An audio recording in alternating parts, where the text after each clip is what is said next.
We won't go nowhere. Anyway, I love my past, and it's okay. We won't go nowhere. Anyway, by the time you read this, I've already self-destructive.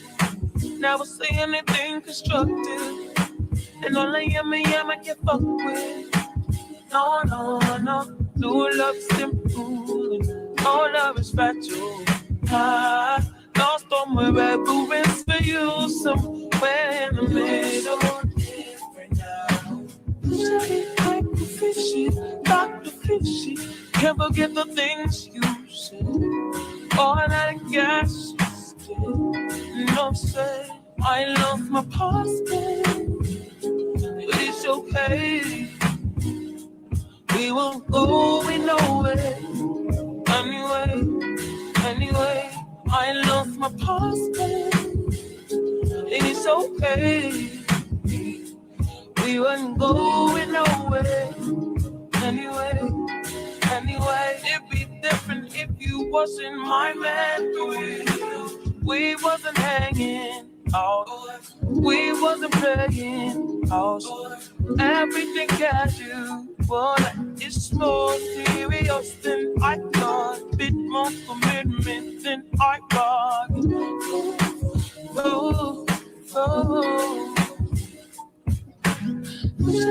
Like the fishy, Dr. Fishy. Can't forget the things you said.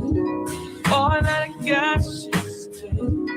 No say, I love my past, but it's okay.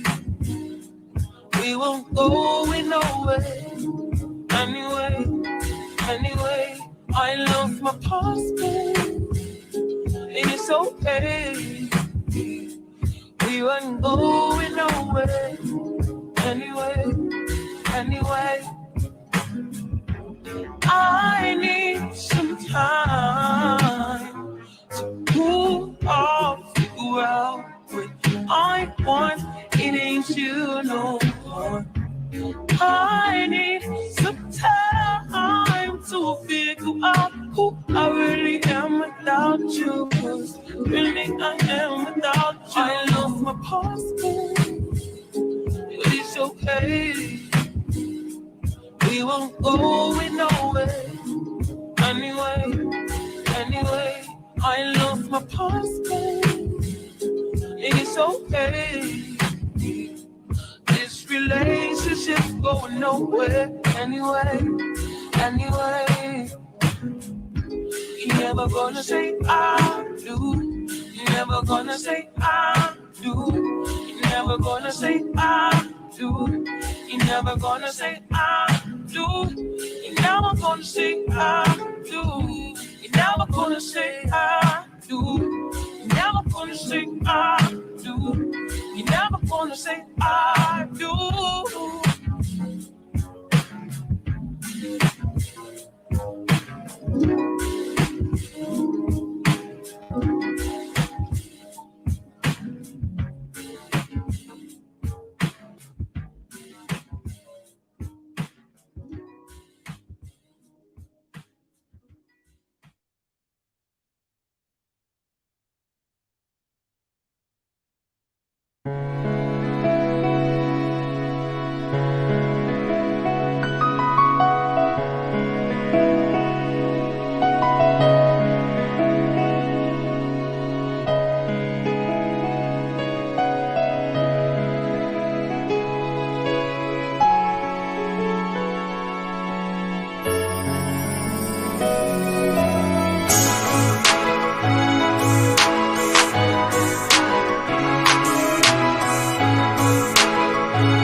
Take a listen. I mean, doesn't the Quran say that men have authority over women? Well, don't they?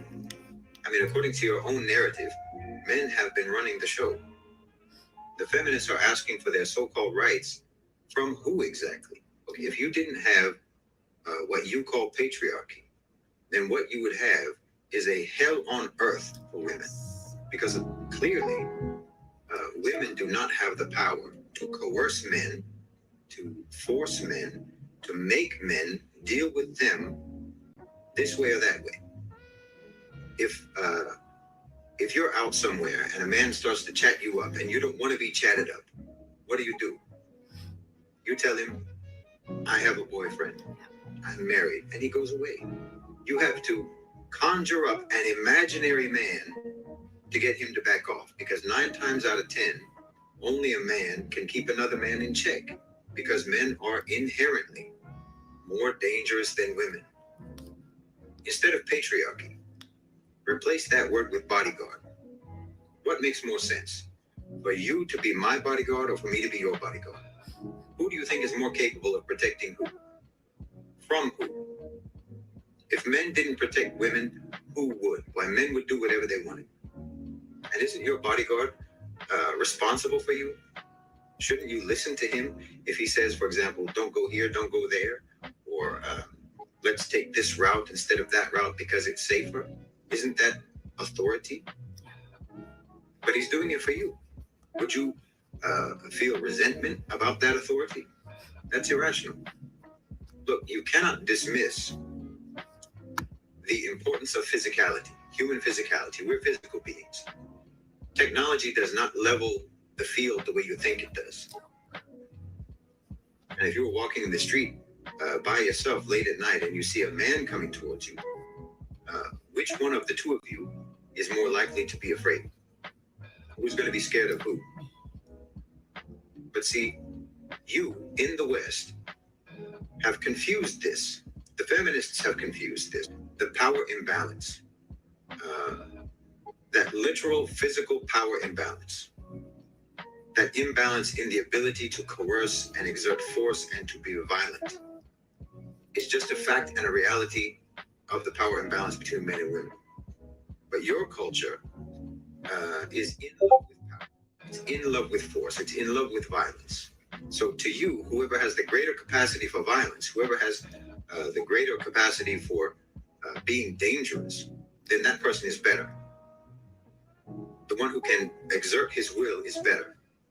Whoever has the power to force people to do something is better. And whoever is weaker is less. It's because you admire power so much, and you admire force, and you admire the ability to coerce, that you find yourself resenting that men have authority over women, or the idea, the concept of men having authority over women, because you think it's unfair. You think that women are being deprived. But remove that authority and see how deprived you'll be. Remove that authority and you will be in danger. You will be deprived of your safety. You'll be deprived of your security, your freedom, and maybe your life. You invent the concept, this concept of equality, and treat it as sacred, and you believe in it religiously, with religious devotion, and you demand that everyone believes in it, and no one can dare doubt the reality and the holy truth of the concept of equality, even though all evidence that you are exposed to on a daily basis disproves that concept. So you'll make fun of us and you'll look down on us and you'll insult our intelligence for believing in something that you say we don't have any proof for. Meanwhile, you're believing in something for which all of the proof that exists disproves it. You see how incoherent your thinking process is?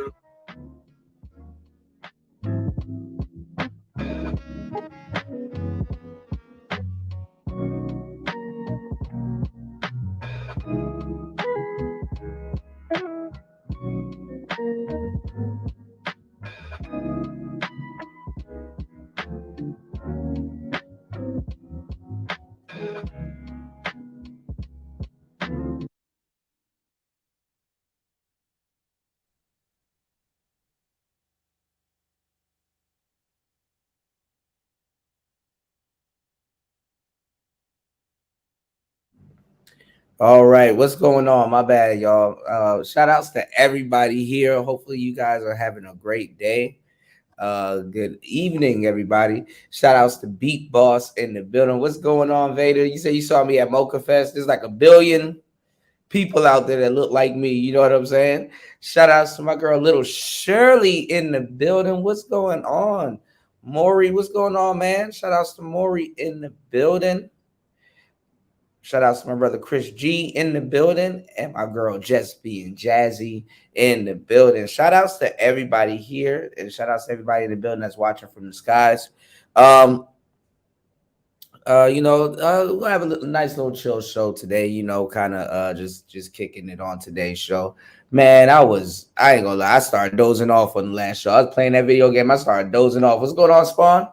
Shout outs to Gold P in the building, man. All the good brothers and good sisters are in the building. I appreciate you guys for checking in tonight on Player Talk Radio. Hopefully, you guys are at home, relaxing, chilling, or somewhere safe, enjoying tonight's show. Got a great show for you guys tonight.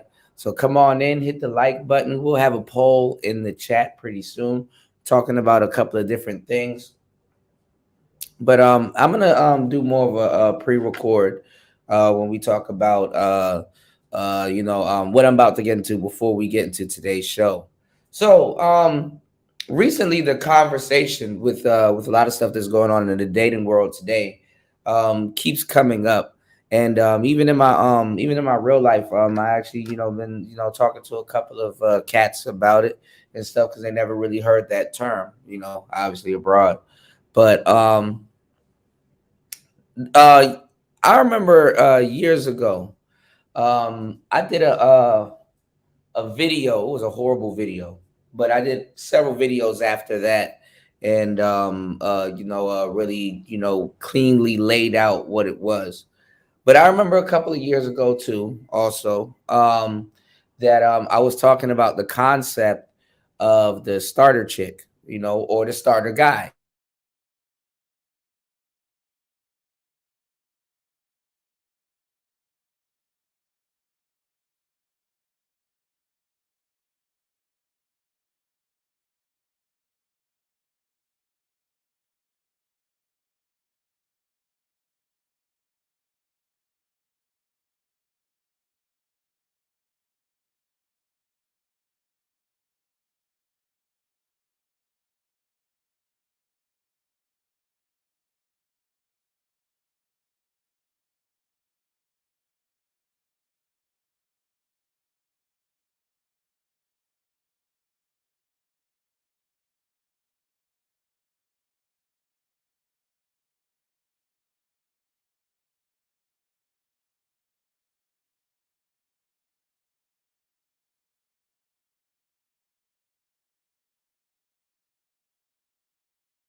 Okay, my bad. I don't know what's going on. Okay.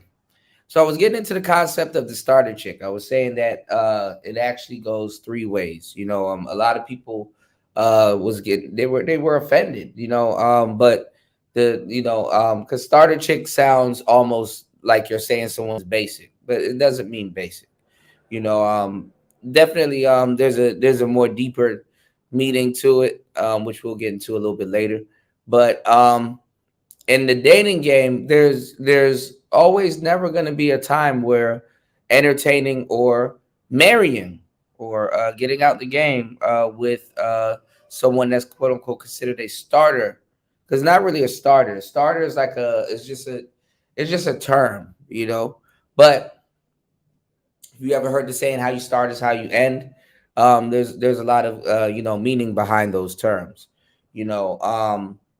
but we're now looking at a lot of people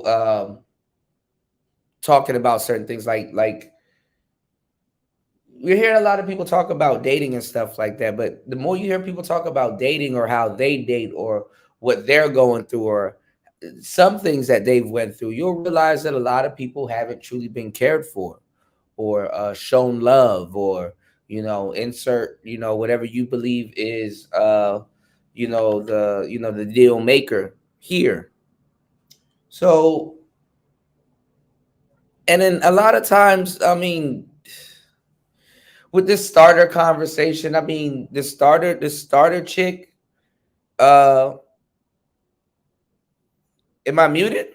Can y'all hear me? Put one in the chat if you guys can hear me. I see my thing blinking, but I don't know. Uh, y'all should be able to hear me. Shout out to in my own lane. No, I'm here. I'm back, but I don't know if you guys can hear me. Let's get into the concept of the starter. Okay, okay, everybody can hear me. Okay, cool. Shout outs to Vader. All right, so a lot of guys, what's going on, Humble Simp? Okay, shout outs to everybody here, man. Shout outs to everybody here, man. Good afternoon, everybody. Good evening, everybody. My bad. So a lot of people think that, oh well, a starter chick could be anybody. I mean, you can even have a starter dime. But I'm not even gonna lie. Usually, what's going on, Raj?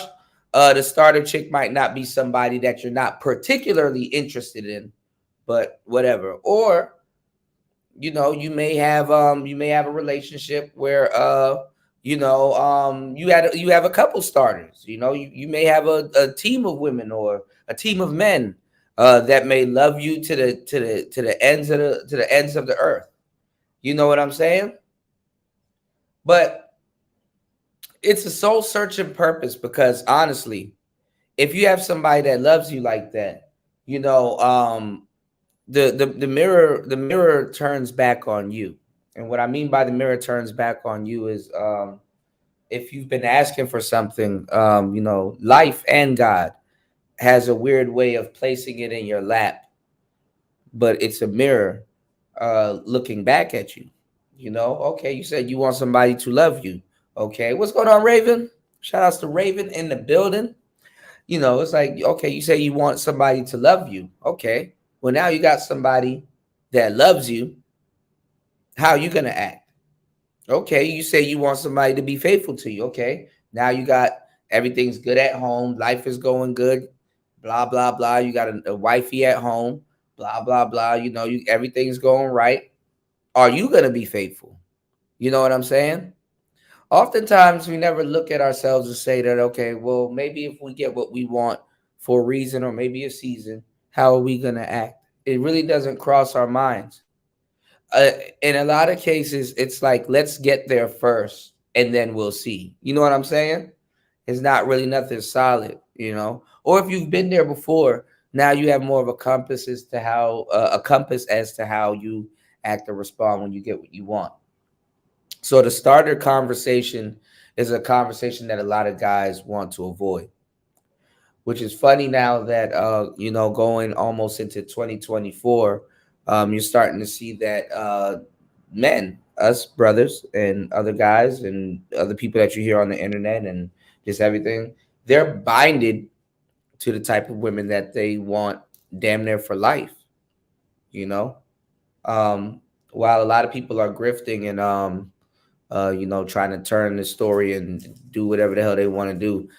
At least, it's kind of better to talk about the actual problem. We're talking about the black manosphere or dating in Black America, quote unquote.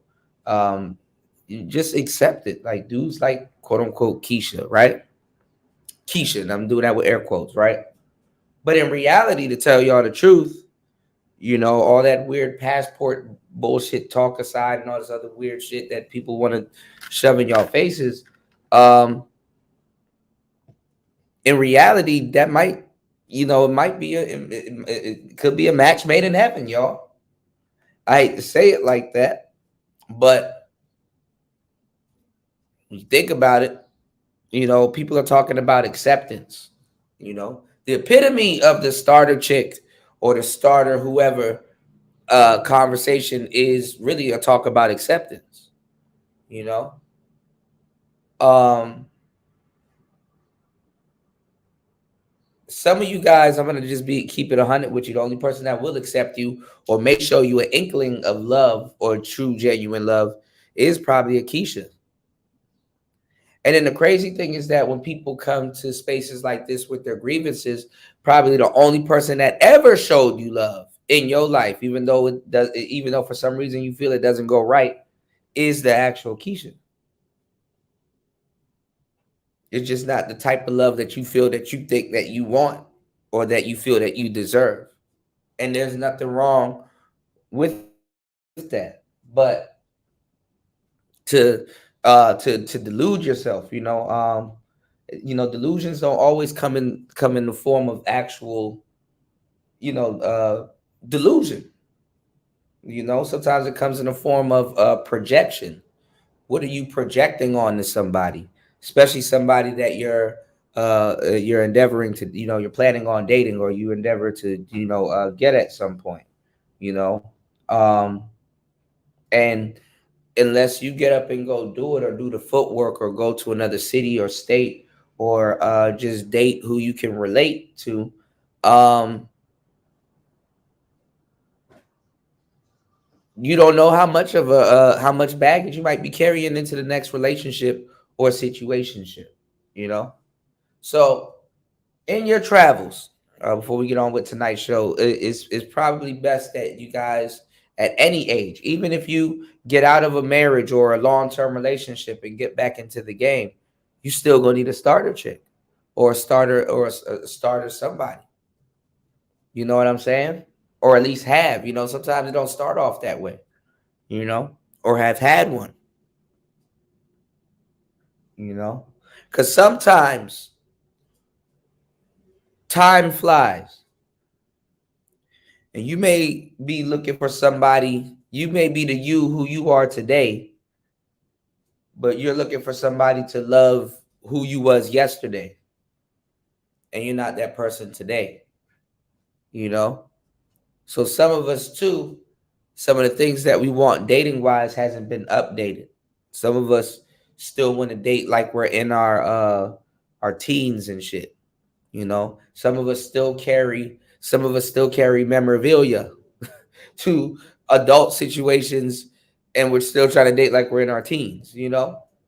Kind of don't work that way. So, hey man, let's get into it. Derek Jackson, as I've come to find out, I mean, I don't revere him as a player, but I guess he was playing around or whatever, or he quote unquote felt like he had his pick of the litter or whatever.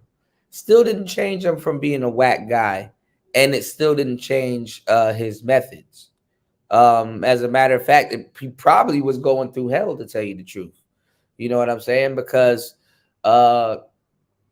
he couldn't be himself, how he was getting women, versus what he's done, making relationship books and all kinds of different stuff. Nobody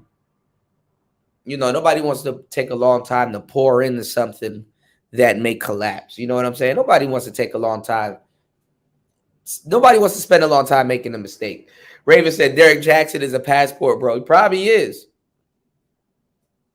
But there is a such thing of having a bunch of, that, I want a bunch of women. I want a bunch of women. That shit right there is, you know what I'm saying, is not for everybody. You know what I'm saying? I don't know why guys feel like I was, I was showing something with that dating coach, MLD, not too long ago, right? What's going on, RG3? Shout outs to RG3 in the building. Bro, I got some weekend stuff I was posting and stuff. I got some stuff for you on the timeline, RG3. Check out my timeline, because I tried to tag your channel in a couple of things, but I can't find it. But shout outs to RG3 in the building. Shout outs to War Master. I know, right? Look, he got the swag, man. Shout outs to War Master, bro. I fell asleep like shit last night. I know y'all were looking at the screen. It was like the camera started panning towards the ceiling. It was like, oh man, this man sleep. I dozed off yesterday. My bad, y'all. But we up today, man. We doing our thing today. All right. So listen, y'all. sometimes having what you want it can fuck you up. That's the whole that's where I'm getting at, y'all. It can fuck you up, you know. Um, I'm glad that God showed me a lot of stuff because like I'm one of those people. I may not get what I want today or tomorrow, but I usually get what I want, and I'm persistent enough to be down till I come up. You know what I'm saying? I'm that type of person. So fairly, I could say I've gotten rejected so many times, but fairly, I say I usually get what I want or what I set out to do or something better. But I'm glad that I learned about rejection, y'all. You know what I'm saying? What's going on, Bronze? Yeah, I got man. I stay lost in the Citadel. I need one of them Game Pro maps. But listen, I you know I learned the harsh way by rejection. Um, to the point that I actually embrace rejection.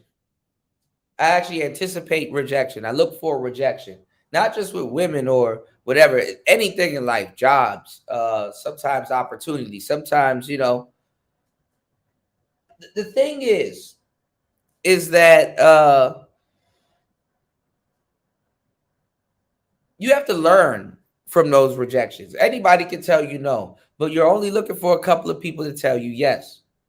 It's a numbers game to men, at least, right? And it can be for women, but that's another topic. Um, One thing you learn is that you're not always right. You know what I'm saying? You're not always right. If every single woman that you wanted accepted you, it'll fuck you up in the game. The reason why I said that is because you don't know that.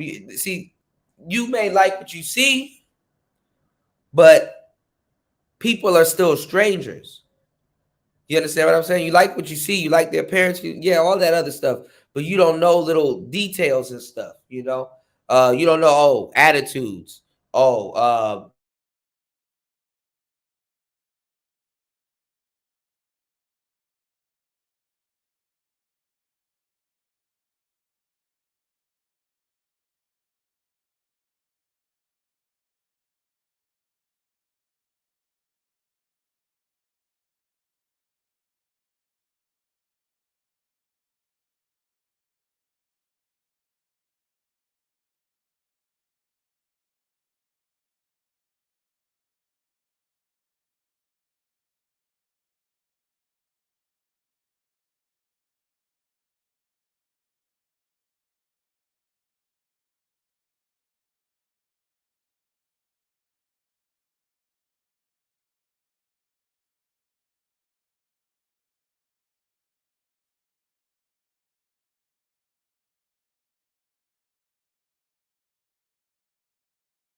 Yeah, I don't know what's going on with my Wi-Fi, but yeah, rejection is protection. Yep, it's half the journey. Okay, y'all. Well, look, we're gonna react to this latest video. I'm not gonna walk y'all down anymore. Let's get into it. Shout outs to everybody. Let me catch up on the comments. Okay, 35 minutes into today's show. Y'all hit the like button on the way in. We're gonna have a poll going very soon. I'm still setting up tonight's show. Um, y'all hit the like button. Support tonight's show. Let's go. It's player talk. Give me 1 second. Let me pull this up real quick. Let me pull this up real quick. So Derek Jackson went on the same show, which is like a Christian-based show. Derek Jackson single-handedly, because I think a lot of women are going to use him for the later on examples leading up to 2025. Um, Derek Jackson has, I don't know why I kept telling y'all what he needed to do, but he has essentially turned his life into some Tyler Perry shit. He's basically a Tyler Perry movie. When you think about it, like he wrote the best Tyler Perry movie Tyler Perry didn't write. You know, But let's check it out. This will be my first time seeing it also, okay? Y'all hit the like button? Let's go. Again, that's kind of whenever she found out through the videos and stuff like that. Now, how she told me she found out, I'm not sure exactly if this is it, but. Now, him and his wife is full of shit. We're just going to talk about that now. She was participating in these like, these sexcapades. You know what I'm saying? It's kind of like some weird R. Kelly shit. She was participating in these sexcapades, and she knew about him. Okay. She just probably had an opportunity to get pregnant. All right. And a lot of people hide behind quote unquote religion. That's why when y'all were like, yo, is church like a good place to go pick up women? Hell no. Hell no. Hell no. But that's the thin line y'all got to walk on too, because you still want a God-fearing woman. If she don't fear God or anything or anything else, you know what I'm saying? I don't know. I don't think it's gonna start with you, player. But I will say this,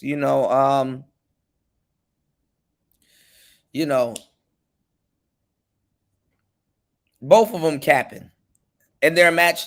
And ironically, y'all,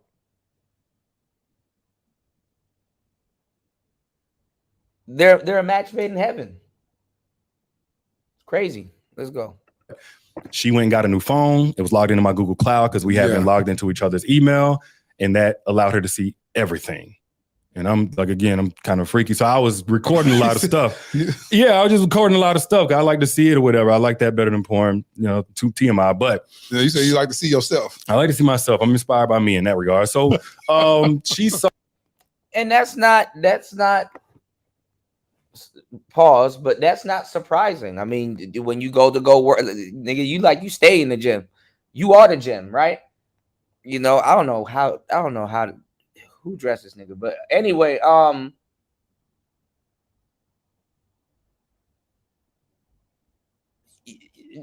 duh. I mean, like you watch yourself normal. You watch yourself in the mirror all the time, But see, y'all. Stuff like that, I don't know, man. It's a lot to explain. I mean, there's a difference between a little bit narcissist. There's a thin line between being a narcissist, confident, and insecure. So let's go. Saw all of that, and regardless of how she found it, man, I just was like, it's like, what the F am I thinking? She's pregnant, and she had to see that. Love is a treasure chest, but once opened, our hearts become vulnerable. I went back to Vegas. It was this guy. He appeared as a friend.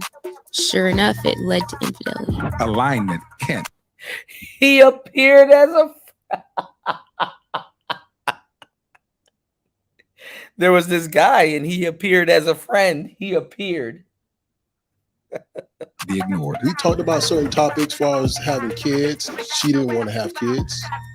And right, humble simp. That was one of the red flags. And I know you desire marriage. So I think it's best you move on with your life. Lisa, what you do? I told him, okay. She didn't ask me why. I knew several other women's bodies better than I knew my own. I watched their videos of them having sex, so I would try to imitate that. No discussion is off limits. Dear Future Wifey Podcast brings healing. You inspire us to try. What's going on, J3? Through this platform, I have realized that it's possible. It's possible to love again. The conversations have really helped me to change my perspective on relationships. Season 7 is all about tough topics. I'm Lateris R. Whitfield, and welcome to the Dear Future Wifey Podcast. Welcome to the Dear Future Wifey Podcast. I'm your host, Lateris R. Whitfield. Listen, Are you still shacking up with us? If you're still shacking up with us, come on, can we get a commitment? Hit that subscription button and subscribe. Make sure you turn on your notification bell so you'll be notified about upcoming episodes. Listen, if you're listening to us on Apple Podcasts, Spotify, Anchor, wherever you consume your audio podcasts, make sure that you rate this video and leave a comment. That's how people hear about us. Thank y'all so much for making the Dear Future Wifey podcast consistently top 10 in relationships on Apple Podcasts. I thank y'all so much. Today's episode, as we talk about tough topics in season 7, this is a person y'all been wanting to have on the podcast. This brother needs no introduction. We're going to jump right on into it. This will be a 2-part series. I'll run both of them consecutively one day after the next. So without further ado, welcome to the Dear Future Wifey podcast. My new homie, Derek Jackson. What's going on, brother? Derek, listen, man, people been saying, when are you going to come on the podcast? When I'm going to come on any podcast up until recently. So what made you decide to go do it? I'm not really big on coming and doing interviews and talking about myself, but I'm not gonna lie. I keep telling y'all he could just flip red pill. Like if he were to just go straight up evil, he'll explode. Pause. His catalog will explode. You know, you got to be a little. You got to be a little sinister now.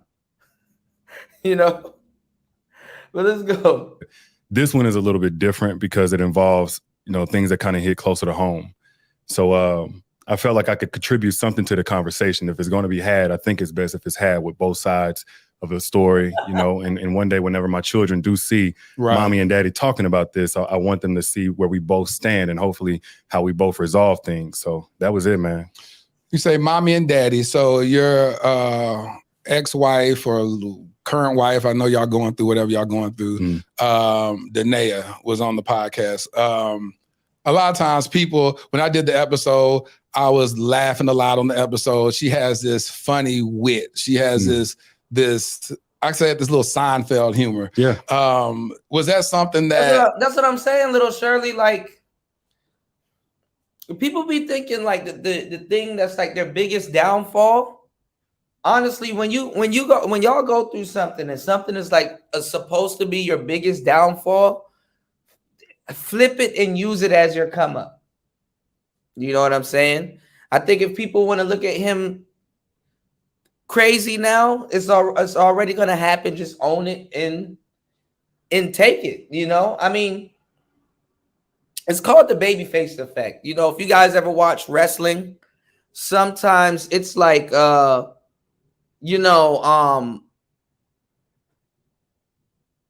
it's like if this person been a baby face for a long time, it's like, okay, well, I kind of like this. They're changing it up a little bit. Okay, this person's a little bit evil now, or he's a villain now. He's a heel. Well, I'll just say it like this. We're living in a day and age right now where people actually like the villain. You know what I'm saying? People actually like the villain. Look at all the Batman movies and stuff like that. Whole time it's like, oh, it's a Batman movie, but people are looking for the Joker and shit. Yeah, Batman cool. We know what he about to do, but look, I want to see what the Joker is doing. People actually like the villain nowadays. The older you get, it looks like the villain becomes the more likable character, right? So I don't know why people don't think that they can flip it. I mean, what actually made him look even worse was actually portraying that he was faithful to his wife. While, and then the funny thing is that women get out y'all get out the back door with murder. Look how much woman probably messed with him knowing damn well he had a wife and what he does. And he still was a staple amongst them. Shit crazy. They stick together. I'm not gonna lie. Y'all can say what y'all want about women. There's a lot of shit. There's a lot of shit they take to the grave. There's a lot of shit they take to the grave. All right, let's go. Attracted you to her at the very beginning? Yeah, she had a sense of humor. Yeah, but what I'm saying though, Raven, right? Think about it. Or maybe he should get in the industry. That's funny as hell in and of itself. But think about it. he could quote unquote be the evil Derek Jackson and actually still do what the hell he wanted to do. Maybe even more now. You know, cat's out the bag, you know.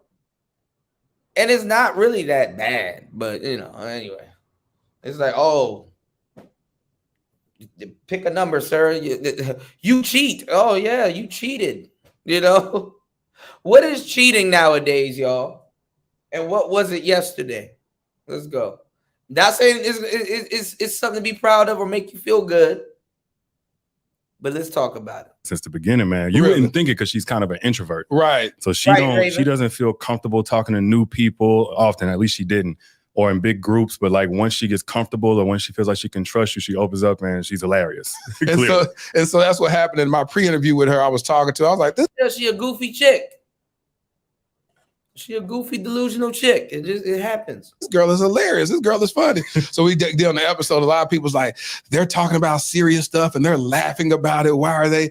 And she was like, "Lateris, if you weren't laughing, I wouldn't have been able to do 2.5 hours of an interview with you. It'd have been too heavy. I like the fact that you got my humor." And I said, "I bet you that's something that Derek found attractive in her at the very beginning." Among other things, man. Yeah. For sure. We say other things like what? Man, first off, when I first saw her, all I knew is what she looked like. You know? So pretty face, nice shape, all that stuff. But I like that she was kind of like me in terms of like when you look at her, she's not the stereotypical thick, cute black girl. At least, you know, this at 19 years old. Right. And when people looked at me, they felt like, oh, you know, he's a jock. And, you know, I think you said that in the interview, matter of fact, which is not bad. But, you know, at the time I was fighting a lot and stuff like that. But you said you were fighting a lot? Yeah, man. I was just, you know, knucklehead, man. It's 19 years old. But beyond the surface, though, you know, I'm a lover. I'm kind of soft. I like R&B music. I read romance novels at this point. I write poetry. You was doing that at 19? 19 years old, man. So I'm going to tell you something, too. That's what I said. Like, if you're a corny guy and certain things, women ain't going to fix it, too. You know, one thing that a lot of people don't talk about, I've talked about it a couple of times, but one thing a lot of the people don't talk about, you do got some simps out there that actually get what they want. You do got some simps out there that actually get what they want. And when you have certain simps, because, you know, there's other attributes, you know what I'm saying? See, guys, we look at things wrong, fellas, okay? Some of us will say, oh, well, if you're a simp, oh, she's not going to do this, so you're not going to get this, so you're not going to, that's not true.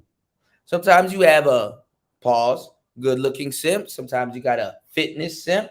Sometimes you got the ugly simp. You got all kinds of different archetypes of men that probably simp that actually get what they want. But guess what? Again, like I said, we are not always right. As a matter of fact, if you always gotten what you want, you would have made so much mistakes. You probably wouldn't like the life that you would be living because you are not always right. 1 hour, you may want this. And in the next hour, you may want something completely different. Okay? So, but I don't know, you know, in his work, in his work, from what I knew at the time, and Derek, I've known about Derek for, I think, north of 6 years or some shit like that, whatever. But,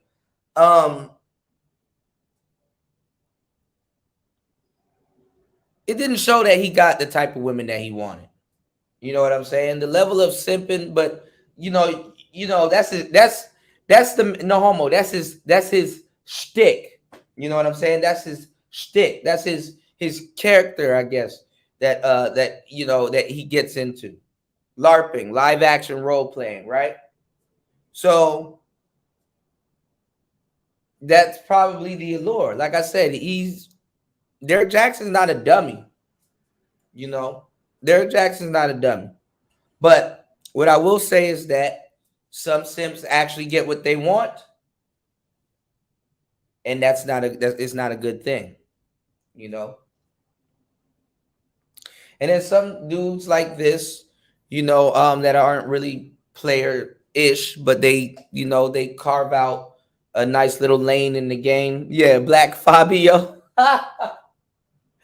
I was gonna get into what's his name, Eric Benet. You know, remember I was gonna bring up the concept. Remember, I think when Tamia found Eric Benet cheating or whatever, you know, he had to go to what's called like he was like, oh, he has a sexual addiction, so he has to go to counseling because he has a sexual addiction. You know, they start calling it all different kinds of stuff just to kind of, you know, get out the public eye or whatever. But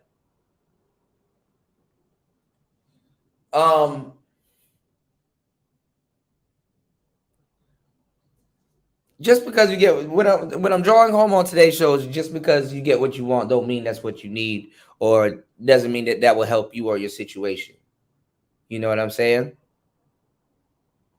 You said, I said Tamia Halle Berry. My bad. I don't know why I said Tamia. Woo. Pray for me, Raven. All right, let's get back into it. Yeah, I don't know. Halle Berry.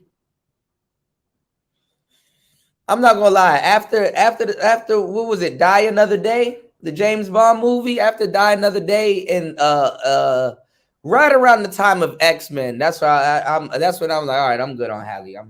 I'm good. She doesn't get mentioned anymore too, which is crazy. So like that version of me that's like, okay, it's not what you see is not necessarily what you get. It's the exact same thing with her. You know, she's not stereotypical. She's like Taekwondo and, you know, Justin Timberlake and stuff you wouldn't necessarily think, man. But all of that is what drew me to her. It's like my authentic self just felt safe and at home with her. How do you feel today? I want to check on you as a man. How do you feel as a man? I feel really good, man. Better every day, but I feel like it's a lot of gratitude these days. A lot of people wouldn't be able to identify with what you may go through on an emotional standpoint, especially have created a platform as large as you created, and then feel the world turn on you. How did you internalize that? Honestly, man, being everybody's favorite ain't really been my portion my whole career. At some point, now it's more legitimate because it's behind something I actually did. But in the very beginning, I knew pissing some people, I'm not trying to talk crazy. Pissing some people off was going to be a price I was going to have to pay. You knew that at the very beginning? Very beginning. And then, you know, before all of this, there was some like false rumors. At one point, people thought Danae was white because I showed a picture briefly. I posted my baby girl, my first daughter, Marley, and her hand was wrapped around my finger, and it was so light-skinned. They said, oh, he only dates white women. And I lost followers. I'm talking about it was going viral, all the YouTubers. So, honestly, man, since then, I already knew, like, okay, people online, they're going to have their thoughts or what have you, and you can't see yourself through that lens. So I really haven't internalized that so much. A lot of times people, I saw my brother, Willie Moore Jr., he posted a snippet of you about the interview that you were doing with him. That's when this dropped, that would have dropped 3 days ago. And I read the comments. It was like, why are you giving this brother a platform? Why would you do this? And all this type of stuff. Yeah. And first, when I read it, I was like, now if I do this interview with them, are they going to feel the same way? I was like, no, like you said, it's a more balanced approach. I had Danae on here. It's only fair to have you on here as well. But not even on that. But even in 2020, you checked your DMs. I reached out to you before all this stuff started imploding. One of the few. Yeah. And I reached out to you because I always want to have conversations with Black men, because in the from your platform standpoint, the stuff that you were telling and helping Black women with was facts. It was no lies told. Yeah. What a lot of men took gripe about is that they like, oh, not only are you telling the secrets or whatever, but they kind of felt like you were pandering to Black women for your benefit. What would you say about that? Well, we kind of have this bro code, and it's got us in the chokehold. You know, and the bro code is all about having a man's side no matter what. Yeah. No matter if we wrong or what have you. And I think personally it's created a generation of coddled men that can't take correction from anybody, no matter how soft it is or balanced it is. So when I'm Bruh.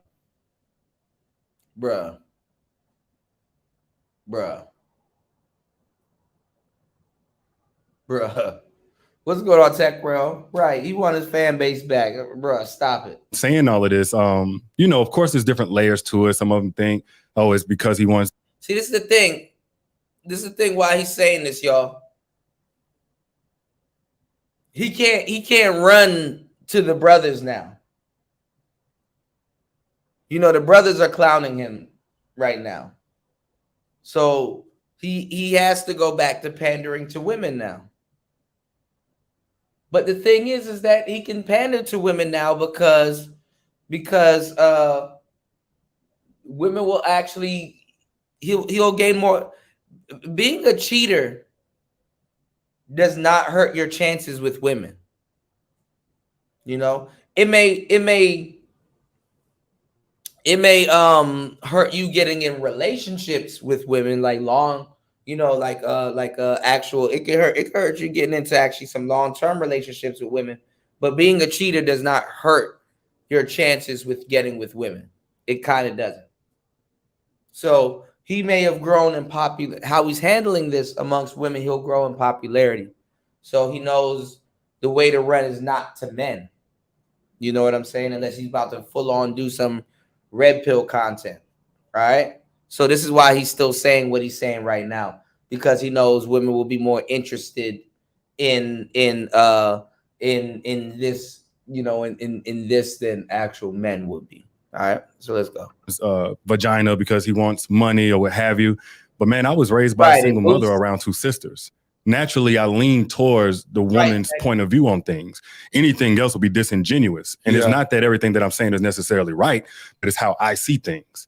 And then if you take from that, just say, you know, your interview with Danae, you were speaking in a way that was protective as her brother, you know, empathetic.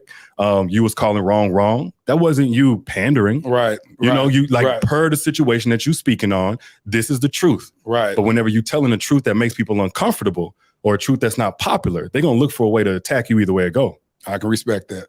I asked you, I said, Derek, if you were given the opportunity to name this episode, what would you name it? And what did you say? Reap what you sow. Oh, he and not even low key. He high key shot his shot at Danae. He high key shot his shot at Danae. They were dry flirting. That's why he moved on real quick. See how his body language is bad. How his leg, how he has his foot up but is pointing away from Derek. Come on, man. Why? Why'd you say that? I think whenever I've talked about these different rules and what have you, some people take from it like, okay, he's promoting perfection. We're going to mess up sometime. And my whole MO has been like, okay, if you're going to mess up, you just got to understand that come with consequences. You reap what you sow. Even whenever I started mentioning God, I gave my life to Christ February 4th, 2020. And people were like, oh, you can't bring God into it. I'm like, the God I serve says you reap what you sow. And I'm no exception. You know, even as I'm saying it, I'm living it too. Yeah. You know, and that goes both good and bad. But, you know, I think if we're all aware of that, we can walk according to that instead of thinking we get it out because we had our intentions or what have you. For the time I spent in my patterns and the things that I'm not proud of, I gave myself an out. I gave myself excuses. Well, I felt like this and she did that. And I wasn't operating according to where you reap what you sow. Yeah. Not what's sown by your partner, not what's sown by the circumstances, and your daddy wasn't there. So if I'm going to talk about it, I'm going to really be real. We got to speak. Y'all hit the like button on the way in. 59 minutes into today's show. Hit the like button on the way in. I'm going to put a poll in the chat. Make sure you guys hit the like button, share, and support today's show. You can support today's show at $PTV888. That is $PTV888. You can also support via Super Chat. Let's get the likes up. Let's try to get at least 5 supporters. All right, let's go. It's player talk.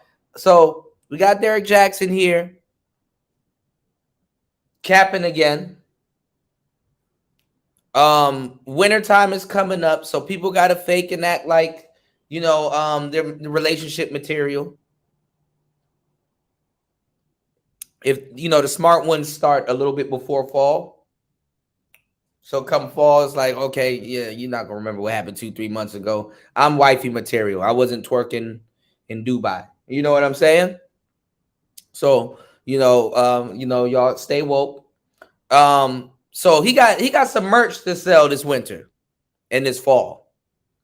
All right. He got some merch to sell.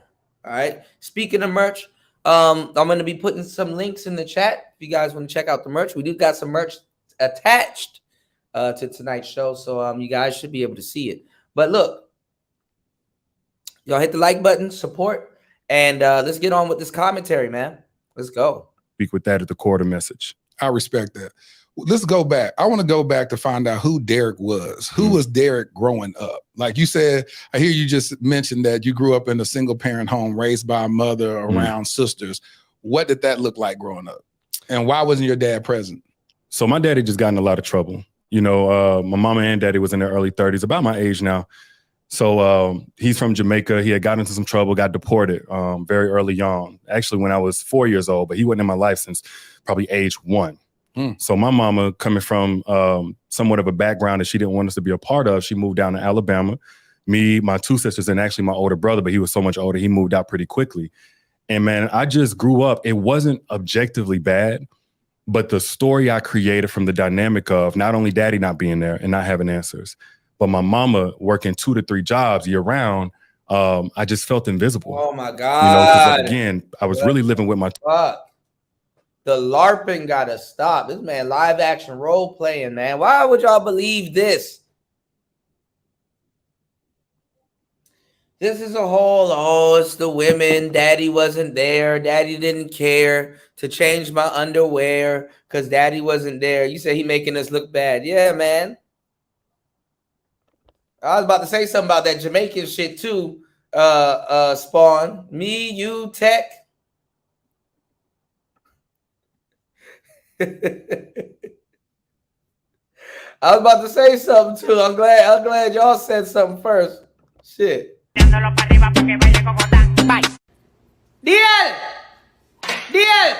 me did bake some cookie, you know. Don't eat it. Me supposed to carry it go work tomorrow. Them a keep something at work. I'ma bake some cookie for everybody. So if you see one jar of cookie in the kitchen, don't touch it. Yeah, because a couple cookie me did have a night. Me did have about 40 pieces of cookie a night. And me supposed to carry all of them go work. And me count them. Now if you take 2, that's not bad. But please make sure say you don't eat up the cookie when me supposed to carry go work. As a matter of fact, take it up for me and put it down in my bag side of the door for me carry go work tomorrow morning so me no left it. Yeah, so just pack it up and put it down. I'm tired, I couldn't bother to move it. I hope you don't feel entitled to do cookie them. So tomorrow morning, when I wake up, I'm supposed to see me 40 cookie them ready for carry go work.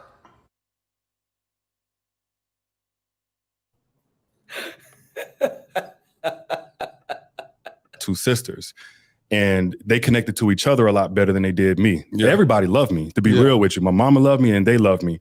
But then when mama get home from work, she need time just to be a human being. She got her own battles. So as she's trying to give herself, she's really stretched thin.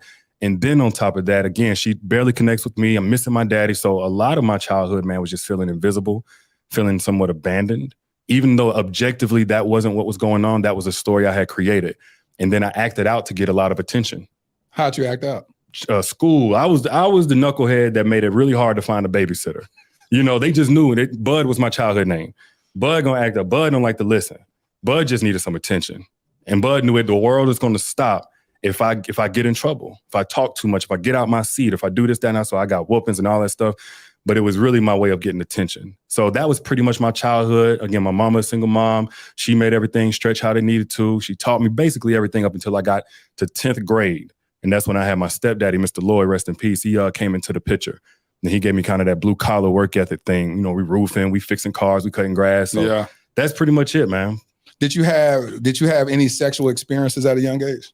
No, never before my first, like, losing my virginity at like 16. About 16. Mm-hmm. So same as me, lost my virginity at 16. When you lost your virginity at 16, what did that teach you as a man? Was that something that your homeboys was encouraging everybody in the neighborhood? What city did you grow up in? Enterprise, Alabama. Well, between Elba and Enterprise, Alabama. Enterprise, Alabama. Shout out to Alabama right now. You know what I'm saying? We repping kind of hard. The Montgomery Mollywop representing. Enterprise, Alabama. Yeah. And so at 16, you end up giving up your virginity. What was that like? What did that teach you? That when the girls say, come see my hair at 1 a.m, it probably ended come see your hair. It was to my next door neighbor, and I don't want to go into detail about it, but Honestly, bro, I was just happy to be having sex. I ain't gonna lie to you. It just felt like a rite of passage. You know, because at 15, 16 years old, you still trying to define yourself, be accepted. So this whole time, I wasn't necessarily tripping on sex, but when it came, I wanted to perform. And I went in, you know, but the reality of how I developed my relationship with sex actually started probably with pornography. That was about 10, 11 years old. Who introduced you to that? I won't say his name, but my homeboy. It was a homeboy. Back in Elba, Alabama. He introduced me. Matter of fact, I think they were just introducing computers into the school. I'm old. Just introducing computers. So this is before they had firewall and all that stuff. And man, he told me to go on the website, and I went on the website. And from there, man, I won't say addicted, but I was definitely introduced to something way too early. What do you remember? This why shit is getting bad. Like, honestly, things are things, bro. And like, porn addiction is a real thing, right? But porn didn't make you do that shit. Why are you bringing your homeboy into it? Why are you bringing, bro? You want to fuck something. You did that shit. Did porn make you call the bitch? Did porn make you summon an Uber? Did porn make it? Come on, man. Him and his wife are like two peas in a pod. Shout outs to Double M in the building. What's going on? Good evening, Mike Matroke in the building. Mike said, hit the damn like button. That's what I'm talking about. Shout outs to Mike Matroke in the building. What's going on? Hope all is well. Double M in the building. Raven said, porn is art. Little Shirley said, he really wanted to pull the porn made me do it card. Come on, man. Exactly. Daddy wasn't there. That's why I did it. Like, come on, man. Come on, man. People that don't watch porn still do it. People that do got dads still do it. Like, come on, man. For that doing, because a lot of people don't understand how pornography shapes the viewpoint of how men see or objectify women. And I had a conversation. It really doesn't. It actually really doesn't. I can actually point out how Tinder is actually worse than porn. But anyway, let's go. Station with, you know, even my sons, you know what I'm saying? They be online, they'll end up something pop up on these gaming stuff. And I was like, hey, this is why you shouldn't do this. No one ever had that conversation with me as a young man. And I had a family member that had magazines. Porn actually saved a lot of y'all niggas' lives, to tell y'all the truth. And I'm telling y'all, man. Because I don't look at things the way that y'all the way that a lot of people look at it. And my audience, I'm gonna tell y'all something. I got the smartest audience in this goddamn space. We don't look at shit the same way, you know. And we talk about it from I like that. I'm more interested in the industry of porn than the actual porn itself. You know what I'm saying? But I understand it, you know. Raven said, thank you, Kuda. I work my ass off. Right, bro. We got to really talk about that for real. Because I'm going to tell you the truth. Remember I said porn addiction is a real thing. But even if you have porn addiction, let's say if you have a porn addiction or whatever, right? Understanding what the fuck you looking at will help your ass out. Okay?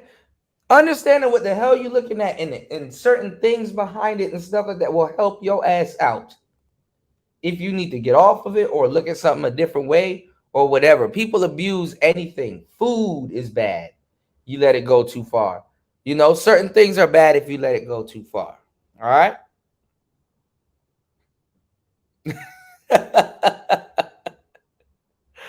Oh, man. The porn actually saved a lot of people. If all porn was behind a paywall right now, the world will collapse. All right, let's go. You know, and I seen them a couple of times when I was like 12, but I just never did like get involved in it. So my question, you niggas never have no profound answer when women are objectifying themselves, neither. But let's go. Is how did that shape, when you look back, hindsight being 2020, how did that shape your viewpoint on women? Well, what my therapist taught me was that it actually just created a toxic relationship with sex, period. It became kind of an escape, something to immediately distract me, make me feel less rejected if I ever felt that. So, starting there, of course, it rewires your brain, it desensitizes you and stuff like that. It also miseducates you on what real intimacy is. So it took me well into my adulthood, actually until, I was married, to understand that it's not about performance-based, whenever you're having sex with a woman, it's connection-based. So I went, even having sex in the earliest years, it was. So and let me put y'all in the right mindset to look at some of the stuff that's being talked about. Because let me tell you how quick gibberish can come from nothing. None of what's being talked about here, other than for learning purposes, means a damn thing. This doesn't mean that men cheat. This doesn't mean that blah, blah, blah. This doesn't mean that this person's bad. This doesn't mean a lot of different things. This guy just chose the wrong woman, ended up getting married, drug some shit out longer than what it needed to be. And now all of a sudden, my daddy wasn't there. Porn, this, that. It's like, no, two people that weren't supposed to be with each other, that ends up clicking with each other, ended up being with each other, ended up clicking with each other. That's it. This isn't what you need to model your relationship after. This isn't a guideline. This isn't, That's what I'm saying, War Master. Who taught women to? He said, so who taught women to objectify men? The fuck, right? You got all the answers and shit, right? You said, have you ever noticed porn addiction only affect? Wow. Yep.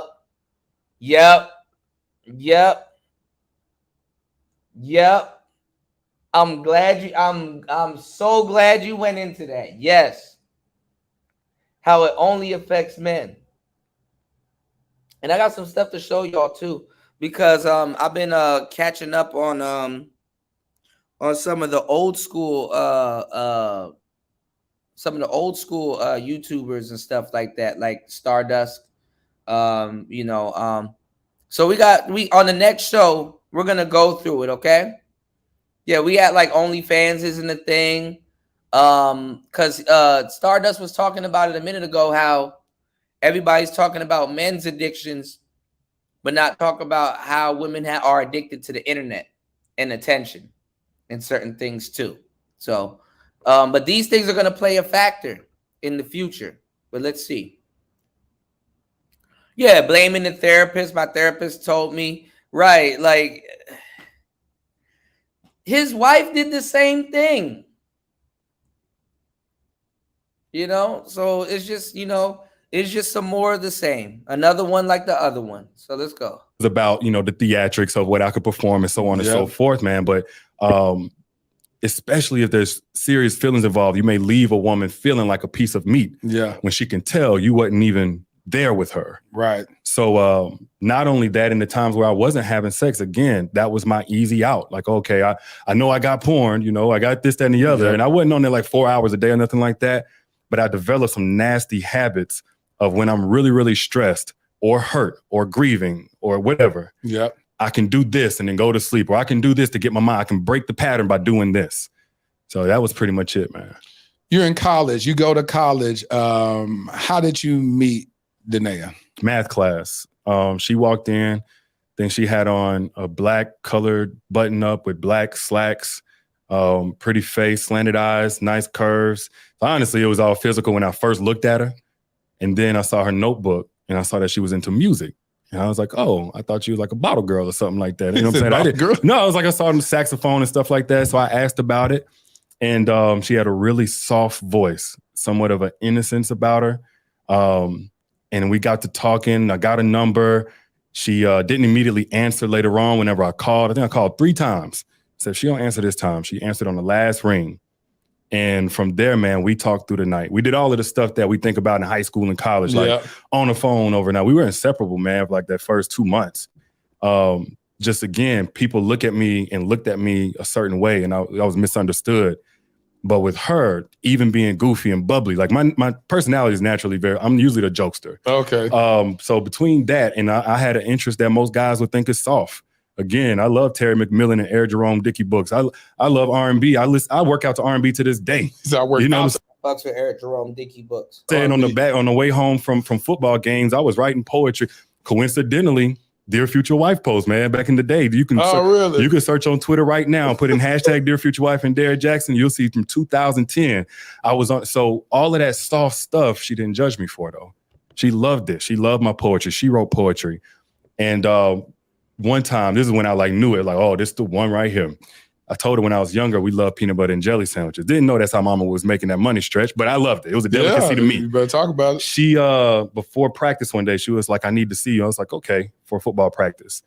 And she ran up to me with 2 sandwiches, one with white bread, one with wheat bread, and said, I didn't know which one you was going to like, but I know you like PB&J. Really? I called my mama on the way to practice. I said, Mama, I found the one. Go on, get your dress ready. It's going down. This is at 19 years old, man. So we could joke. She had him at peanut butter and jelly sandwich. Man, look, a sense of humor. Of course, she was sexy and all that stuff, but she started off tutoring you, right? She said something about tutoring you. That was a segue. You know what I'm saying? I'm trying to figure out how to get close to her. Oh, so you used that? I used it. I ain't gonna lie to you. I used it. I need help. Now I did, but that wasn't the reason why I chose her as my tutor. They had other tutors, you know what I'm saying? One girl, she had like a pimple by nose and stuff like that. I was cool on that. I want this one right here. I want this one. And so, yeah, man, we continued to connect and talk and be inseparable. And, you know, it didn't take long at all. I think within like a week and a half, 2 weeks, we were inseparable, holding hands everywhere. Went on dates. I ain't even had no money for a date. I ain't had no money to pay for my own food on the date.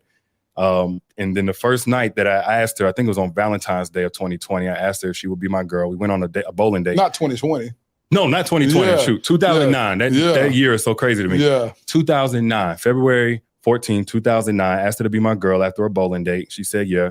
Then I asked her to come with me down to the lake so we could pray over our relationship. It's the first time. Hold on. At 19, you talking about you praying with I was actually you probably won't believe this. I was actually an average church goer, man, at that time. I was doing my stuff, but I also went down to Mount Olive Baptist Church down in Tuskegee and was front row every single Sunday. Really? Yes. I was a devout church goer. The year before that, I did a mission trip out. So a lot of guys go after average, normal women, quote unquote. So they say, I told you, average women, quote unquote, get more traffic than anybody else. But to get reciprocation, you know what I'm saying? Of course she paid. There's a little bit of confidence when you're like, you lucky I'm even around you type shit. You know, you kind of got that disposition or that kind of demeanor. So she was happy to have someone interested in her. So yes, it does go both ways. In Atlanta, ministering to the homeless down by Peachtree.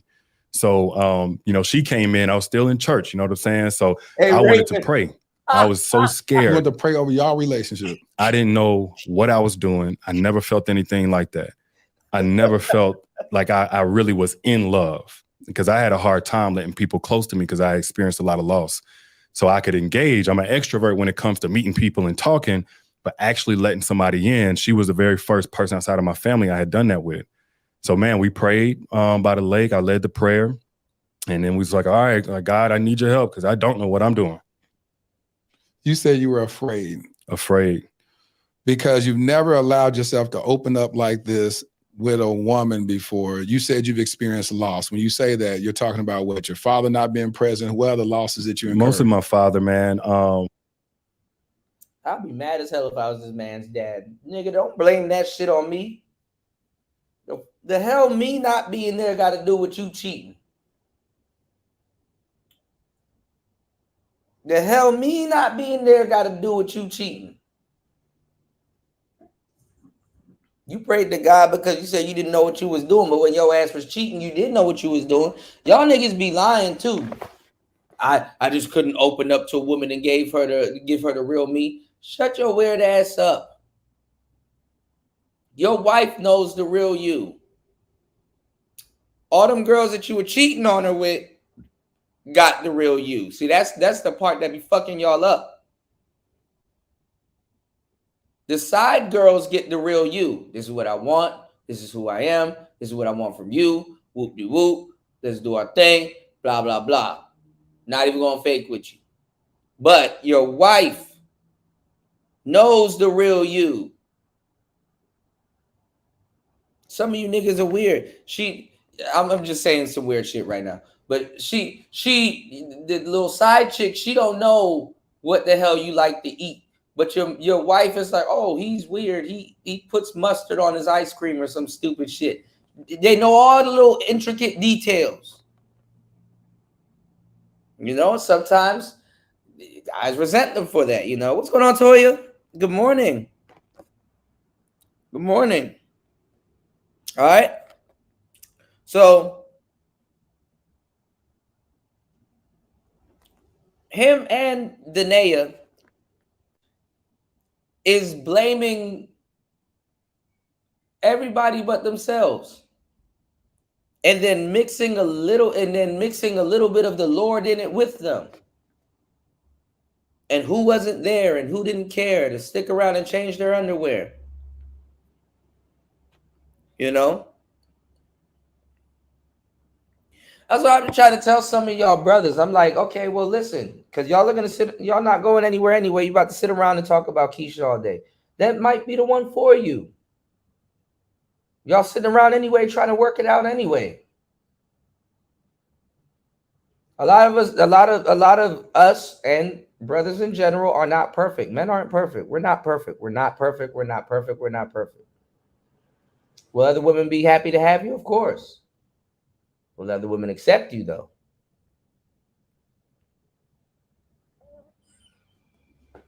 Who knows? Anyway. And then my grandmother was a tough loss. And I learned really with that, and everybody lost somebody, but I learned with that, I'm horrible at grieving. I don't do well with that. And I learned later on in therapy, it's because of how I internalized my father's loss. I had so much meaning I put to it as far as like what that means for me. Like, I'm not worth calling. I'm not worth checking on. I'm not worth doing the right thing so you don't have to be taken from me. Yeah. And then my mama, she had a thing that she would do for I'd say up to about age 7, where she would tuck me in and say, "Good night, Mr. B," because Bud was my nickname. And then mama got a boyfriend one time and she stopped. And for me, I mean, it was dramatic, I guess, but I said, oh, she don't love me like that anymore, right? So now I grow up and I'm really guarded. I'm really good at just going inward when I have something wrong with me, et cetera, not letting people get too close. And this is all cap, y'all. This is all cap. You could have just said, you know what, I ain't gonna lie, I wanted to cheat it. I just wanted to cheat at the time, and I secured it, and yeah. It happened. I wanted to cheat at the time, I secured it, and yeah, it happened. All right? You wanted to be a player. Come on now. Swag like mine, because it ain't a nan nor the lightning. Huh? Since the day of my birth until I leave God's green earth, it ain't gonna be a nan nor the lightning. They can duplicate, they can replicate, they can make carbon copies. A motherfucker could do me better than me if we swap bodies. Cause it ain't a nan nor the lightning. Bitch, I drop dick on the bitch. I drop a dick on the bitch. I drop a dick on the bitch. What? Oh shit.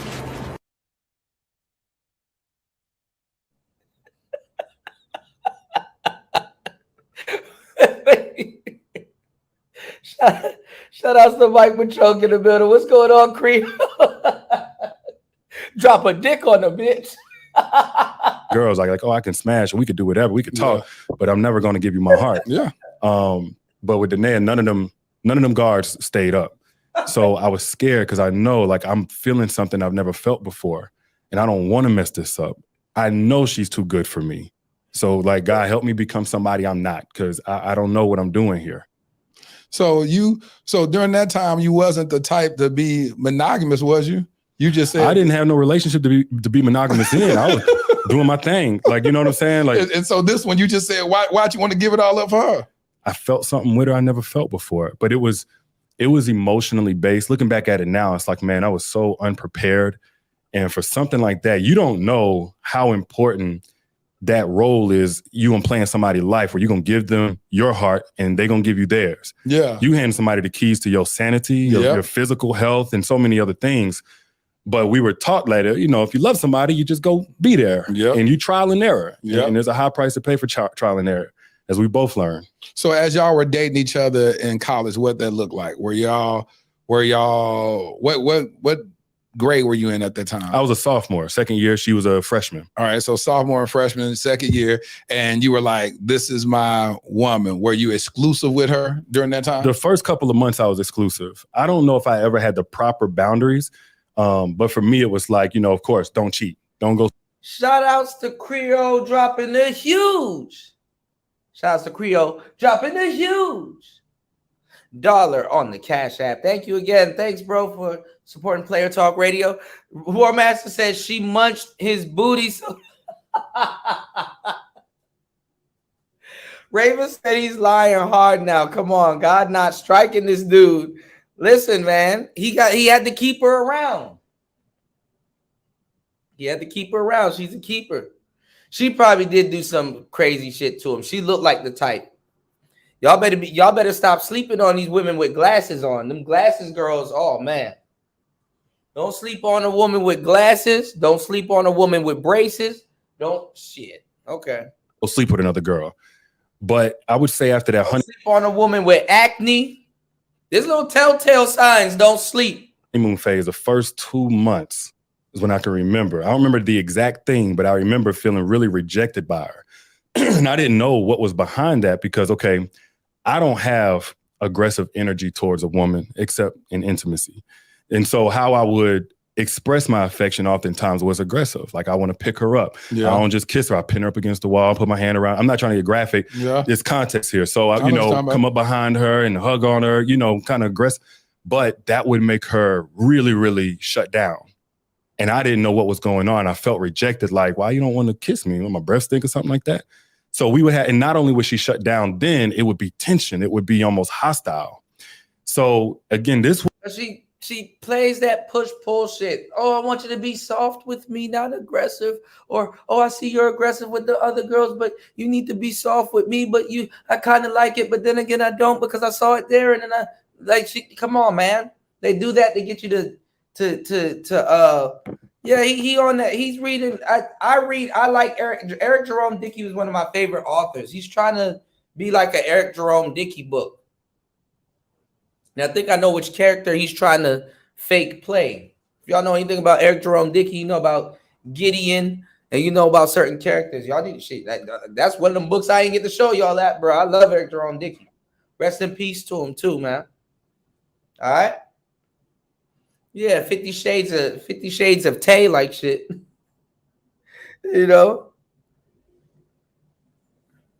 He said, tie a girl up and all that other shit. Man, sex ain't even that fucking serious. You just wanted to be a player, that's all. Like that's really what it, Swag like mine because it ain't a another like me. Huh? Since the day of my birth until I leave God's green earth, it ain't gonna be a another like me. They can duplicate, they can replicate, they can make carbon copies. A motherfucker could do me better than me if we swap bodies. Cause it ain't a another like me. Bitch, I drop dick on the bitch. I drop a dick on the bitch. Huh? I drop a dick on the bitch. What? Oh shit.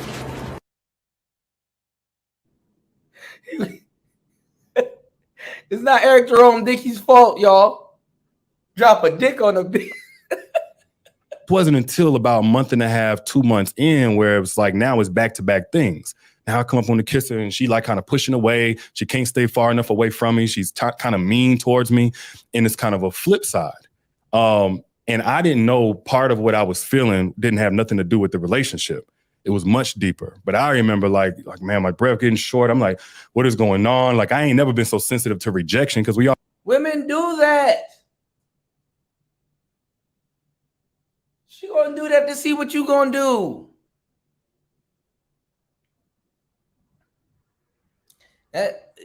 But see, fellas, I'm gonna tell y'all right now. See how people like, oh, well, that's dumb. That's this, that's that. No. Wanna know why women will do something like that? Because now she know you insecure. Now you know. Now she knows you're insecure. If she projected higher confidence on you, or believe you have higher confidence on you, and she runs a test like that, she now knows your confidence isn't where she projected it. It's a shit test. When you really have it broken down to you by somebody that knows what they're talking about, it'll make all the sense. How? Because think about it. How does her acting like that? She's acting like that. How is her acting like that a reflection of you in any old way? You know? I'm just saying, think about it like this. And this is a dumb analogy, but think about it. If you're trying to hug and kiss all on her, right? And you've done it all the time and they like it, or you had multiple girlfriends and you hug and kiss and stuff like that. So you know you got a good hug. You know you got a good kiss. Whatever, right? It's worthy. If she's rejecting you in that situation, that don't mean you don't got a good hug. That don't mean you don't got a good kiss. That means you're just being tested. So how is it a insult or reflection on you because she doesn't want to hug and kiss you? I know that's what the shit test is supposed to make it feel like damn, it's something wrong with me. But whole time, see, what a lot of dudes understand about women, that it could be is them. She likes your hugs and kisses. She just probably don't want to feel like being hugged and kissed right there and then. Or she's shit testing you. Because that same hug and kiss gonna work 2 hours later. But when you display, oh man, is it me? Damn, did I do something? Then they watch that. They watch that. Oh, he's not really confident. Oh, he kind of just whatever. Or oh, he whatever reason that she feels that she needs to test you, insert here.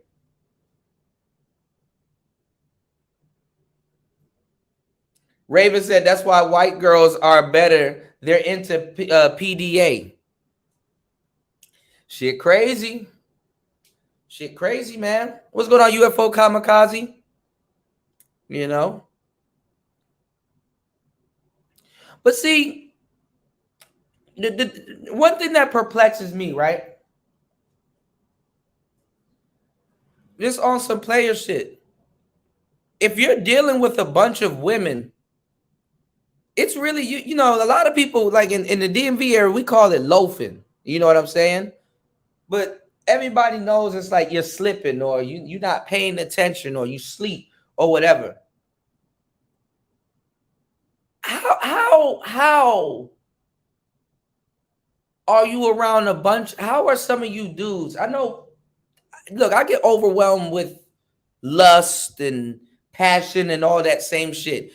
A lot of guys do, right? But how are you guys not paying attention to women to not even enough to get the desired effect? That's where my expertise or what I'm talking about comes into play when I ask that question.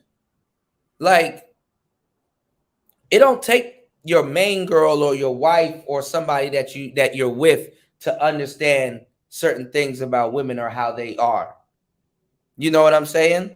So even as a guy, because like, you know, Derek Jackson is more the simpish side. You can understand how he's explaining stuff. You can understand what era he came up in. Me and him came up in the same era.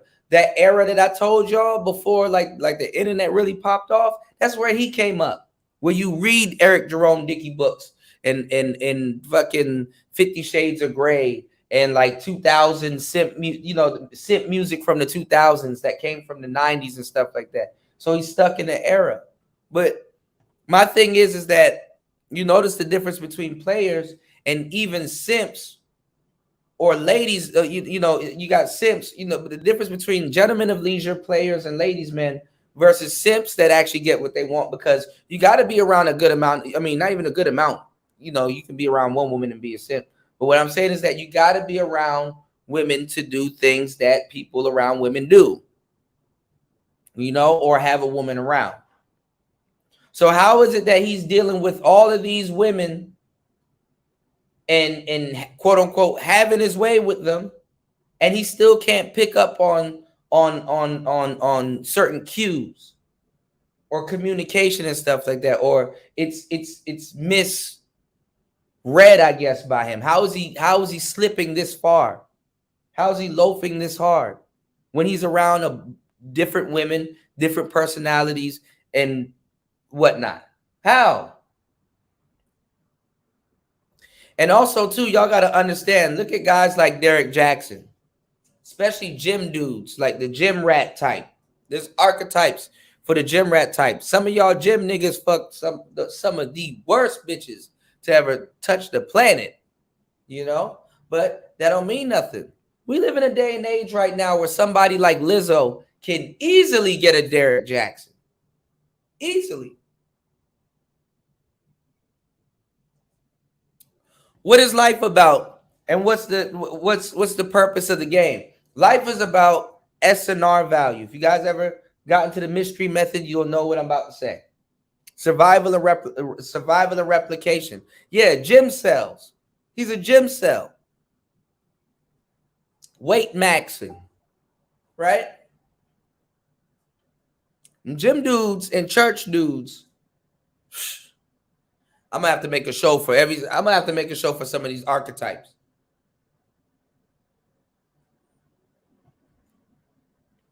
Cause they do some sketchy shit, especially if they do both. All right.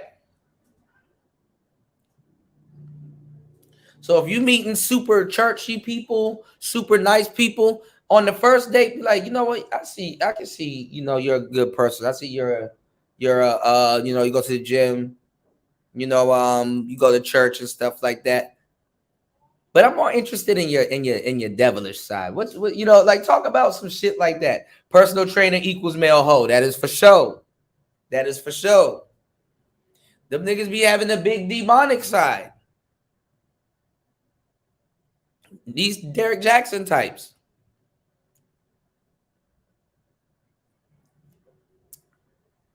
They'll be at a book signing 1 minute and then they at a Bacchanalian in the next minute. Go look up the word Bacchanalian. Anyway, if I said it right, Toya, did I say it right? Anyway,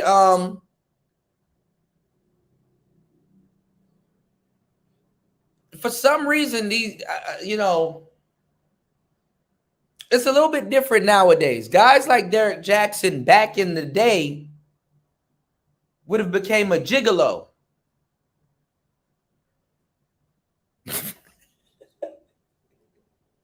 For real, I'm being dead serious. Ask Steve the Dean. Guys like Derek Jackson back in the day would became a gigolo. For real. He'll knock on your girl's door. I heard there was a fire here, and then he rips off his pants and he one of them uts niggas. He one of them niggas.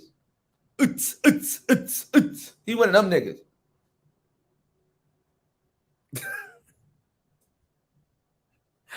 I still don't see how they don't pick up on certain verbal cues. But anyway, let's go. I'll get rejected, but this is the first time I felt that. And what felt safer was to go out and at least have friendships with other girls. Just the conversation felt like receptiveness, like acceptance again. Mm-hmm. But those loose boundaries turned into no boundaries. So, if we continued to clash and she continued to pull away or what have you, and I'm not getting no answers or whatever, especially in my prideful state, I'm thinking, man, she got me effed up. She wants attention from you, but she wants a specific type of attention from you that you're not giving her. Y'all don't know women? She wants attention from you, but she wants she wants special attention from you. She wants specific attention from you that you're not giving her. Doesn't make her feel special.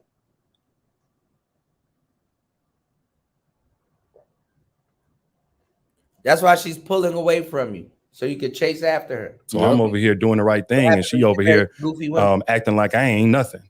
So now there's a party tonight, or there's a girl on campus, and then she got her own dorm room. And that's whenever I started messing around. Which is interesting. Now I realize something. You were trying to be on the straight and narrow, and that aggressive personality that you had, because she told me, she told us on the podcast that she had experienced a rape 2 weeks before y'all met. Yeah. So she, you didn't know nothing about. I didn't know about that till 5 years later. Exactly.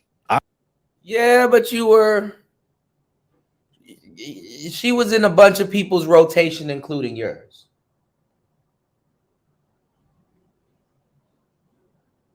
Fucking. Y'all were fucking. People were fucking. Y'all were fucking all kinds of shit. Okay? It happens. Y'all just blaming shit on each other for real, at this point. I don't know if she wants to speak on it, so I won't go in depth, but there was another instance of rape in that same 30-day span before she met me. So I didn't know to the level or at all that I was dealing with a rape survivor. Even if I knew that, I probably wouldn't have known how exactly to handle it. That, yeah. But certain forms, and we covered this later on in our marriage therapy, but because this sitting up there believing somebody, you don't even know if she lying her ass off. How you so what's going on? She messed with you and got raw paid twice within the same month?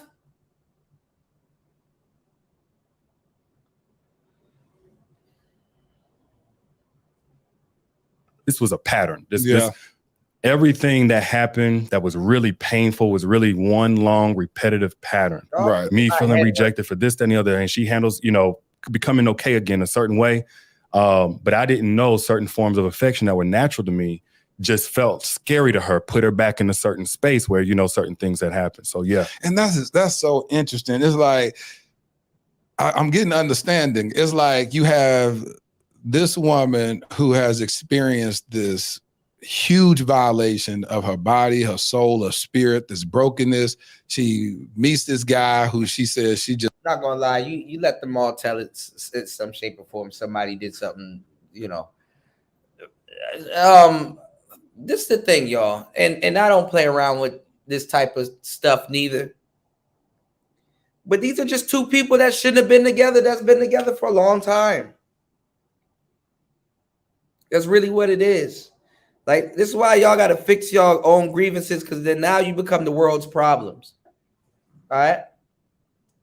Now you become the world's problem. You let any woman tell it. They've all been raw paid in some shape or form. You let them tell it. And then the fucked up part about that whole raw pay stuff is that the people that actually got raw paid, they don't go to get help because there's too many people faking, clogging up that lane. So they like, look, I'm not even gonna get no real help if I even come out and say this. So I might as well just not say or do anything. So what Derek Jackson's wife could have went through, it could be true. Easily.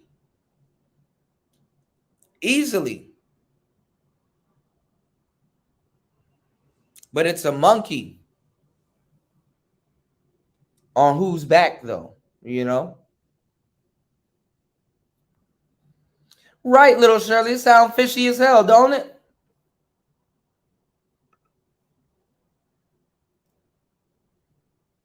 Yeah, the real women that actually go through real sexual assault, them hoes ain't in that fucking office or doing none of that shit. They at work. They go straight to work.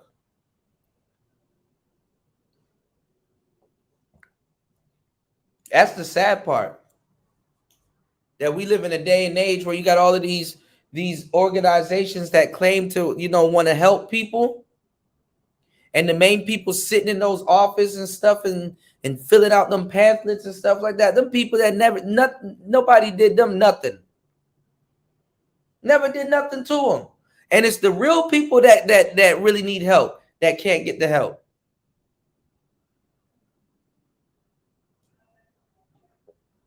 So I want y'all to even really look at a module like that. If the majority of the people in those buildings or agree, not agree, but basically I'm saying you have an industry built on people. Basically, you have a whole industry built helping people that didn't even get sexually assaulted like that. You know what I'm saying? You'll have a woman in that office that got buyer's remorse. Oh, she let some random dude hit it. She don't like him anymore. But you know what? I'm gonna just say he did this. and see if I can get a check.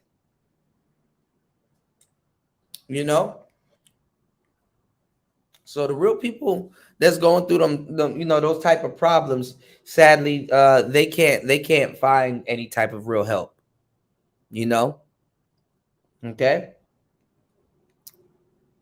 Shout outs to everybody in the building. 1 hour and 45 minutes into tonight's show. Hopefully you guys have hit the like button. Hit the like button on the way in. Hopefully you guys have shared tonight's show. And also, you know, if you don't want to share the show, if you can put it in a playlist, or you can, do your thing with it, listen to it. All right. You can support tonight's show at $PTV888. That's $PTV888. I'm going to digress because I don't want this conversation to go down the wrong path. Speaking of raw pay. Okay. But if you'd like to support tonight's show, you can do via Super Chat, and you can do via Cash App or PayPal. Okay. I'm your gracious host, DJ Kuda. We're going to be kicking it tonight. 25 minutes into today's clip, and we're talking about Derek Jackson now on the same couch that his wife was on earlier this year, if I'm not mistaken, talking about whatever. But what he's doing is blaming it on everybody but himself. Dad's not there. Oh, it's porn. Oh, it's this. Oh, it's that. And maybe if he believes that it's really all of that stuff, I don't know. None of that stuff does anything. It could enhance something or add on to something. But honestly, in my heart of hearts and what I know is that you could either go left or right. If you got a desire to cheat on somebody, people are going to cheat. The world is becoming more convenient to do stuff like that. Some people cheat because it's convenient. Oh, well, the opportunity was there and it was convenient. Some people cheat because the opportunity is there. Some people cheat because there isn't an opportunity there and they got to create one. Some people, y'all, that actually cheat would rather create the opportunity, because at least if they create the opportunity, y'all, the opportunity is in their control. You see what I'm saying? Other than some random coworker that likes you and you got to sneak off and go do something and turn around and deal with her at a later date. Whereas if you go out, you leave love to go look for love, and you're setting up the circumstances too. Okay. So we talk about these type of stuff in great detail in Player Talk Radio, because there's a difference. Like, for example, if somebody cheats on you or you cheat on somebody, there's a difference if you invite somebody to your personal bed in your house versus you went out or you're in their bed or whoop-de-whoop, And the dating economy has collapsed. One thing you will never get women to admit is that they like to deal with married men. Again, a controlled situation. Why would a woman like a married man? Because it's convenient. She can send him back home to his wife. It's like getting someone that's pre-selected, but with no strings attached. Dropping gems on tonight's show. Y'all hit the like button and support tonight's show. Let's get back into the clip. Let's go. Just love the mess. She loved your dirty draws. You're wanting to show your affection. You grabbing her by her neck. You being aggressive physically, from a sexual standpoint. She's getting nervous. She's getting triggered on all levels. Don't even realize that she's been triggered like this. She's closing up rejection to you because you've experienced that growing up. Mom no longer is kissing you and tucking you in the bed at night. Rejection. So now you're like, well, now I'm going to go self-medicate. I have this. You're not about to base this on abandonment issues. Everybody and every child to a certain degree has certain levels of abandonment issues. Abandonment issues doesn't run you into the arms of another woman. You know what I'm saying? What's going on, NYC? Shout outs to you. Yeah, it's on her terms. Yeah. You said women destroyed the dating sphere. I wouldn't just blame it on women. You know, there's things that women do that level out the economy. We'll get into that. That's a good topic to explore. Right? I know simps have done their damage, you know. But this is the thing. You know, if somebody wants to cheat or deal with somebody else, they're gonna cheat and deal with somebody else. He was just they're just two wrong people that shouldn't have got married, that are childhood friends, that have a relationship with each other. It just is what it is. You know, unfortunately, that's a part of it, you know. That's a part of it. All right. Derek Jackson was messing with multiple women and he wanted to cheat. Just simple as that. Yo, I saw something. It was bad. I wanted it. And mentally, I felt, you know, I was riding on the confidence. I had an old girl at home. My confidence was up. You know, I felt like that's what I wanted. You may not know. You don't know how sloppy people are. What if she was pulling away from him because she smells another woman's cologne on them? Them little geeky, goofy girls. Oh, nigga. They got a nose like a motherfucker. I ain't lying.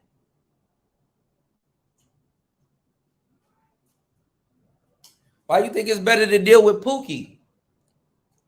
Because at least, well, I mean, a woman, if a woman gonna smell another woman's pheromones on you, they're gonna smell another woman's pheromones on you. Because I'm gonna tell you the truth too, bruh. I got with this one girl one time, and I'm not gonna lie, like she just had a sexy scent. I don't know. It was just I don't know how to explain it. I could like. We were kicking it heavy. My bed sheets smelled like her. My shirt smelled like her. And I had a cologne too, but I could smell her scent over my cologne. And I got a bad nose too, because I you know, at the time I smoked. Okay? Heavy. Every day. But I could smell her scent. And let me tell you, man, I would go to work. Bitches will come out the woodwork. All kinds of people start approaching me, and I'm like, damn. And I know it was because they caught her aura was on me. People have an aura. Her aura was on me. And obviously it showed in my demeanor. I had my nose in the air and shit like that. I was, because I be in my own world. All right. So you know, I be in my own world, y'all. But other women will they sense that on you. They sense that on you. You know, this asshole will send me to work with hickeys on my neck and all kinds of shit. If you wanna get some bras, bro, get some, bro. Look, I'm not even gonna go deep into it anyway, because this ain't about getting no goddamn bras. What I'm saying is that, you know, that's usually what happens. You know, but respect goes both ways too, fellas, because if you're dealing with a woman, make sure you respect her. You know what I'm saying? Because respect will cause you, will help you not to cheat. Like, nah, man, I ain't about to do that. Plus, this little shorty over here, she ain't worth it. And then I like who I'm with right now, so I'm not even gonna put myself in position to jeopardize that. You know, you gotta think like that, man. You know. But that's out of respect. He didn't respect Danae. Danae didn't respect herself. I mean, it just is what it is. But I'm going to tell you right now, them goofy, geeky, kind of weird, nerdy chicks, they smell everything. So she probably was pulling off of him because she smelled another woman's scent on him. You know? But you need to be, if that's your wife or your girl, you need to be able to sense that without even saying it or having somebody highlight it for you and shit. This kind of where it becomes this kind of where being a pookie actually kind of works in your favor. It's better to come home smelling like weed than to come home smelling like another little shorty. You know what I'm saying? I messed with a lawyer chick one time, I told y'all, and I had another lawyer friend that confirmed the same thing. Me and her talked about it. How she would tell certain lawyers from law school and just men that she was dealing with, because she would rather be a side chick, because that type of situation was more convenient for her because she was going to law school. So every so often she would entertain a nigga on the side or two. And she will cut her hair similar to how their girlfriends had their hair cut. She would tell dudes to take a picture of the type of soap that she's using, blah, blah, blah, so she can use the same soap and kind of go undetected and stuff like that. Me and her got into a real deep talk. I was like, well, the funny thing is have they ever tried to leave their wives for you? Because it seems like you're selling the actual fantasy that the wife doesn't sell anymore. People get with each other and then you end up settling with that person that you get with, right? Not settling, but you know who you're with. You're familiar. It rests in. She was like, yeah, a little bit. But she was like, her job was just to basically get what she wanted out of the deal. And you'll be surprised the amounts of money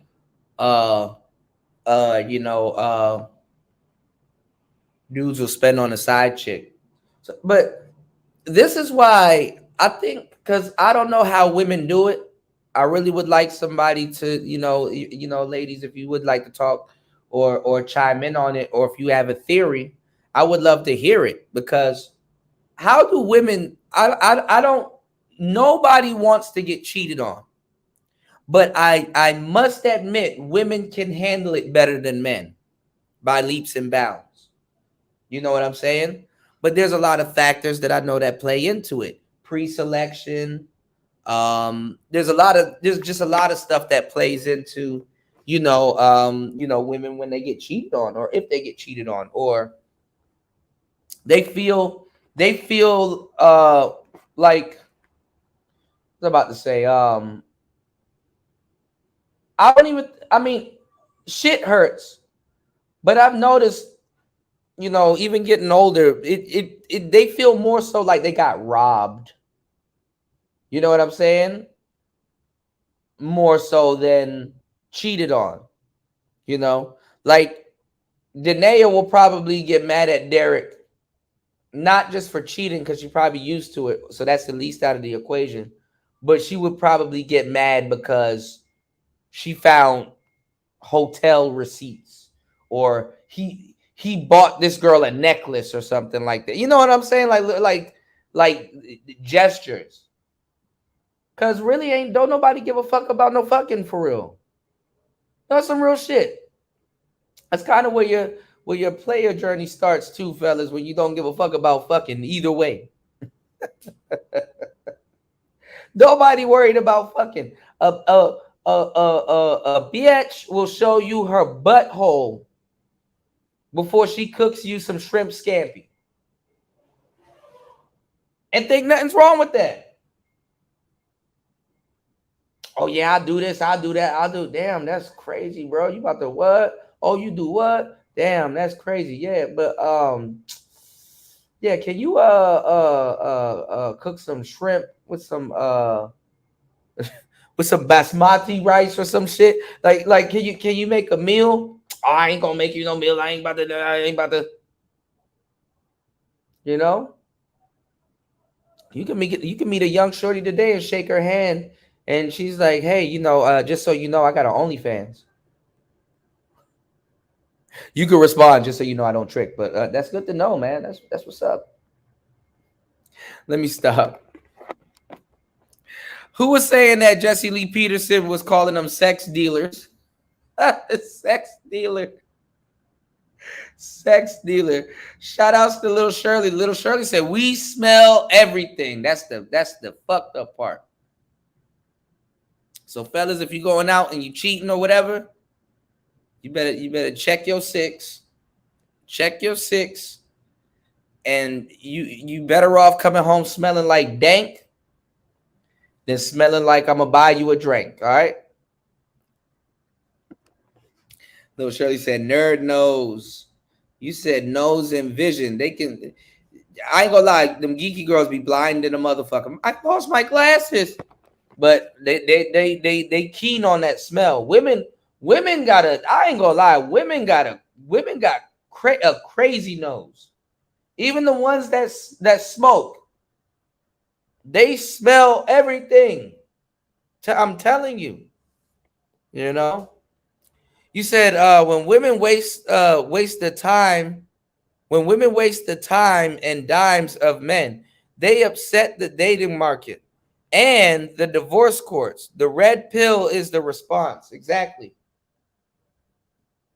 Now, Raven brought up a concept about, like the ruining the dating. There's a bit of truth to it, but it's kind of like a half truth too, because the guy's got to be around to reciprocate, But the baby mamas are leveling out the dating market to a certain degree. He said, dude, I lose it when I find a hair, especially now that I've cut I've cut mine short. I know how that is too. But I be finding all kinds of people hair. And I got locks. So sometimes other people's hair get tangled into my hair.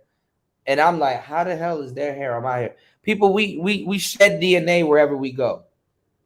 Even when people do forensics on a murder case, they anything they can find.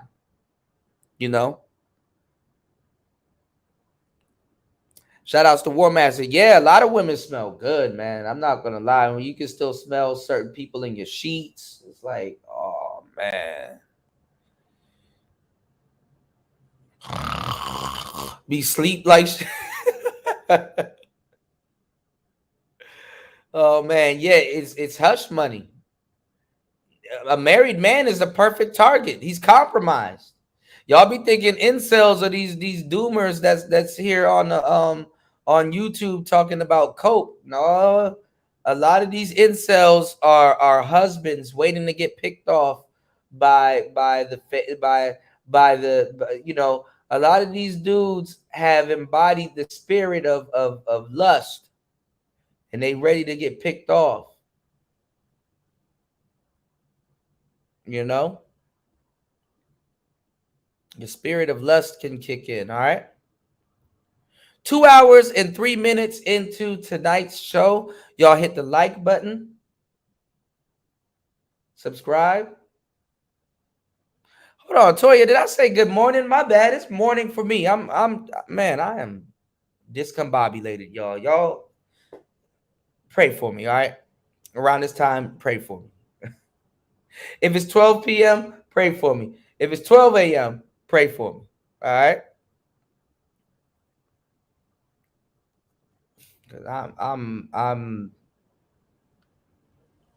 I've been off for the last couple of days, and this retrograde is pre-whipping my ass. You said when men cheat, it's just sex. When women cheat, they're trying to replace you. That is true.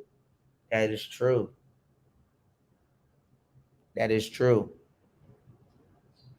And I've noticed women will stick around guys when they think the guy's trying to replace them, when the whole time it's just sex. You know what I'm saying? If you think men don't handle rejection, nah, women can't handle rejection. It's just kind of really, What's going on, Eric Bird? Yeah, dropping gems. Dropping gems as usual, man. And I appreciate you guys for letting me be your jeweler. This is a great piece that we're working on tonight. You dig?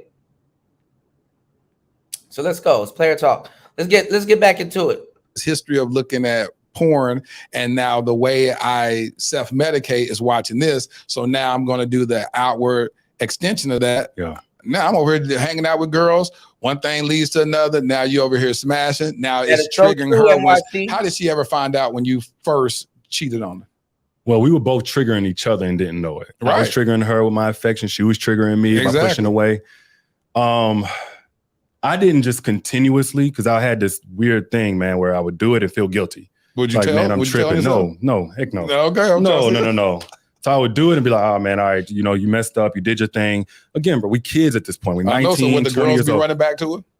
Nah, they didn't do that either. I don't even know if those particular girls knew we were together. You walking around holding hands on campus? Wasn't not all of them was on campus. Not all of them was on campus. Yeah, we talking. I'm trying to dig back because this is 15 years ago. A long time ago. But listen, anybody going off to college in a relationship knows that there's a greater chance for their spouse to cheat.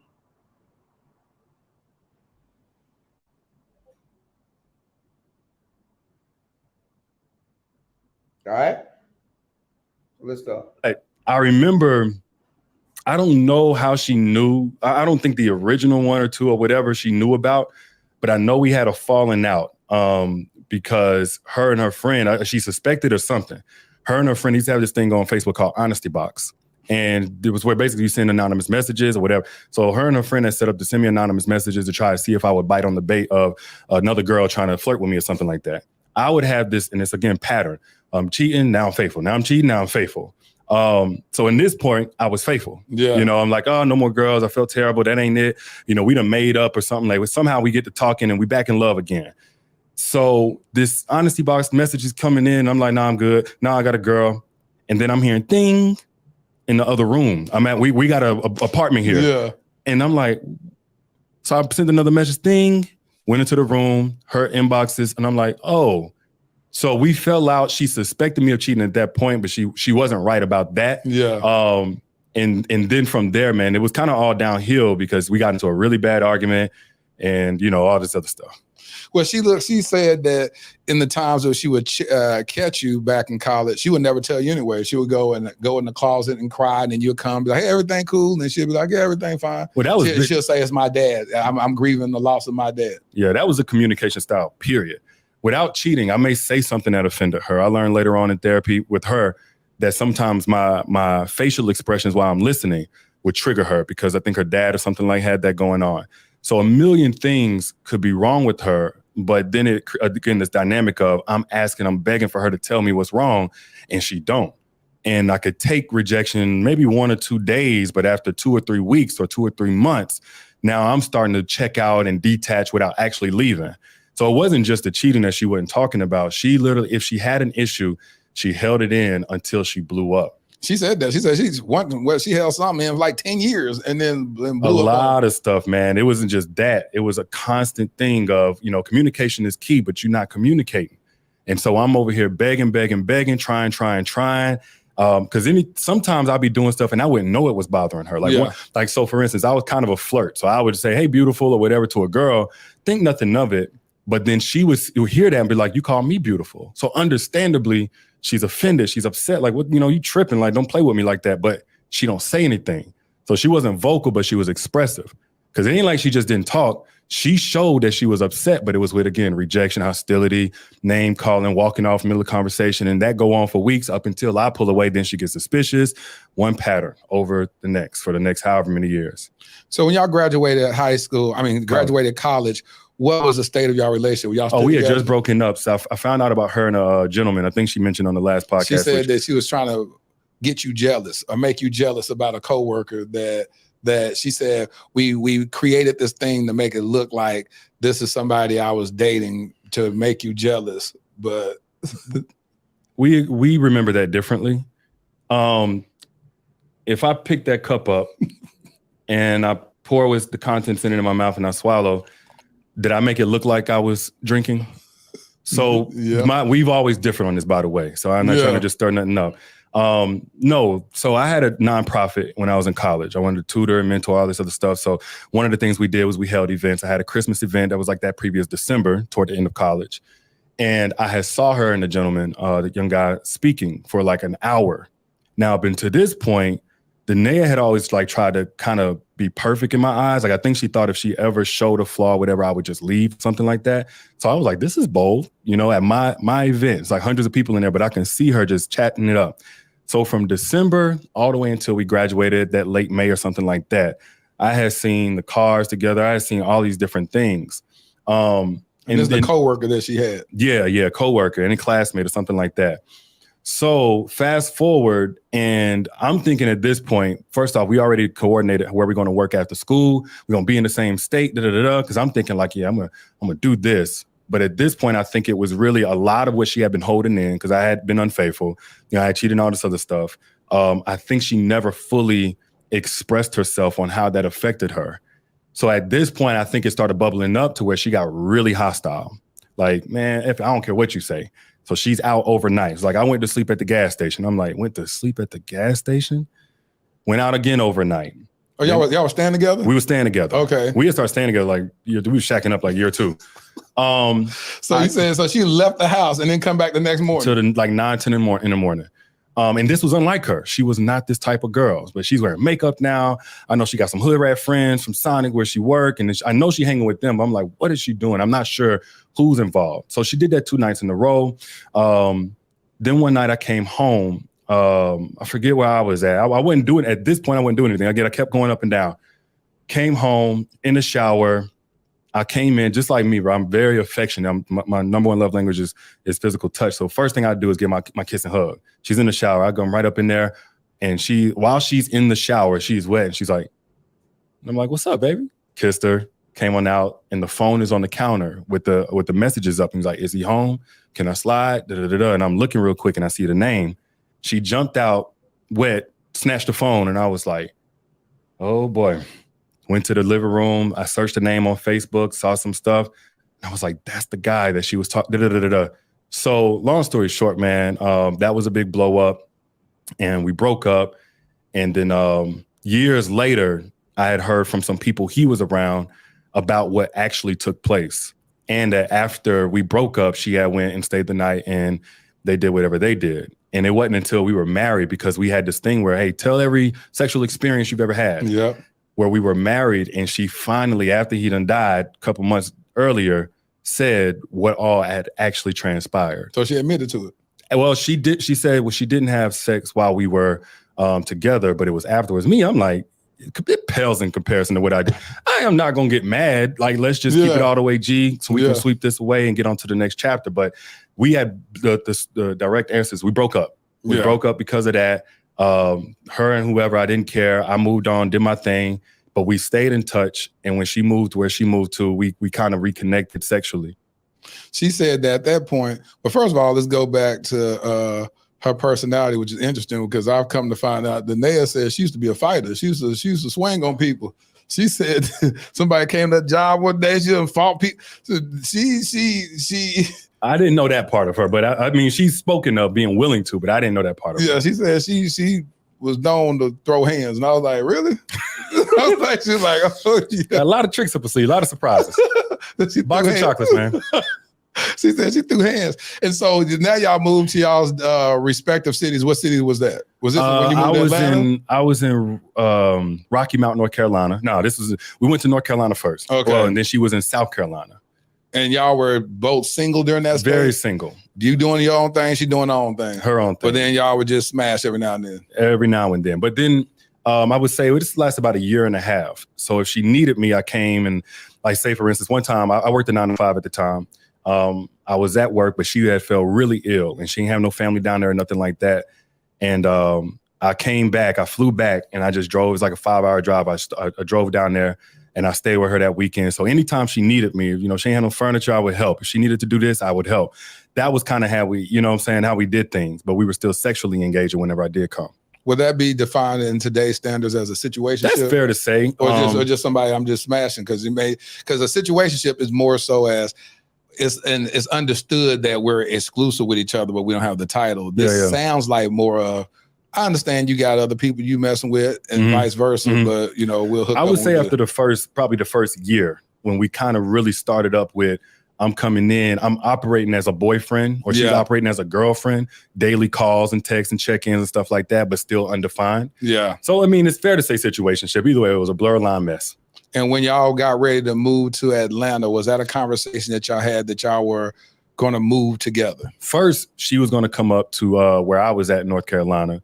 My whole goal was to get down to Atlanta. My whole life goal was to get down there in driving distance to my mom and them. Where your mom live in Atlanta? Alabama. So she's like a 4-hour drive away. So I never had plans of staying too far away. I always wanted to be close with family.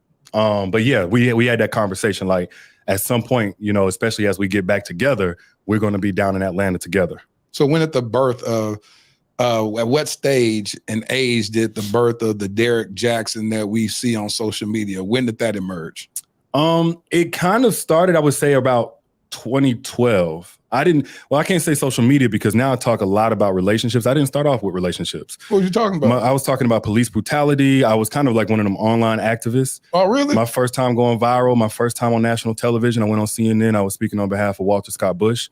My first time going viral, it was about Trayvon Martin and Rachel Gentile and those folks. That's what you was doing? That was my first thing. That's the first thing I went viral with. So the first like 50 to 100,000 people that was on my page, and I only separated it because I didn't want people on my personal page aggravating, you know how racist it is. Yeah. So I created a separate page where I was talking mostly about that. Occasionally I was sprinkling relationship stuff because I was always a lover. I always loved love and talking about love. But that was 2012. This was 2012, 2011, 2012. When I first went viral, I went to work and I saw like 15,000 people liking the page and so on and so forth. I ain't know nothing about it. Yeah. But I was just speaking my piece on whatever I felt was true. But then that became too heavy. It was like, it's so dark and it induces this helplessness. And I don't know how people do it now where they get up and talk about that every day. It's not that it's not important. But anyway, I was just like, I kind of want to stick to just the lovey-dovey stuff, man. So I kept posting my poetry and, you know, Dear Future Wife, you know, and all that stuff. But people, like now I got like 75, 85,000 people are looking at my page. And now what they see is at least relationship conversation. And so then they would ask questions. And that's whenever, I don't even know what year that was. That had to be about closing on 2013 sometime. And I wasn't trying to give like this expert point of view. I was just more like big brother. You know what I'm saying? It's like, hey, this is what it is. I'm not no knight in white shining armor, but this is the truth of what you're talking about. And so they begin curating more of the conversation now, the DMs, the comments and stuff like that. And little by little, they started going viral. So look, Derek Jackson,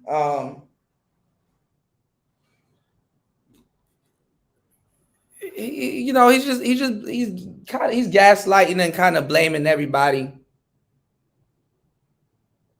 but himself, because to even stay relevant for that long, he had to be what's up on, you know, he's on social media.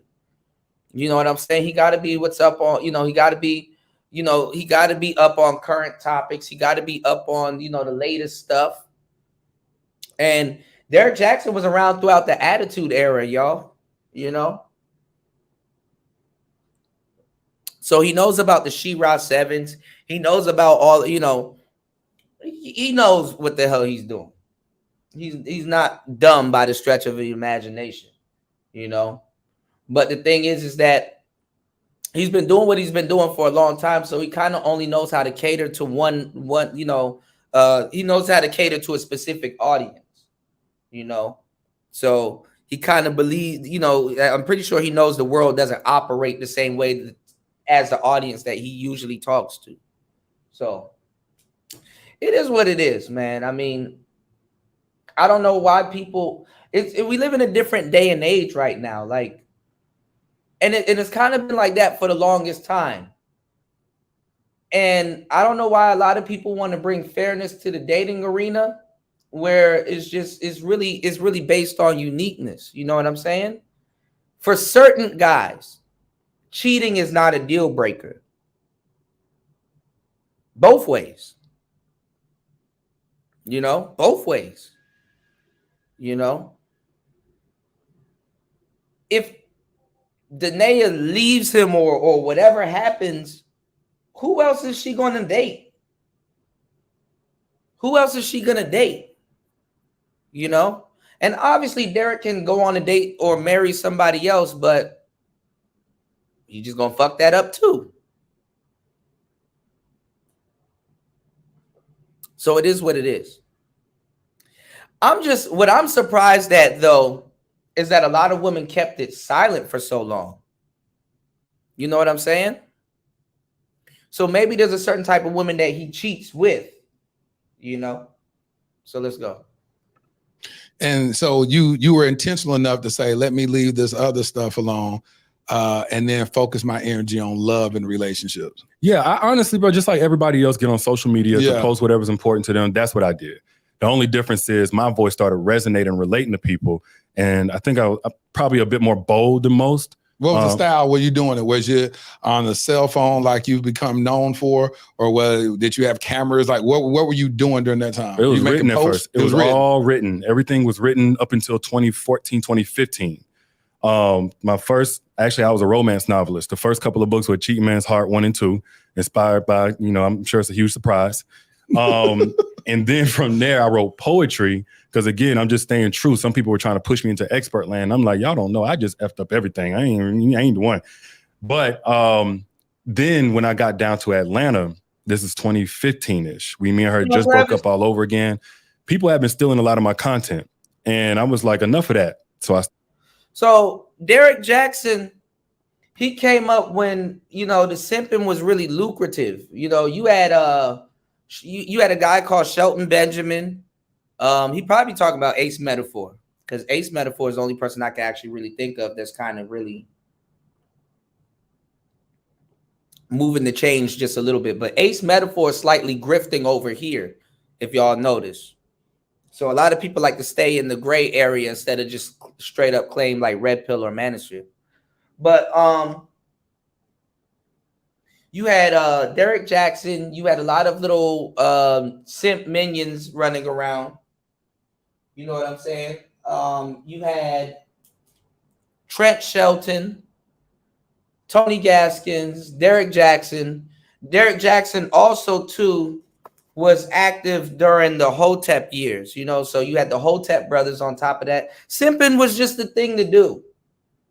It was just the thing to do. But as new information and certain things, have rolled out in the internet and stuff like that, it's just not as lucrative anymore, and it's just not the perfect time to be a simp. Guys aren't getting rewarded like that. You know what I'm saying? Bayou said he's lying. He peeped how lucrative pandering is. That's exactly what he did. And I'm not gonna lie, he was damn good at it. I stopped talking about Derek Jackson like that, like his actual content like that, about almost 3 years ago. When I figured he had a video, and the way he edited it, that's a tongue twister right there. The way he edited his video, he said some egregious shit and his eyes got big. I'm like, yo, he could not say that without laughing. Cause it was just the dumbest shit. Like, it made no sense. Like, he went out of his way to pander. You know what I'm saying? He went out of his way to pander. And he said some shit where it's like, bro, you don't even believe that shit.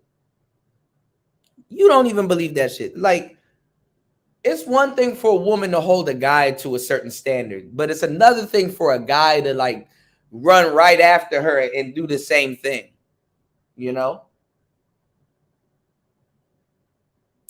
then I'm gonna tell you something too, which is why an addiction like his kind of gets worse, because when you do that as a profession, or women know that's what you do as a profession, you kind of box yourself into a certain archetype of woman. And whether you get a woman out out of that or not, you messing around with your groupies or whatever. When you mess around with women like that, to a certain degree, you lose respect for them, because it's like, damn, you just eating that shit up, huh? You know what I'm saying? Derek, I got your book, I got your card game, I got your, Most people that give relationship advice are either in a fucked up situation or have been in a fucked up situation. You know what I'm saying? But like, people always ask, oh, well, you're a dating coach, or you're a coach of something, a game coach, or whatever the hell you want to do, Why isn't this like that? Why isn't that like that? Well, first of all, coaches don't play. Number one, coaches don't play. And number two, I mean, depending on how it's rolled out, you know, that's your testament. You know, that's your testament. Give it a couple years, y'all gonna find out. Damn, TD Jakes is fucked up. Y'all gonna find out. Damn, these other people are fucked up. Or you know, certain timelines and stuff. Nobody's perfect, and nothing is perfect. You know.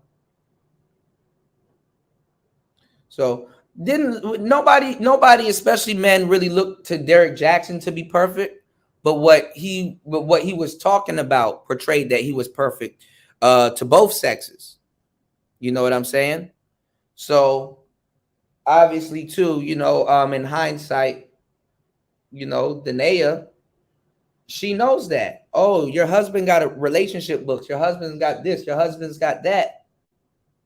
But it's like she doesn't have it. You know, it's like, oh, well, he's not like that with me, or he told y'all that. But with me, it's like this, you know. And women will be okay with cheating on a Derek Jackson. But the thing is that you see the archetype that people claim that they want, like a woman will claim they want a tall, dark, and handsome kind of buff guy. But some women deep down inside know they don't deserve that type of guy. So they will mess with a Derek Jackson for like 2-3 days, or string him along, get some money out of him, and then go back to doing what they were doing. Most people aren't used to what they claim their type is. Okay? Because most people usually don't get their type, you know? And a lot of people are content with that. Who you gonna be dating while you're not dating your type, or while your type is not dating you? You know? NYC said, I feel like the famous and rich thing is played out for men. It is. Just be rich and move low key. Yep. But I mean, it is what it is. I mean, like guys will, you know, if you do got the good girl and stuff like that. I mean, look at the type of girls that Derek messes around with compared to his wife. They're like the thotty ones that dudes are complaining about. You know what I'm saying? Like, he'll cheat on his wife with a straight up Keisha. You know, because he already got the good girl at home. You know, not saying that Keisha is the bad girl, but she's more practical. You know, like I told you guys, I like goofy women. They're my type. Goofy women are like, you know, the relationship type. But there's little setbacks that do come with goofy women. She's probably a homebody. She probably not gonna go out. You want to go to the club, she wants to watch Harry Potter. You rather sit home wrapped up in the covers with her watching Harry Potter, or would you rather be out in the club? So a lot of men, I've noticed, aren't even real with themselves. You know, a lot of guys have that same complex that they condemn women for, and vice versa. You know, a guy would like the good girl as the wifey and the Keisha on the side. You know what I'm saying? And the wifey will know that the type of girl that he likes is drastically different. You know? So you said niggas will not stay low key. They have that urge to flex. Yeah. You said even when they don't need to, they'll flex on someone to make them feel better about themselves. Yeah. You know, but see, in his position, he's with this woman for a long time. You know, sadly, some of the women that you come up with, you can't take them into your new life when you do find success. You know what I'm saying? You should be able to sit down in a Lamborghini with the same woman you struggled with when you had a Honda. But you can't be eating peanut butter jelly sandwich and chicken sandwiches and shit in a fucking Italian car. You know what I'm saying? Hondas are 4-seaters too. But your new life requires 2 seats. You know? So, honestly, cheating is not a deal breaker for a lot of people. Women will actually judge you more on how you handle it or how you went about it. You know what I'm saying? So they take it off the table and then put credit back on. So everybody hit the like button. 2 hours and 30 minutes into tonight's show. Hopefully you guys are enjoying tonight's content. It's Player Talk Radio. If you would like to support tonight's show, you can support at $PTV888. That is $PTV888. Also, you can support via Super Chat or PayPal or by simply liking and sharing tonight's show. All right, let's get back into it. I started making videos, Snapchat videos. And then those went even more viral than the written stuff. So that's how that happened. It was on my cell phone. I ain't have none of these beautiful lights and cameras or nothing like that. But I was able to impact a lot of lives, even just with I think it was an Android at that. You got something against Android? I'm just saying, everybody be shading. Now you woke up and chose violence. Now people are Samsung phobic, so we're having a great conversation until you had to go attack Android. Now interview over. I'm sure. Triggered you. Yeah, triggered me. You iPhone people. And so you start doing this content. And so what kind of feedback did you get from your brothers? Like dudes that where they like, man, come on, man, what you doing talking about this stuff or this? Like your inner circle, how did they receive it? My inner circle knows me. They know first off I'm kind of soft. Like I always like things that most people didn't like. Okay. I watch a little bit of sports, but not big on sports. I always love love. Whenever we used to freestyle back in the day, I was always on love topics, all that kind of stuff. So really? Yeah. But outside of my inner circle, I got a lot of feedback. That really kind of got with the videos, the comments and all that kind of stuff. Oh man. But it's just like, bro, true is true. Like, again, like you just think yourself back in the worst of your decisions, whatever they may be. If your female cousin, auntie, mama, sister come and ask you a question about a dude, you're going to keep it straight with them. 100%. You're not going to tell them, oh, he put his hands on you because you didn't have the food ready when he got home from work. You're going to say straight like, nah, he put his hands on you, but he probably wouldn't talk out of line to a dude the same size as him. 100%. Cowardly, right? Yep. So that was the perspective. But as people came and piled in, and again, I never branded myself because it wasn't about no brand. I just wanted to do what I was doing full time. So you wouldn't even know it at that point. You don't know how this could grow. That was not a thing whenever I first started. Right. It was like maybe two guys. I think one or two guys that was doing it professionally. Who was doing that professionally? I want to say Tony Gaskin was one of the ones, and then he knows, man. Come on, man. It's a small niche. It's not like I mean, it is a billion dudes simping, but the real dangerous simping happens offline. He knows his niche. He knows he was competing with Tony Gaskins. They all were competing with each other. They just wasn't as good as Derek Jackson. They had to steal from Derek Jackson, War Master said, say no to Crapple. Raven said, screw Android haters. A brother by the name of Stefan Speaks. Oh, yeah. They had a thing going on. And that's another guy. But see, Stefan Speaks is more... he's more professional, I would say, and you never know. I mean, hey, look, half these dudes, when you meet them in person, they some niggas for real. It's like, bro, you know what you're doing. And it's like, yeah, but look, I made a bag, No, and I still didn't know their business. So I mean, I didn't know this as a profession. But that was the feedback. But then guys that actually talk to me in real life, we always left the conversation them understanding what I'm saying in full context. So if a woman asks you a question, you're going to speak to that context. Yep. But of course, it's a larger conversation in both sides of the coin. And when did you start knowing that? When did it click? This can be monetized. Did it happen from your first booking that happened? Somebody said, hey, we want you to come speak at this women's thing about this. You're like, wow, I can get paid for this. How much I charge? $500? What I charge? Yeah. What was the first thing that made you say I could get paid for doing what I love doing? First off, I published my first book, 2013. It was a romance novel, though. There wasn't no advice, 2014, 2015. What was that called? A Cheat Man's Heart. Okay, so that's when you created product. Yeah. But it was tough to sell because I didn't know how to show the value in it because I ain't had no quotes in it or nothing like that. Yeah. So then I was like, well, speaking. But I was deathly afraid of speaking. Really? I got booked for an hour, funny enough, in Mollywop, Montgomery. And I think it was about $400 that I got paid. I had everything up in my mind, I'm going to say it. And I had everything out in 10 minutes. And I had another 50 minutes to go. I was sweating just like I am right now, except I ain't had nothing to say. So I was like, well, speaking probably ain't it. And then I was like, from there, I had to figure out other ways to make money. So, even to this day, my content ain't how I make a living. I have other businesses, but I had to figure out, how do I do marketing? How do I do Google Analytics and Facebook and YouTube marketing? How do I do these other things? Because I'm not getting no money. At that time, they didn't have no monetization for Facebook and all that stuff. So if you didn't have a product to sell, or if you weren't getting brand deals, you ain't making no money. Facts. Yeah. Did you ever get brand deals?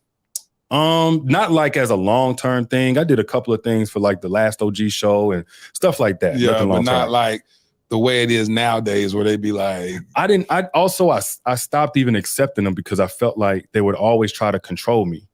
Like, my thing is, like, I can't be bought. I don't care who like what I'm saying. I don't care the feed. Man, look, I'm going to say the truth. I'm not going to be a sellout.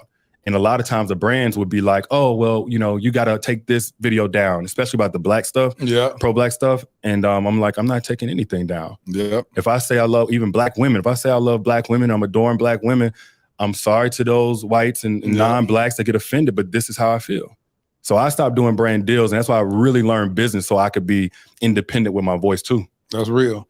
And so then what initiated the move to Atlanta? You wanted to get closer to your mom, 4 hours drive, that y'all moved together in solidarity, that you say? We planned it first. She had got a job down there. By this time, I was a full-time entrepreneur. But then we broke up right before we even went down there. We was some making up and breaking up fools. So we went down there separately. She went to stay where she was at in Dunwoody. I forget where I stayed, Dallas, Georgia, something like that. This was another long single season. We had 3 main tries at relationship. One in college, one right after college in North Carolina, and then the one in Atlanta. And so when you say the single season, how long? I know it's hard to look back at that time. How long were you single? And because y'all still never just stopped dealing with each other ever, No. So we're not official together, but we still gonna be smashing, meeting up to smash. How long did that season last? Maybe about a year. I would say this was in, I think it was like the second half of 2015. And then we didn't get together and operate as a couple until Marley was just about here. And that was in 2016, end of 2016. So yeah, she went and did her thing. And from my understanding, not just single, like we smashing, but she was on dates with other guys. Nothing wrong with that. And of course I was doing what I was doing. So is this her comedy when she says, me and the girl, she said, I knew, I like having sex with them. We passing each other, men and women passing each other in the hallways. Is that comedy or for real? I don't know why she said that. Because I told her a story about 2 girls passing each other. There's no way in heck I would have her, because I know her temper. You know what I'm saying? I never seen her fight, but I know her temper. She gonna make stuff uncomfortable. No way I would have her around any other woman that I was actually smashing. But there was a situation I told her. So maybe I think as she was talking like us, as everybody who's, sleeping with Derek. But yeah, there were 2 girls that passed each other up on the staircase, because I never lied. Like, this is what I'm on. I'm single now. I'm deep in my whole phase, and I'm gonna win all American honors in it. See, that's what I'm talking about. So if you can be 10 toes down and be honest like that, I can't do nothing but respect that, because women say that that's what they desire. They like for a man to be straight up honest, so they'll know how to move accordingly. And so you're telling me that in that phase, you were straight up like, which she said that it was like that. There's no perceived relationship. There's none of that. Now, there could have been more etiquette in how I did some of those things. How? Tell me how you have etiquette. First off, I thought that was kind of messed up for the girls I had passing each other. I really was in savage mode. And then I think 1 or 2 times the nail would see like some condom wrappers or something like that. And I'm like, even though we're not together, she may be doing her thing, we know our history and we know the feelings that we got for each other. And especially whenever she got pregnant. We conceived Marley, I think New Year's Eve or what have you, and going into 2016. And we continued engaging sexually, but she's pregnant now. And then I was still out here doing my thing with whoever, whenever I felt like it, because we were not together. Right. And it was well understood. But again, that's kind of whenever she found out through the videos and stuff like that. Now, how she told me she found out, I'm not sure exactly if this is it, but she went and got a new phone. It was logged into my Google Cloud because we had been logged into each other's email, and that allowed her to see everything. And I'm like, again, I'm kind of freaky. So I was recording a lot of stuff. Yeah, I was just recording a lot of stuff. I like to see it or whatever. I like that better than porn, to TMI. But you say you like to see yourself. I like to see myself. I'm inspired by me in that regard. So she saw all of that. And regardless of how she found it, man, I just was like, it's like, what the F am I thinking? She's pregnant and she had to see that. Single or not, she's pregnant and she had to see that. Let me ask you this. This is something that she said on the podcast.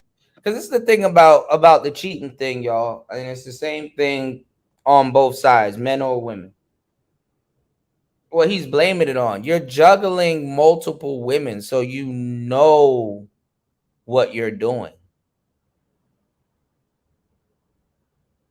It's not like you're like, okay, you know, I'm switching. It's just my girl and this one other chick. No, there's a couple other chicks.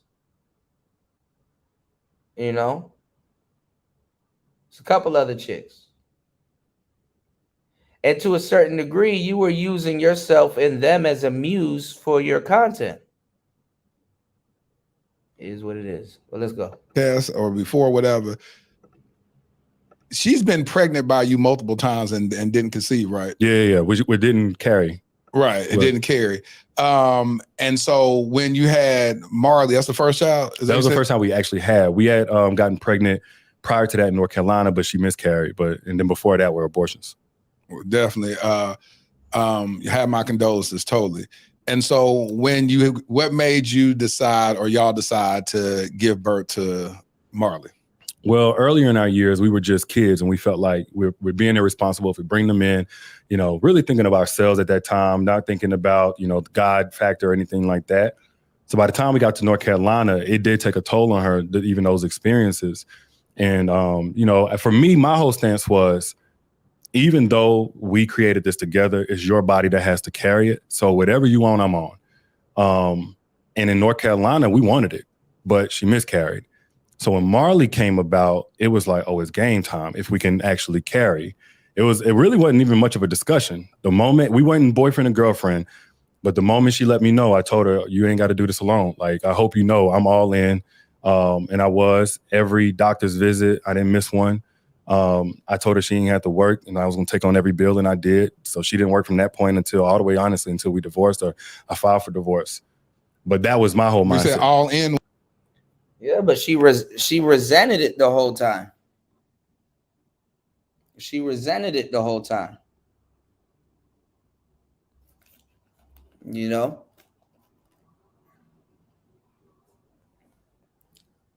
So, you know, relationships are going through all of this stuff, y'all, man.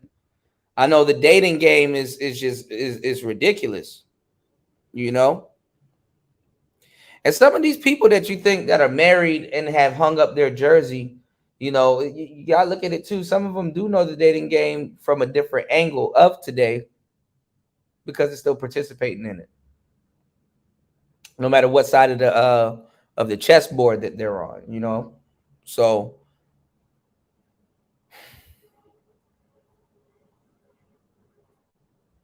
I don't know how he thought this was gonna play out, but okay.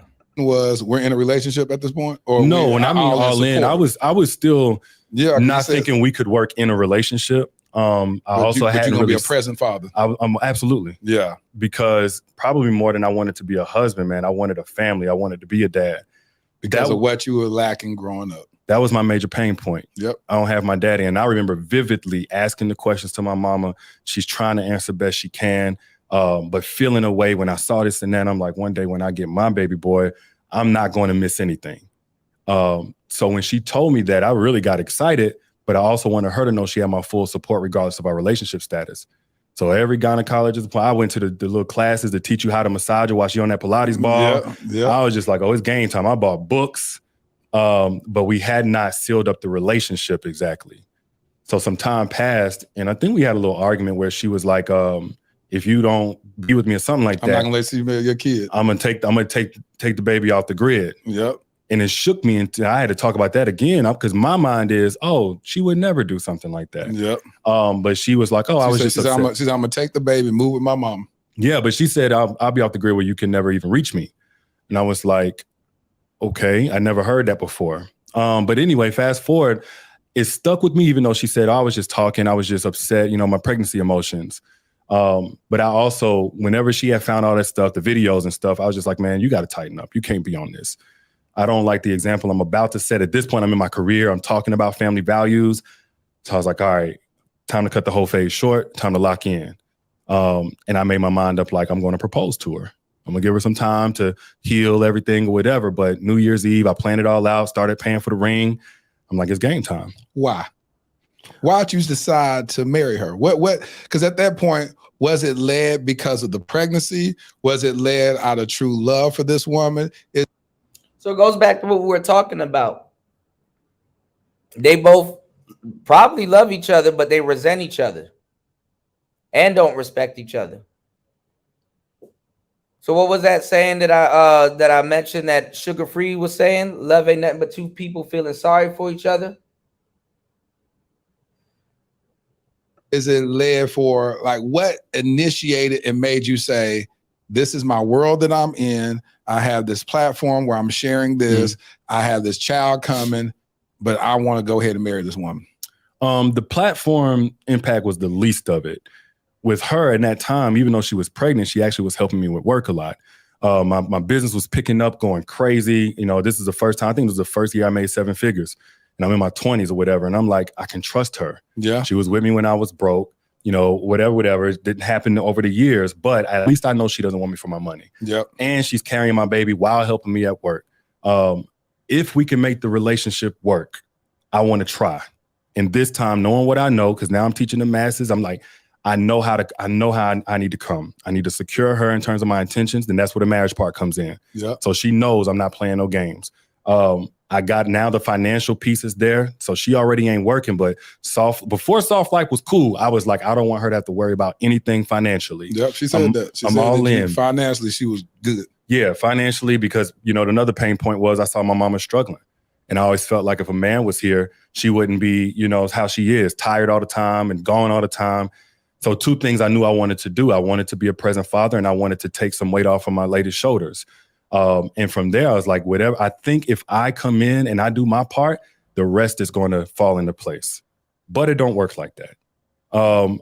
I see, and I had to learn this in therapy, man. Like, as much as we know we cultivate a version of a woman, she exists outside of us. Oh, of course. Well, it's easy to say that, but then when you in it and you know that you're doing this, and this, because it wasn't just financial. If she called me at any time, I don't care if she wanted me to run to a place and get her some food at 1 or 2 in the morning, it's like whatever. And I'm sitting there billing that into, that's going to produce a certain version of her. But that mindset didn't allow her to experience remaining trust issues with me. Postpartum depression. Oh yeah. All of these different things they ain't got nothing to do with how I'm treating her. Right. So without considering that, man, I personalized everything going into even the engagement and on forward, man. So yeah, that was my thinking. Like, we gonna make this work no matter what, but we still had not properly set the foundation, reset it from all of the years past. And when you decide to marry her, you made up in your mind, I am done with all these women. This is my wife. I'm going to be an honest man that covers my wife properly. When I made up to just get engaged with her, I had burnt all the bridges. Oh, you did? But the thing was, with me, my boundaries were loose at Explain. best. So boundaries being, I had bad boundaries when I was married. So I just want to hear what you consider a bad boundary. So I may have a woman that I slept with before, even in our singleness. I may have a woman I had sexual history with before, and I have no problem carrying on small talk. That's one boundary. Right. Going out where I knew somebody else was going to be there, that's a loose boundary. It's like, you know, somebody that you had sexual history with is at this place. There was one situation where a girl that I had some sexual history with, she did some work down in Atlanta, so she was flying in way before she had asked me to like give her some books or something like that.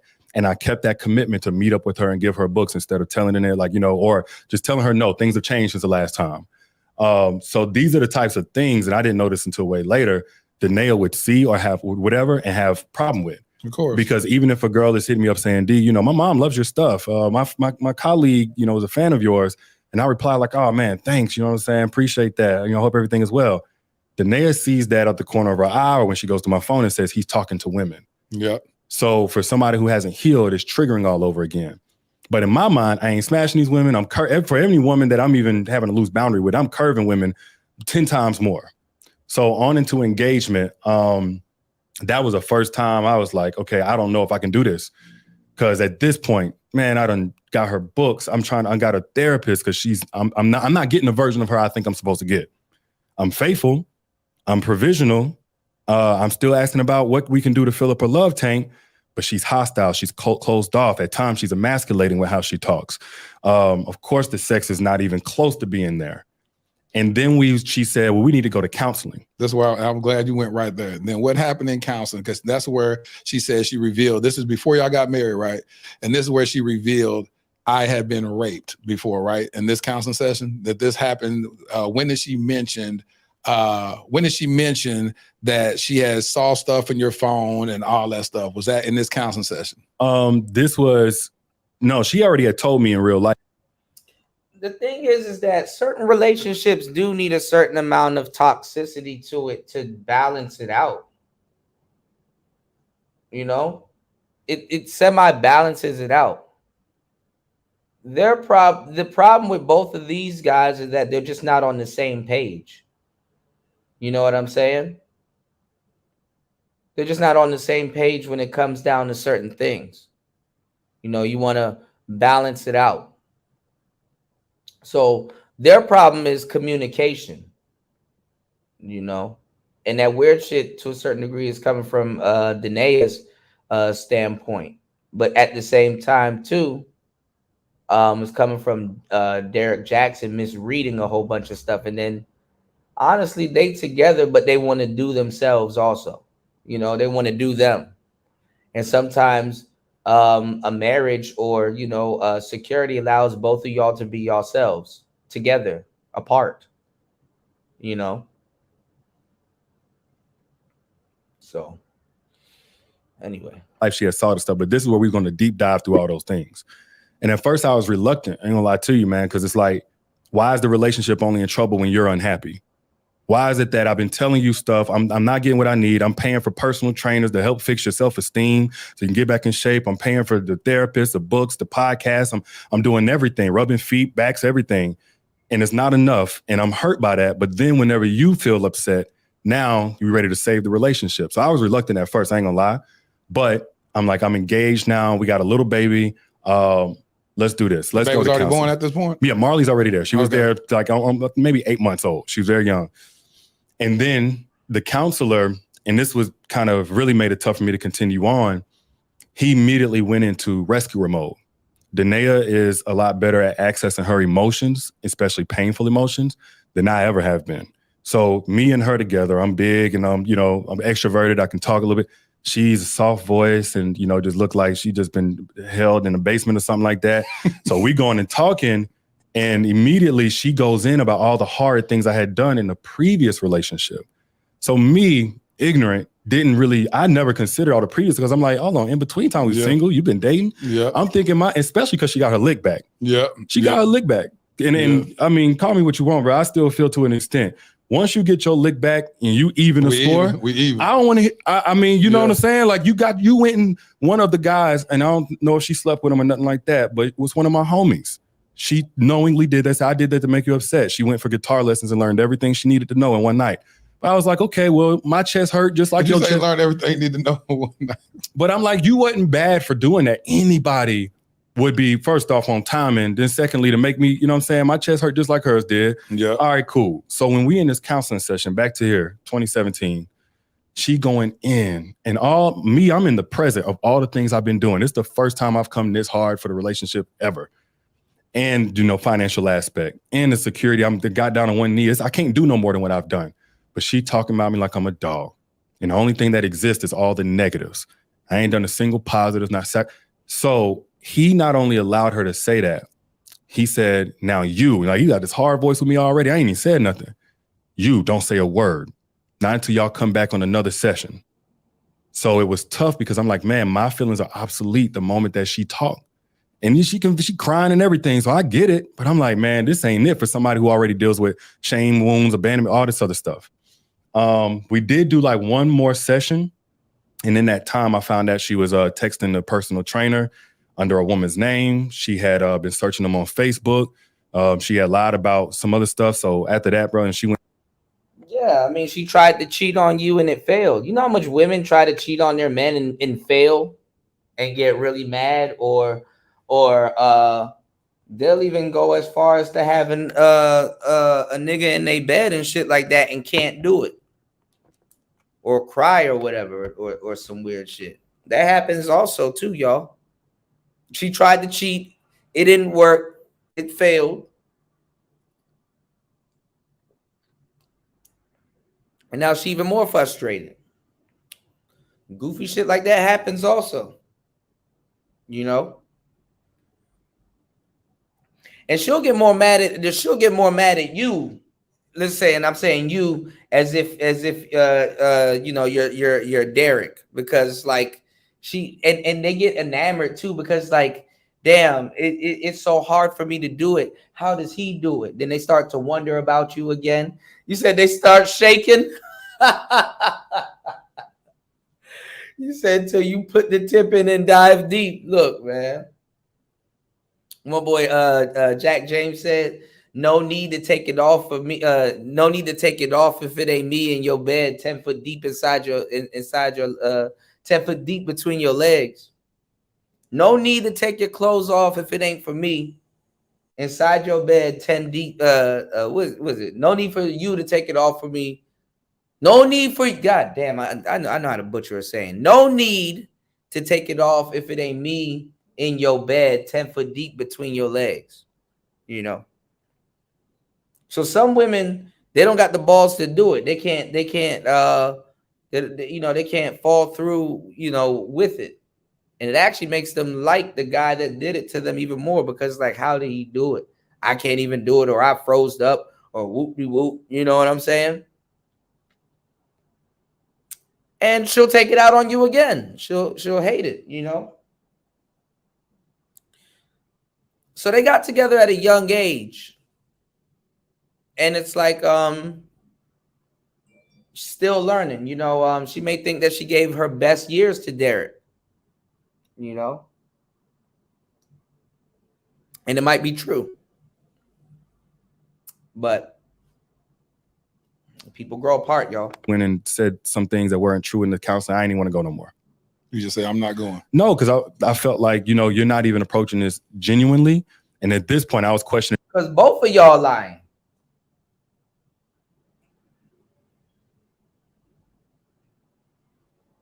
You know how much dudes end up going to therapy?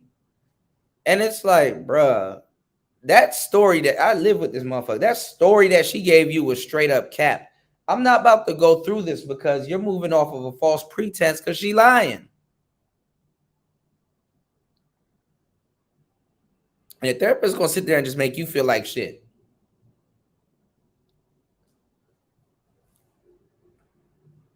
And then you know what I'm saying? And then they talking about something. Then y'all bringing God into this shit. So now you praying with the devil and shit.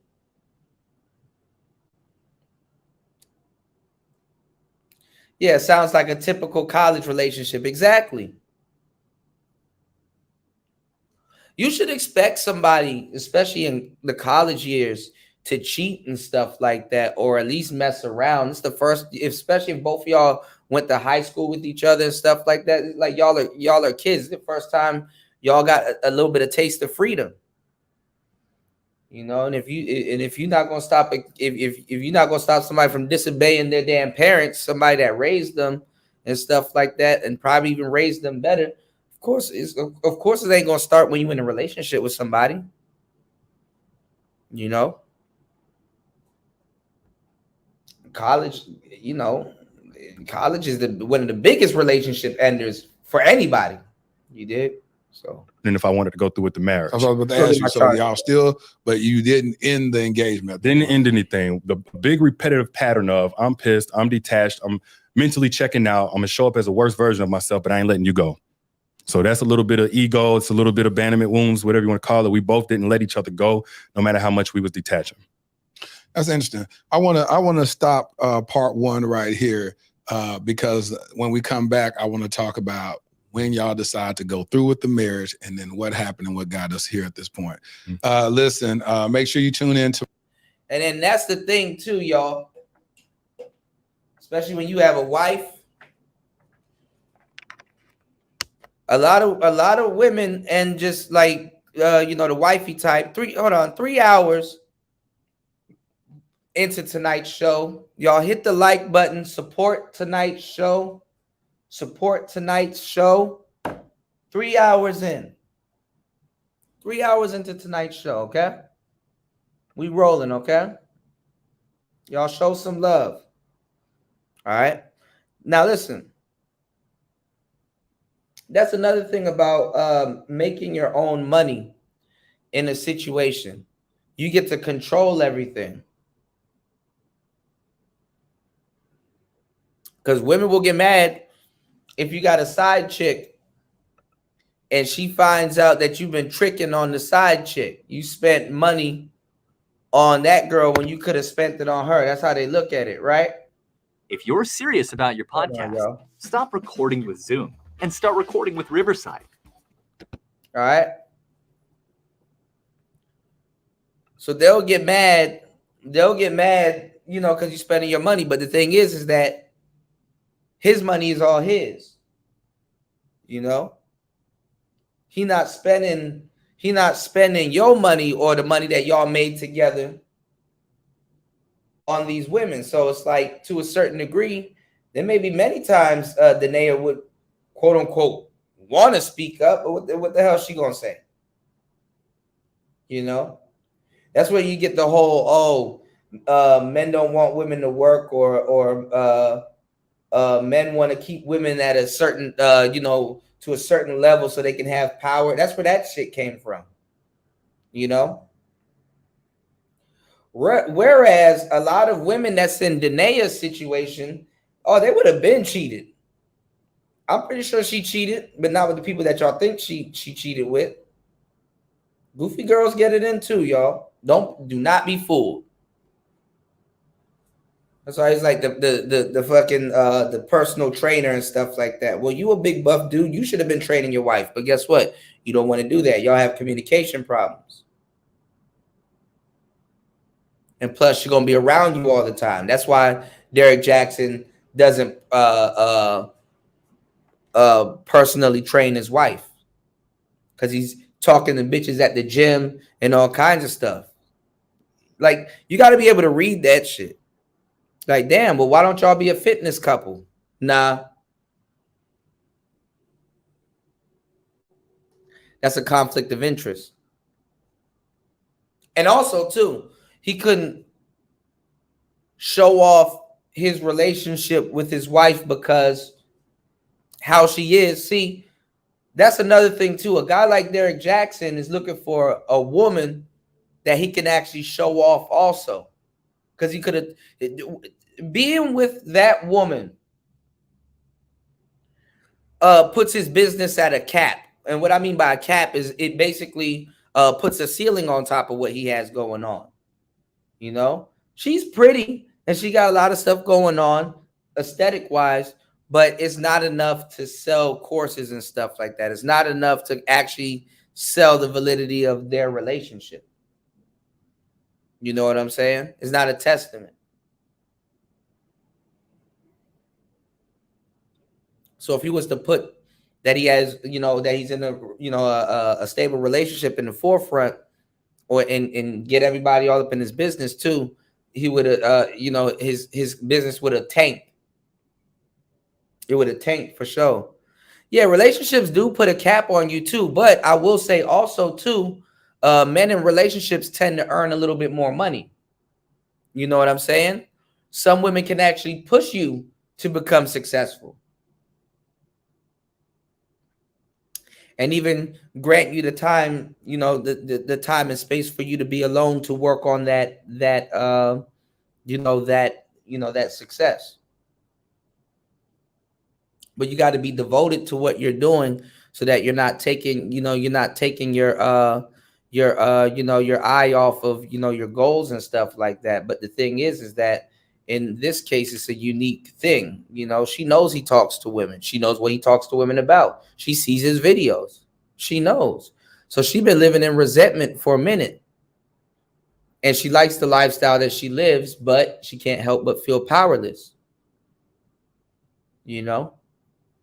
But it is what it is, you know? It is what it is. And then who's she gonna get with after that? Like, obviously, there's a lot of guys out here that would deal with her, but she gonna feel like they don't really know her like that. They're not gonna put up with her like that. So she's kind of stuck. But listen, she is full of shit too. She's not no spring chicken, you know, or spring turkey, or insert bird here. She's not no spring Pidgeotto. You know, she with the bullshit too. So I don't know why they up here. I don't know why they up here doing this. Maybe it's a rollout for her business or whatever. Because, you know, if you think about it, NYC, if he got a cap on him, she don't got a cap on her like that for real. He can still monetize what she got going on. You did? But she will damage his business. You said, I think external pressure can push that performance. Doesn't necessarily have to do with the woman you're with. Yeah, of course. But some women that you're with will, you know what I'm saying? Will do that. You know, I know that from firsthand experience, you know. But she going to live in resentment too, because him going to work is giving other women attention in her eyes. You know? Him going to work is giving other women attention in her eyes. And then I think too, she's in charge of certain things. She helps him with his business. I think like the book stuff, I think she did a lot of the book works, you know, like the connecting, you know, with, you know, I think she helped him produce his books. Like she got like writing credit and some other stuff on it too. So, you know, she knows what the hell is going on. They just got shit going on. You know, he probably cheated on one chick. She found out, but he not with the chick no more, or hasn't been with the chick for a while. You know what I'm saying? Sometimes, for the most part, though, I'm gonna tell y'all the truth. And I wrote a song about this. I need to find it. But sometimes both of y'all are cheating. He just got caught first. So he looks fucked up to everybody else. You know what I'm saying? He looks fucked up to everybody else. Ain't that a bitch? Like, both y'all cheating, but you got caught first. So now you're the big bad wolf. Like, she hasn't cheated. Danae, I think, has cheated before also. It's just that a dude ain't about to keep her goofy ass. And then the guy has to know about Derek Jackson. You know? Oh, man, I appreciate that. Shout outs to NYC Evolved 88 dropping the huge $9.99 on the super chat. Thank you, man. I appreciate you. He said, much love to your work, DJ Kuda. We appreciate you, bro. Thank you. Thank you so much for dropping the huge $9.99 on the super chat. Yes, sir. You said, yep, both seeking external validation. Exactly. For different reasons, too. You know? And maybe Derek is going through this because it's like, listen, you got to trim the weight from now, so that you know, you can be more realistic with what's going to be left of your business and move on. But honestly, I don't think they're going to break up. They've just been together for the longest time. So I think what he's going to do is try to help her build a business and profit off of it too. And then maybe they might end up divorcing and stuff like that. But best believe he going to make sure she has a business built. And then it'll be on some, okay, well, I help you scale up a business and build that. So that should be able to help take care of our kids while I go off and go do something else. You know what I'm saying? So she can support, you know, children and all, you know, all that good stuff. So it is what it is. All right, let's get back into it, y'all. We got part 2 here that just came out not too long ago. So let's check this out. How are you reconciling that, being the voice for caring for a woman's heart, but then privately destroying the woman you had at home? Resentment. That was the denial I needed. It was like, if you would do anything and feel like you right in doing it, if you feel hurt enough, pissed off enough, disrespected, or taken for granted enough.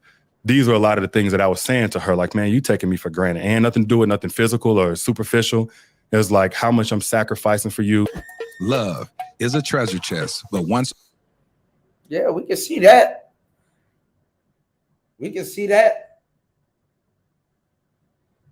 But honestly, You put yourself in that situation. You said simping was the way. And a lot of guys are not going to want to hear that, okay, well, if simping is the way, why are you still being taken for granted? You know? What's going on, New? You said poo butts running all through y'all heads rent free. Shout outs to New. What you mean, man? Spawn said she actually was trying to charge. Yeah, she was charging $5K for a consultation. Like she was going on like a tour and stuff like that. So yeah, you know, but see, that's a business thing though, because you know, we were just talking about how his work has a cap on it. He can make a lot more money managing her business. You know, it's like Jay-Z and Beyonce. You know, rumor has it, you know, well, I don't know. Pimp C said he got a tape, but I don't know. And Jay Prince allegedly took it from, I don't know. You know, you can make copies, duplicates and shit. But anyway, Jay-Z cheated. He drops 444. Well, I mean, what do you all expect, man? Like, if you're a top tier guy, like, let's say you reject women 98% of the time. That little 2% gonna get in a little bit. You know, that little 2% gonna get in a little bit every other year, you know.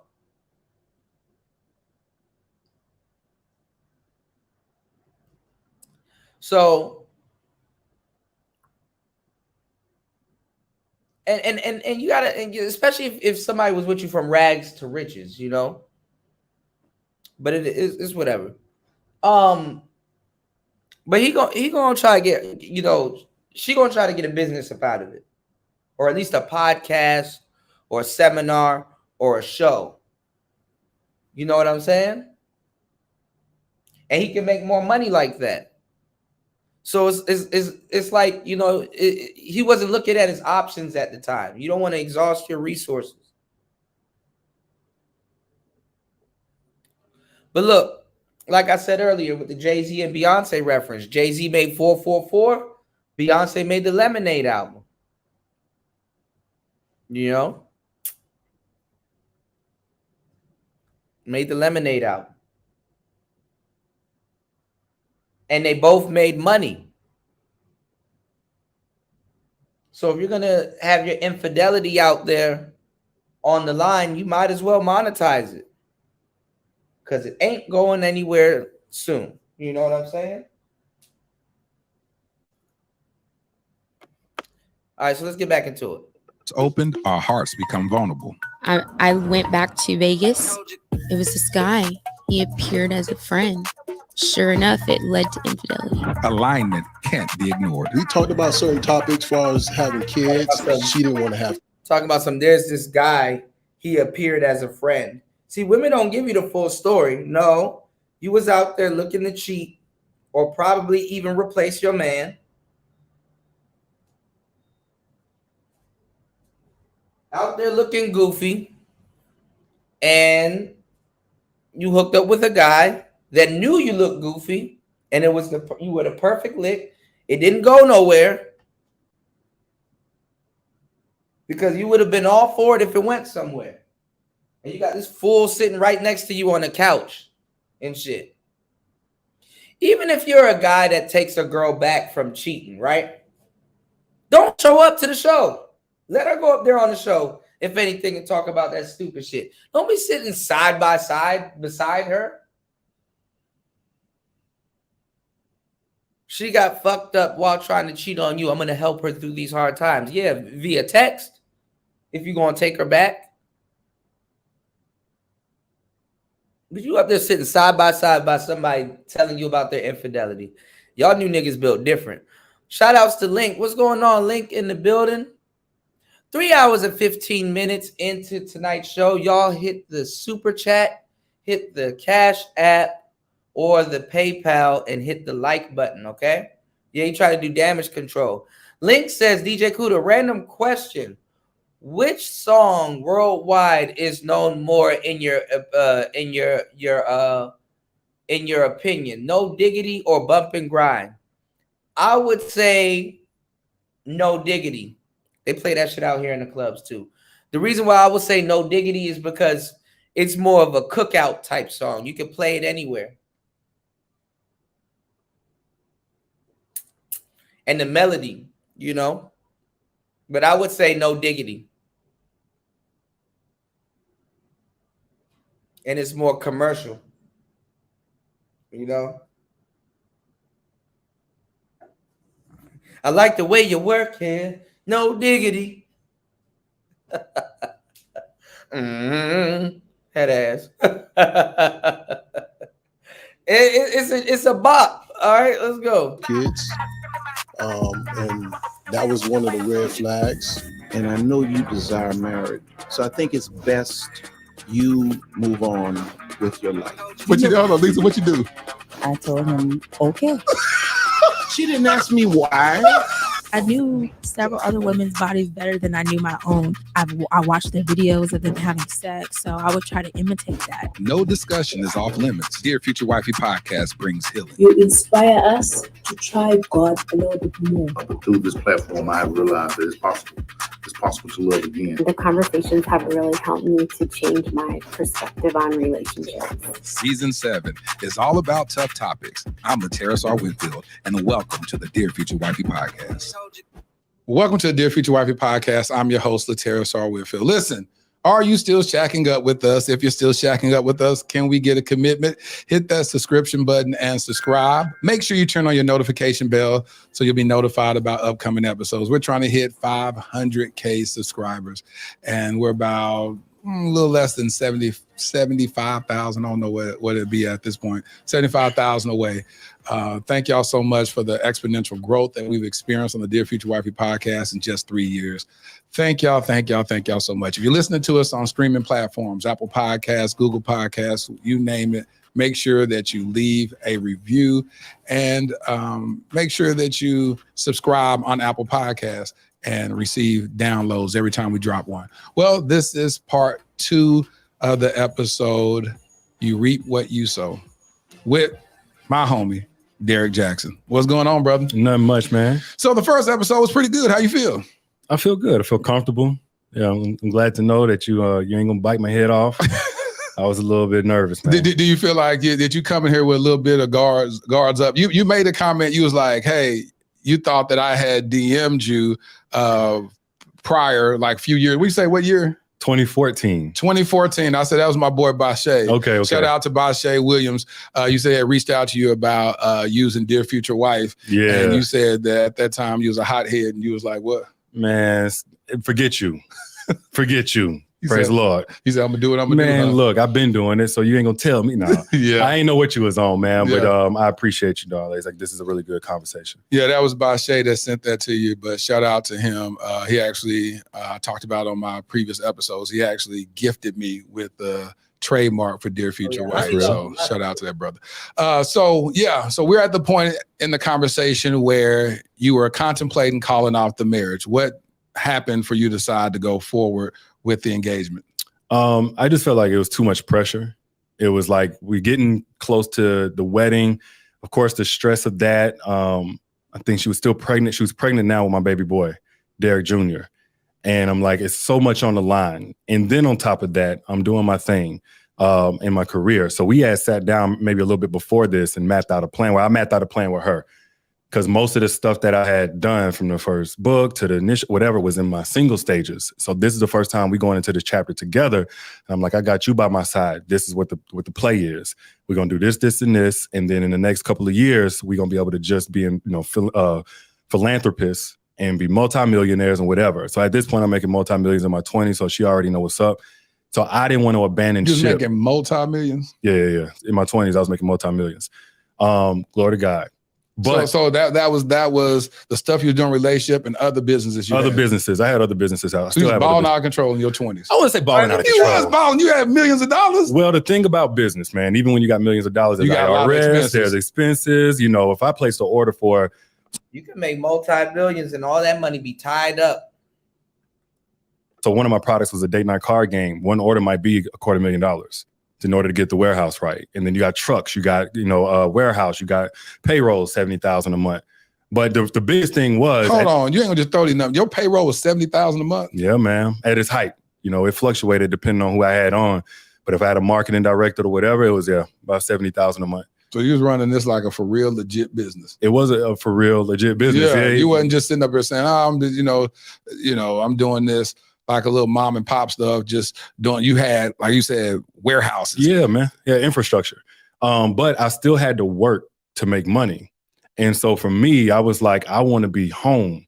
I want to be home with my babies, But the first couple years, as they're infants and toddlers, and we sitting there game planning, I'm like, it's gonna look like this, this, and this. I'm gonna have to grind. I'm putting some stuff together so we can have residual money. And then with that, we had this whole plan, basically multiple homes, mama's coming down and moving. And I was like, I don't want to abandon ship from all of that. And of course the pressure and so on. But man, we were breaking down toward the end, man, even in the engagement. And then what made you press forward?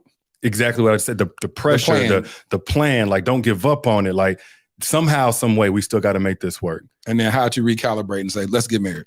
Honestly, we just went through with the wedding. You kind of riding that high. Her uncles came down. Unfortunately, her dad had passed, so he wasn't there, but that male presence was there on her end.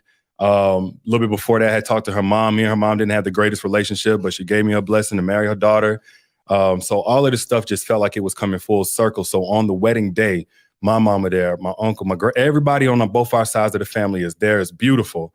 And it's like, all right, maybe now we can kind of wash away some of the stress that was going into here of planning the wedding and all that and get back to the plan. We're gonna save the world, and we also gonna break generational curses, and we're gonna raise up these beautiful children. And what happened? Not that. It was about a good week or two of us having a honeymoon phase, a honeymoon break. But again, I was still, just my experience was, okay, I clearly haven't been perfect. Actually, in the engagement, it was after the counseling session. I went and had lunch with a girl. And that's when I got kind of shook, like, man, you can't go back. You can't go back. And I didn't sleep with her, but I that was cheating. That was totally, wrong or what have you.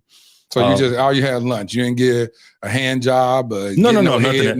No, but we had texting and stuff. So I had inappropriate conversations and stuff like that. Was it somebody you messed around with in the past? No, never messed around with her before. But it was a girl I was clearly attracted to, and I knew better than to go and even have lunch with her. And I went, sneaking around and stuff. So did you have plans to smash? Keep it 100. No, I ain't gonna lie to you. I'm trying to think back, but you're talking about 2017, 6 years ago. I absolutely would have if we got into the same vicinity. But at that point, I was just in my feelings. And like, man, I just need to get away, be around a female, whatever. But that was in like mid 2017. So cut all that off. Going forward, I may have had conversations with girls at most, but like the worst thing about me is I was still maybe a flirt, maybe responding to something like that. But now that we married, okay, there's no chicks or whatever, we focus, we got this plan, it's 2018, and we're still having a ton of disconnect. We would come together for a little bit and we would be intimate, and we would be friends, but we're disconnecting a lot. And this is going into the birth of our son. So again, I'm thinking pregnancy emotions, it's always something. But then on my end, I'm just wearing thin. It's been a year-long engagement, which was, really tough for us both, I'm sure. I know something is wrong. No, I ain't doing everything perfect, but I'm trying. At this point now, I'm just I'm opening up the doors on everything financially. I'm talking about new Range Rover. So you try, like, everything is on his back, is what he's saying. And to a certain degree, I don't think he thinks that. It sounds like he thinks that he feels that she's not trying as hard as he is, or you know what I'm saying? I don't know, y'all.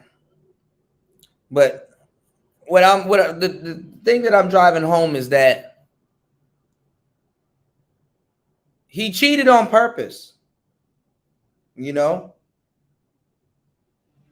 on purpose. So knew this, knew that. Then I'm still rubbing feet. I'm still asking how her day was, trying to be emotionally connected, trips out the country, just whatever. Because I'm thinking maybe she doesn't feel invested in, or maybe she don't feel soft life enough.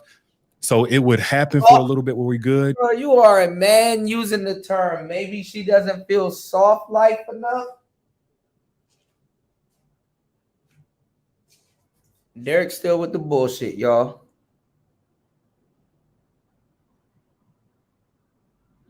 Shout outs to Link. Link said, good look, DJ Kuda, in your answer. Just tried to make sure I wasn't crazy about No Diggity. Yeah, No Diggity is more of a, it's more widely known. You know, it's more widely known. You know, what's going on, JFK? And then we would kind of disconnect again. And then baby boy is born. And then now we kind of riding the high of that. So it was a lot of volatile ups and downs, go through the whole year. And now her mom's friend, who claims to be like a prophet, we go and meet with her. And this started the kind of, I call it honestly, a little bit too far, the super religious thing that started happening. And the prophet friend of her mom was like, y'all gonna have a lot to go through and y'all going this, that, and the other. And then she started speaking and I ain't like that. And we kind of clashed about that because it's connected to her mom. But this is the first year of the marriage where it's like, man, now we're really, really falling apart. She said, y'all gonna go through a lot of stuff? Yeah, and I mean, honestly, it's almost like the Zodiacs that be like, yeah, today you're gonna blink. Like this, yeah, it's life. We're gonna go through life. You know what I'm saying? Today you're gonna blink. I just was weirded out by the whole, I didn't understand at that time prophecy, and I believe in it now. I've met totally legitimate. So when you look back on it, was she right or wrong? Yeah, she was that about that. Yeah, she was absolutely right. We went through all kind of stuff, absolutely. But for me, it was just a weird dynamic to introduce. Early on in your marriage, like yeah, setting it up for doom at the beginning. And then it started the whole, what God told me and God said, and I'm like, you my wife, not my pastor. Oh, she started saying that to you from that relationship. Yes. And then they formed a little 4-person church, which I had a different name for it at the time. What name you call that? Cult. 4-person church? A cult. So she was going to this 4-person church. Now she began to prophesy over you. What prophecy? It didn't get super heavy on that until 2019, the actual prophesying and reading prayers off a piece of paper and stuff like that. But it was 2018. This is when I got the haircut by the girl that I used to deal with whenever we were single. Now, I'm thinking it's okay, and I hope she don't feel no kind of way about me saying this, but we got to be real. At this point, I honestly thought she had transformed, like transgendered over. She wasn't as the same person, okay?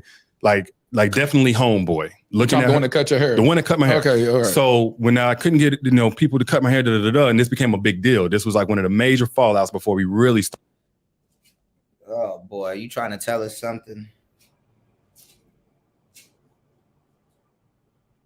I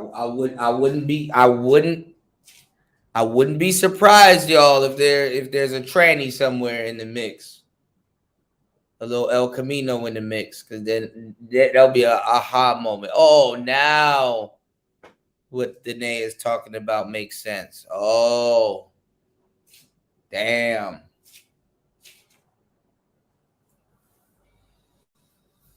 Oh, shit. I'm underappreciated, y'all. Derek, are you trying to say something, dog? Started to just plummet. The girl that posted me, I was at her barbershop, but she posted me and put hearts on it or something like that. But at this point, hope she don't get offended. She looked like a boy. And I saw that she looked like a boy. I'm like, oh, it's all good now. Yeah. You know what I'm saying? People, this is a new age. She a man. She living her truth, his truth, what have you. Nope. Danae found out about it by seeing her story. Danae is one of them passionate people both ways. And it's a beauty when it's a beauty. But she also knows how to hit you where it hurts. Well, she's seeing red. Now, I know naturally a lot of women just start seeing red. But if you give them a reason to see red, they're just going to see red all the time. Especially coming to you. To say to you, how to say it. So she said some stuff, man. And at this point, I'm like, I'm tapped. Now I'm really tapped. Did she call you gay? No, she didn't call me gay. I thought you said that because of the picture of the girl. She looked like a street hooper or something like that, man. She just looked like I'm not trying to be messed up. I know, but I'm saying I'm thinking it's cool, but what did Naya say that was like hitting below the belt? She's still calling me an F-boy. She's still saying I'm a cheater. And at this point, I'm not cheating. And so again, it's not good enough to do stuff intermittently, because ultimately, even whenever you look like you're doing something, you're making your person relive the same trauma all over again. Me, at that point, I was so heavy into defensiveness. So the moment she called me something, instead of like sitting with that and saying like, what makes you feel like, have you been like all the stuff that we probably know to do now, at that point, I'm just defending myself. Like, man, I can't do nothing right. All you do is mention what I don't do or what I do wrong and what it look like I'm doing wrong. But I done did it and I. Yes, that's what it is. He feels nothing is never enough. Should never be satisfied. Listen to all this stuff I've been doing and it ain't nothing. Yep. So it started that clash because she feeling unheard, I'm feeling unheard. And this is toward the end of the marriage. And this actually preceded, it didn't cause, it preceded the first time that I stepped out in the marriage. Caregiver coach Pat Bailey, how are you doing today? You know what, Lateris, I'm really not doing as well as I could today. Why not? Because 50% of our families are experiencing some sort of emotional disconnect. 50%? Wow, that's the same statistics for divorce. You know what makes it so sad? You know what's sad? Y'all acting is really horrible. Some bad acting. That's a big ass neck. This was when we separated in 2020. So this was maybe a year and some change after. Is that when she left in 2020 and went back home to her mom? So yeah, we had, I told her I wanted to separate. So I was saying that year just off and on. It might be 4 or 5 months I'll go without doing nothing. And then we still clashing. At this point, I'm in the condo. I think y'all talked about that a little bit. So you had two residences. You as again, you balling out of control. You had this big old mansion, and then you had this condo in downtown Atlanta, right? Yeah, we always had plans of having multiple homes. So at first it was my warehouse, but it was too busy over there. Then I got like Airbnb. It was like $1,000 a night. So we talked about having a condo, and then what it would look like for her to be okay with that. Clearly, it's probably not going to be. No. Yeah, and understandably, but the thing because you sneaking bitches in one of your condos. You thinking about business and shit like that. She thinking like, oh, you just want another little spot so you can run your little women all up and through and all up and through here. I don't understand how he. I don't understand how he feels he set that situation up. we came up with was that she was going to have a key fob so she can get in whenever she wants, unannounced. And when we had a babysitter. Because she don't trust you. She want to be able to bust in anytime she wants. You got a GPS on your phone. We'll go down there, but that's going to be our first time having a second residence, whatever. So as time went on, when we clashed, though, I started staying at the condo more because I was already. Yeah, exactly what I just said. Like, again, we working a plan. I'm going to grind. I'm setting this and up. It's going to be residual by this year. And so it was like maybe like 3 or 4 months of coming home when we so disconnected. She would either be asleep by the time I got there, or in the time that I was in the shower, she would jump into bed and go to sleep. She was just, again, this was her way of soothing or whatever, but she didn't really talk, and I'm sitting asking whatever. So I'm coming home to a rejecter. I just stopped coming. Now, I wasn't immediately going to go cheat, but I'm like, you know, I would just rather stay at the condo instead of coming home and being reminded that I'm despicable.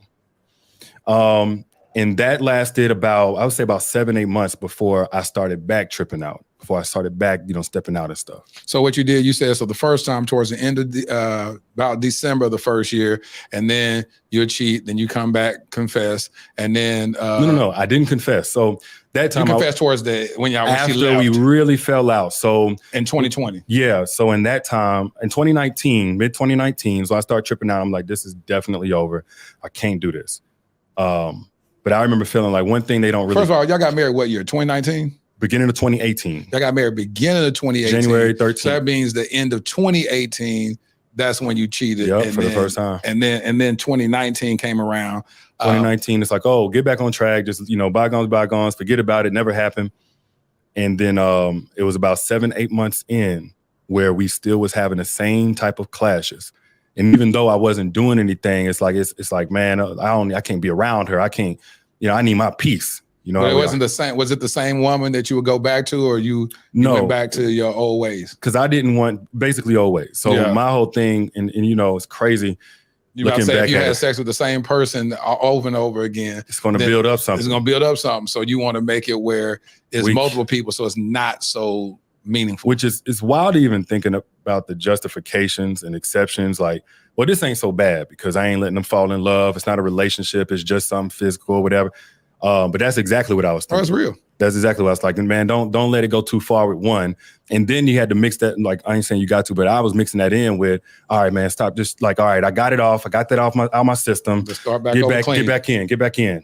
And then we'll go a good couple of weeks, maybe a month or two, and we clash again. What's interesting is that y'all never completed the counseling sessions that y'all have for premarital counseling, and those same issues didn't do nothing but follow you into the marriage. Absolutely. And so now we see the clash of the titans take place in 2020, where she said that she left. Mm-hmm. And she left and no notice. You basically come home, your family gone. Something like that. So what happened was I was like, enough of this cheating stuff. I'm done again.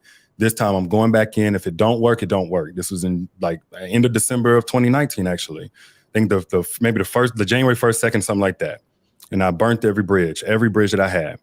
What is looking like burning bridges? What is burning bridges is like COVID done messed up a lot of relationships too, and started a lot of fake relationships also. Like, I don't want to continue this any further. I mean, do you say that to the women? Yes. So you have a conversation and say, I'd send a text. I was sending a text. All right, you'll send a text? Yeah. Hey, I ain't finna mess around with you no more. I think this is around the time, no, maybe it was a year later. That's when Kendra, I think it was like 2021. Tasha K. This is probably the girl Tasha K was talking about. I don't want to mislead you. I don't see this going any further. We're done. Don't expect to hear from me, that kind of thing. And I'm tapping back into my wife, or do you say? I wouldn't even say that. I think at that time for those messages, I just was saying like, we done. But they knew what it was. They knew I was on the outs. We were estranged. We were in different all these things. Yeah. So none of them really gave me too much flack about it at that time. But for me, I'm like, I'm dipping in out of giving myself excuses. So sometimes I do, and sometimes I feel guilty. I feel like the hypocrite I was being. I feel like, man, I'm leading people, I'm preaching, and I'm counseling, whatever, but I'm not living it. Right. And so I would, the resentment had me feeling like, well, in this situation, it's different because I feel like this. I done rolled out the red carpet. I done been everything she asked me to be and more. And it's been spat on. That's just resentment talking and having you thinking that, oh, it's cool because. Yeah, but then, justified. But then that truth really hits you at some point when you talking about it and somebody say something like, I'm glad there are men like you in the world. And then that conviction hit. Honestly, bro, I ain't even that kind of man in the world. How did it feel? She said one day she called you out, and this was early on before y'all got married. She said, do you even believe the stuff that you say? Yeah, this was back in North Carolina. Right. I felt like I understood what she was saying, but I was like, why is this the first time you referencing my career? Because, okay, I didn't just talk about don't cheat. A lot of my stuff was about, leave thoughtful gifts, write poems, write love letters, let her know how you feel, all these different efforts, sacrifice, breakfast in bed. These are things I all did. So, and that's another thing, like, if we're talking about like the simping and stuff like that, it's like a candle being burnt on two sides, like the candle's lit on two sides. Like you're burning two sides of the same candle. A man, Derek Jackson can't even properly simp. Maybe he was doing all of that shit for her. He probably was. And that's another thing, that goes back into the simping piece. You're putting in all of this effort, all of this work, and it's not being reciprocated. Simps go through that. And like I said too, you got studs out here. Dyke gay women are the ultimate simps. The ultimate simps. You can never out-simp a dyke. You can probably give one a run for their money, pun intended. But you can't out-simp a dyke.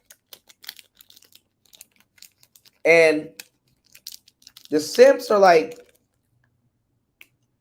they've worked their way into women's new warrior class. They're pawns. They're there to be used and to flex on other men, to give off a different illusion. But the climate that we live in today, even if you simp as hard as Derek Jackson, no matter how much they say they want that shit, They don't. And he could get with another woman, but guess what? He gonna create the same situation just with another woman. New people, same old mistakes. You know?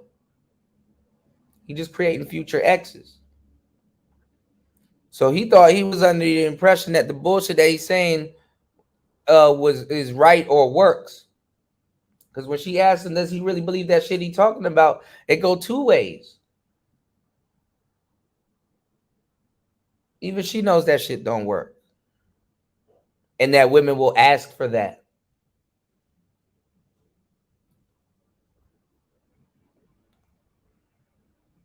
So even the simping couldn't keep her around. And I was like, why is it that stuff is obsolete? And the only thing that exists to you. And it be brothers like this too. Because I don't know if he does. But you know how brothers be like, I don't drink or smoke. Shit, you might as well. You might as well. That means, damn, bro, you cheating with a clear conscience. You're not even blaming it on alcohol. It was you. Like shit. Is the time I've now come up short. That's whenever you ask me about this stuff.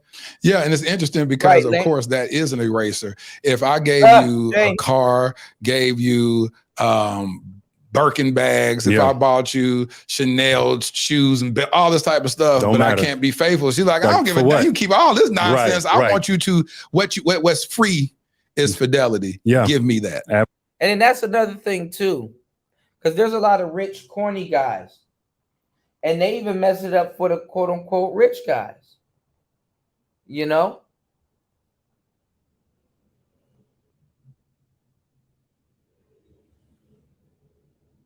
A rich, corny guy, to a certain degree, can't impress a woman with his money, especially the woman that knows him. It's like, I got money. But it's like, yeah, but you're corny, though. You know? Even though Danae is not innocent, I know there's been times that she felt like, damn, how did I get myself in this situation? You know? And she does look annoying as fuck. But let's go.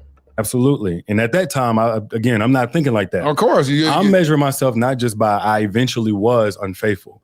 I'm measuring myself by the times that I went to sleep with her in that bed knowing I wasn't going to get none. And she turning over for 3 months. Yeah. So I'm looking at it now, understanding. But exactly. Yeah, you ain't trying to be no damn incel in your marriage.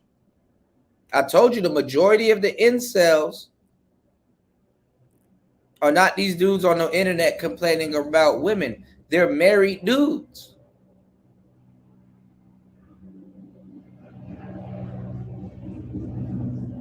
They're married dudes.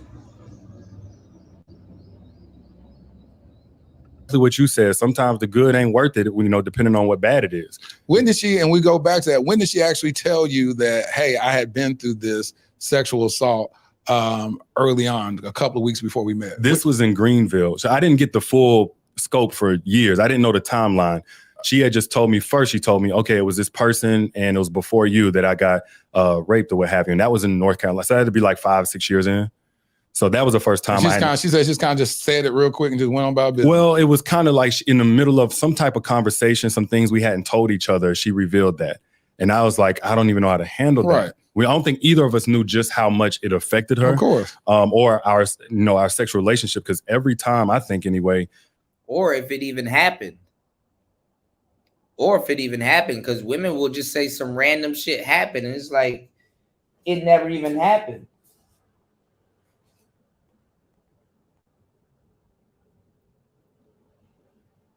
They would lie about shit like that, y'all. So you can feel sorry for her and get your act together. That was the primary goal. If it takes her to lie about some shit like that, so be it. She already felt betrayed. The gloves are off. You know? JFK said she knows the whole Bible scripture. She's not hearing nothing. She was putting her foot down. Man, these people don't know no goddamn Bible, man. The Bible is a book you got to read more than 30 times in your life to actually really grasp the context, you know, that some of that stuff is in. You know? Some of the most worst evil people you will ever meet is at church or telling you to pray and stuff like that. I'm telling you. Have your own personal relationship with God.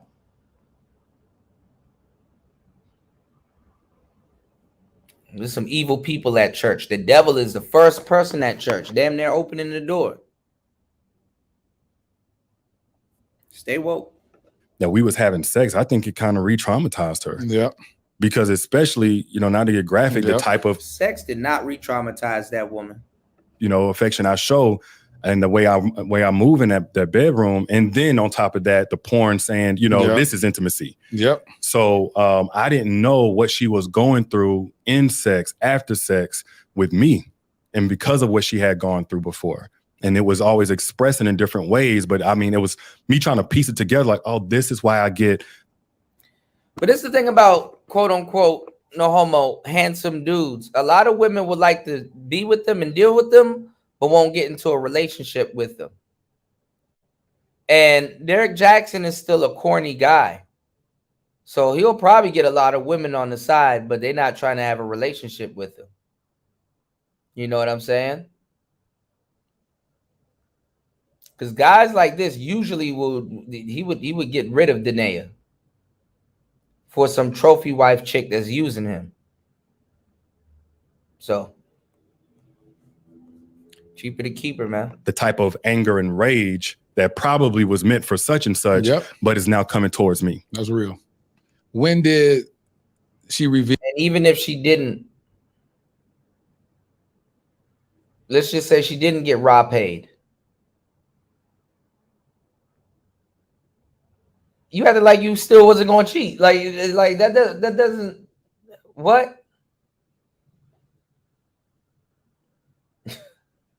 Okay. Feel like the next layer of it. You said she give you a piece here, and then when did it finally? Niggas be really trying to sell this shit.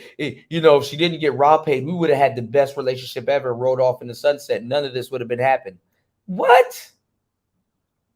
What? It hit you like, wow, this is connecting the dots of all this. So after our the separation in February of 2020, when I woke up and the family was gone, I had been asking about seeing the kids and how could we work that out, and she jetted. We went up and down of whether or not we was gonna make the marriage work. We was gonna try to anyway. And so one of those efforts later on was with a trauma recovery specialist or something like that. I think she mentioned her before, Dr. Smith. She said she had all kind of counselors and therapists. Yeah, we went through quite a few, but that was whenever she dealt, because she knew she had the competence to really deal with that. Right. And it was, again, permeating. So, you know, of course, what's gotten sensationalized is my part and all the things that I did, but we were dealing with the twofold issues before there was any infidelity. And part of it was how she showed up in conflict. That's when we went in deep. And then the therapist was steady helping me become an ally to her. Cause I was like, I don't want to traumatize her. Like, there's still a woman I love. I want to make it work and stuff, but how do I help her if I can help her heal? And it meant like certain exercises to get her comfortable with my touch, knowing that I was safe, I was different. So that was it, man. I was saying about the summer, I mean, maybe like May of 2020. Yeah. To put it all together, it was a couple of months into the separation. And so when y'all were separated, y'all were still working towards helping the relationship. Here and there. So, you know, any little argument or whatever could cause her to ghost. There was a couple of times I just, you know, I honestly thought it was over a few times, but I would try to keep in contact with the kids and she might ghost me for a week or two and I can't talk to nobody. But most of that we were up until I would say about May or June. And then that was whenever it was like, we're getting divorce lawyers. She's basically letting me know it's over with. I don't care what you do. And yeah. During that time when she left, did you find that as an opportunity to say, okay, she gone. I don't know what happened to this marriage anyway. Were you like, finna wild out again? I'm single now. The only time when I started wilding out was when my birthday came in July. Before that, I was just flying up there. I probably so you tell me during that time she's gone. Now you want to be faithful, right? So I mean, right? No, exactly. Now that she. No, not even necessarily faithful. Sometimes when she bounced, you just stay single for a minute. But I mean, I don't believe what he's talking about. I think it's cap, just from what I know. And I don't think she believes what she's talking about. I think it's cap too. She cheated too. He just probably got caught first. Danae cheated. She did something. You know what I'm saying? You can kind of just see it on her. It's on her sleeve. You know? And let me tell y'all something too, like fellas, even if you cheated on your girl or whatever, sometimes when they cheat, it really got nothing to do with you or what you or what you did. Like she probably cheated, but she didn't cheat with like the intentions of getting back at Derek. She kind of cheated because she genuinely wanted to go after somebody. And let's say it didn't work out. It's off of what she did. And then it's like she kind of having a hard time trying to place the responsibility or the accountability on what Derek did, you know? So it's like right now, for example, you know how King Von, right? I'm gonna just use King Von as an example. How he passed away, and now everybody's blaming everything on him. It's like, you know, blame the dead guy, like, you know, he's not here to serve his sentence. He's not here to do this, that, and third. Yeah, he did it too. Yeah, snowball the other stuff on it. Yeah, do that. That's what it is, a snowball effect. You know? So you'll find out probably later on, Derek Jackson is sparing her. He probably not going to talk about the time that she cheated. But best believe she out here getting jiggy also. You know? Some of y'all niggas don't even need to go to counseling. Y'all just need to go to a swingers club or some shit. That's some real shit. I just gave y'all some. I just got through lacing y'all with some real game. Some of y'all don't need to go to counseling. Go to a swingers club. Them niggas will talk to you with y'all weird asses. This is so crazy. But anyway, he said, you know, and it's even worse when you a nigga with money, because the thing is imagine being a millionaire or a billionaire. And you got, you know, you got a lot of stuff, you know. Imagine being a billionaire. You got a lot of shit. Hold on, y'all. Lord have mercy. Oh shoot. Shout outs to War Master. Damn, I'm late as hell. Damn. I didn't even notice. Shout outs to War Master dropping the huge $20 on the Cash App. Derek Jackson said, I just want the I'm just saying, man. Shout outs to War Master. Thank you again. Didn't even notice. Thank you, bro.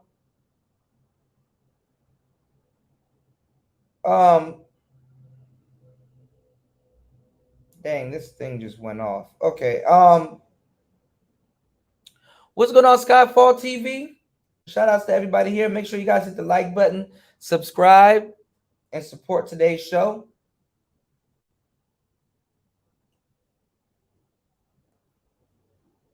So yeah, you know, I'm pretty sure she messed around also. You know, he just got caught first. And the guy that she probably messed around with, you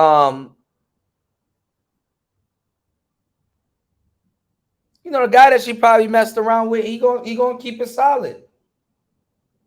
You know, yeah, I'm not staying with you, but I ain't gonna tell the world what I'm doing, you know.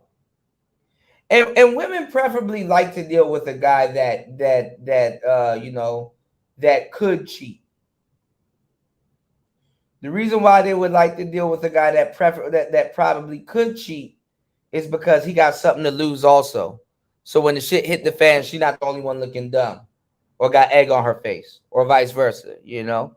Shout outs to Link. You said you funny with that avatar. Yeah, man. We getting it in, all right? It's player talk. Let's go. She's gone. Now I want to prove myself. But the thing was, again, I gave my life to Christ in February. Right. And I was trying my best to walk this straight line. This was before she left, before she knew anything.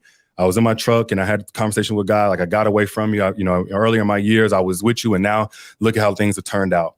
So now I'm walking a separate walk from her. We walk in this thing for marriage, but I'm personally trying to be aligned. You know, I don't, clearly I'm not good at this, whatever. So in this time, I'm just whatever it takes to close the gap. If she's not wanting to talk to me this week or what have you, let me be with the kids, because they were begging for me, especially Marley. I would hear Marley crying for me, and she would ask me, when I'm gonna see you again. Honestly, we all at the mercy of your mama's. I ain't say this, but I was like thinking to myself, we all at the mercy of your mama's anger with me. You know what I'm saying? So I'm trying to soothe her. I was just trying to be close. That's what I was the whole summer. And if everybody else on pandemic, I'm flying. I probably spent like $20,000, $30,000 just in that time between flights, Airbnbs, and everything else. She wouldn't let you come stay with, or no, she was with her mama. She wouldn't even tell me where, and her mom. She told me her mama told her not to talk to you, not to. Her mama was so heavily involved in our marriage, in our restoration. The counselors, the pastors all said, y'all can't make this work if she's involved. Yeah. She was in the counseling session with her, like marriage counseling session with her. And I with y'all? Yes. When we came back, well, one, she was in the session beforehand. She was in, Danae would have personal sessions with the therapist. And then we got back joint with the same therapist. She said, why is your mother in the same room as your counseling? Do you not have a boundary with your mother? Why is she in there? That was the first time.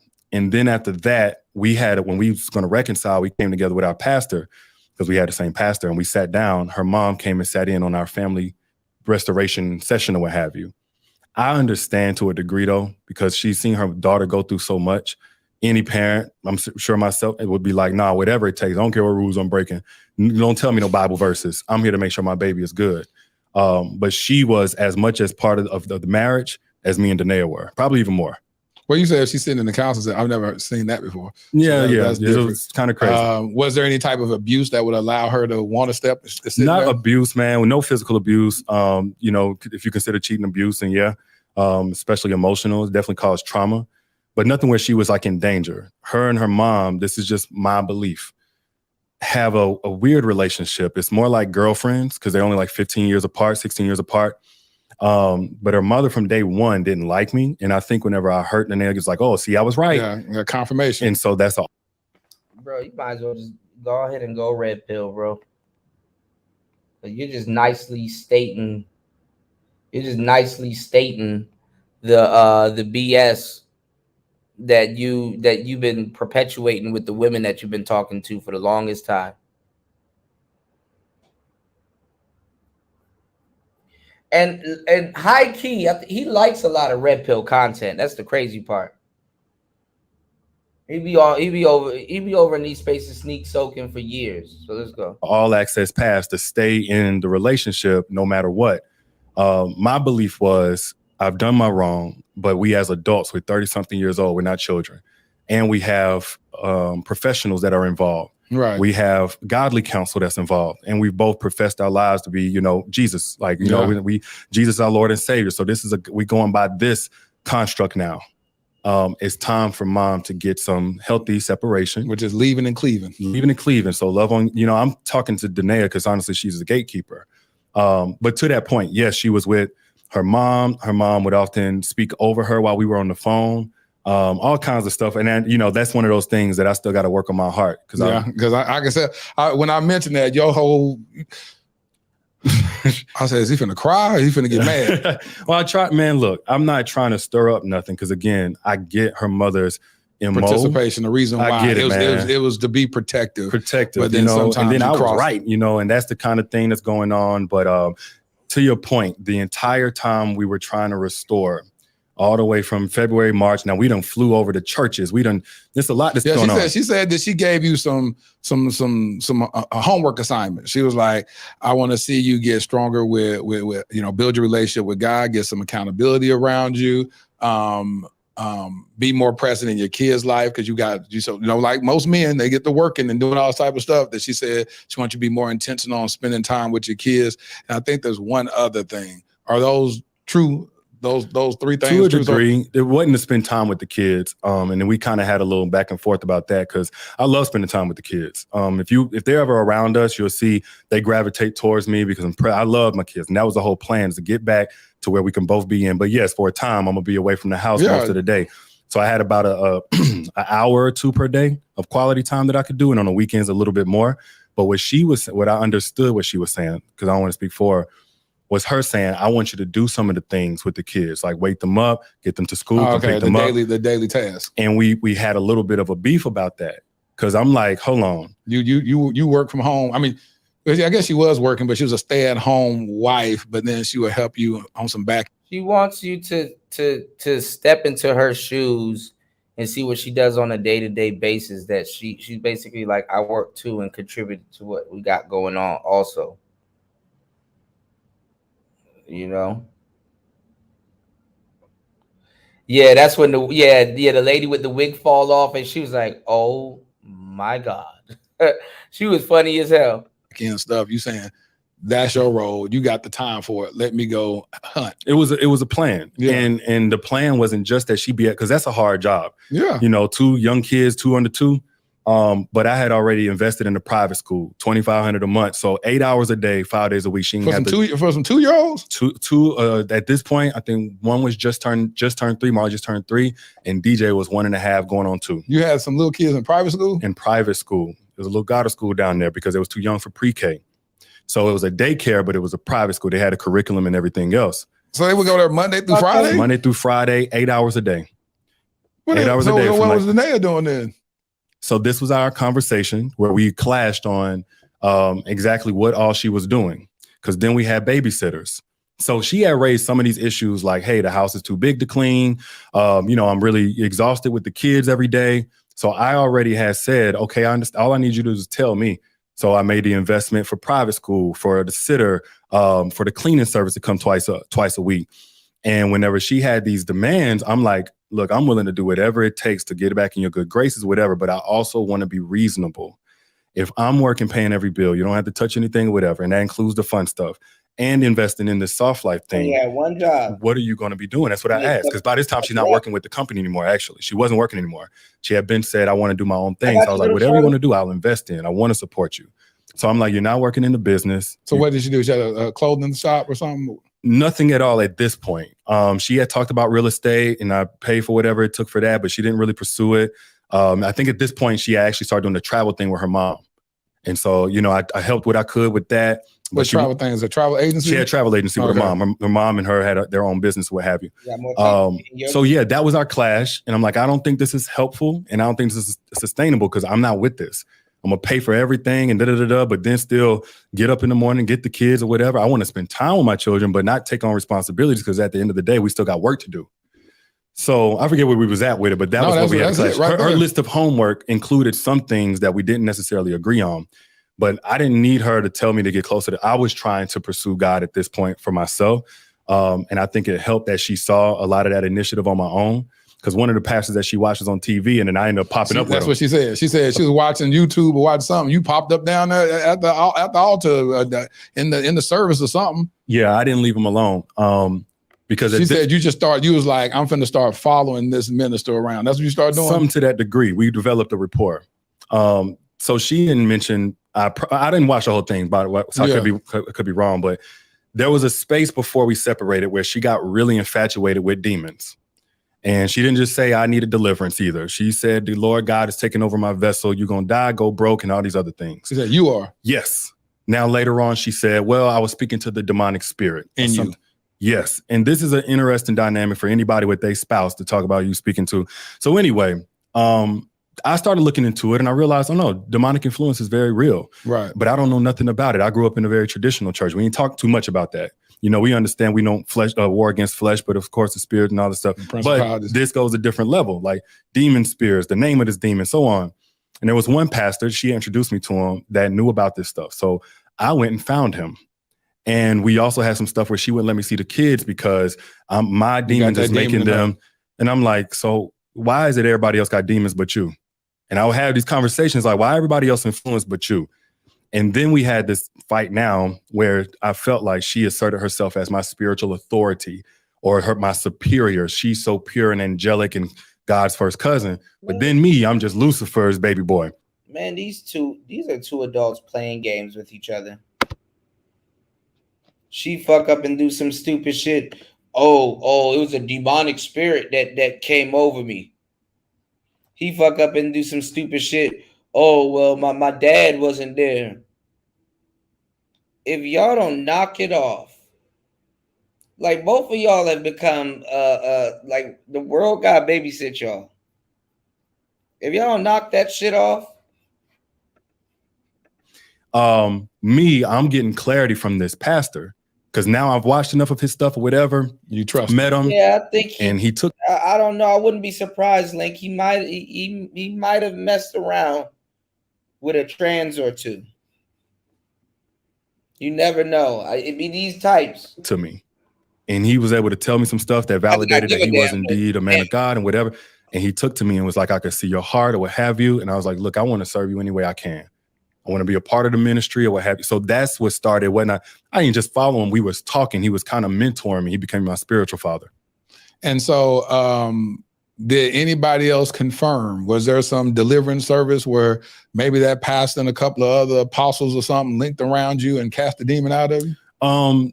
They cast, like I did go up there to the front and I got the deliverance and all that stuff, but it wasn't like necessarily what she was saying. It was when we all discussed it together, because now he's a friend of the marriage. He wants to help us. And when he was like, Danae, you may be seeing some stuff like a spirit wife or something like that. Right. He's like, that's absolutely true. Man, y'all giving that weird ass woman all these cop outs, bro. Y'all just tripping. Both of y'all tripping.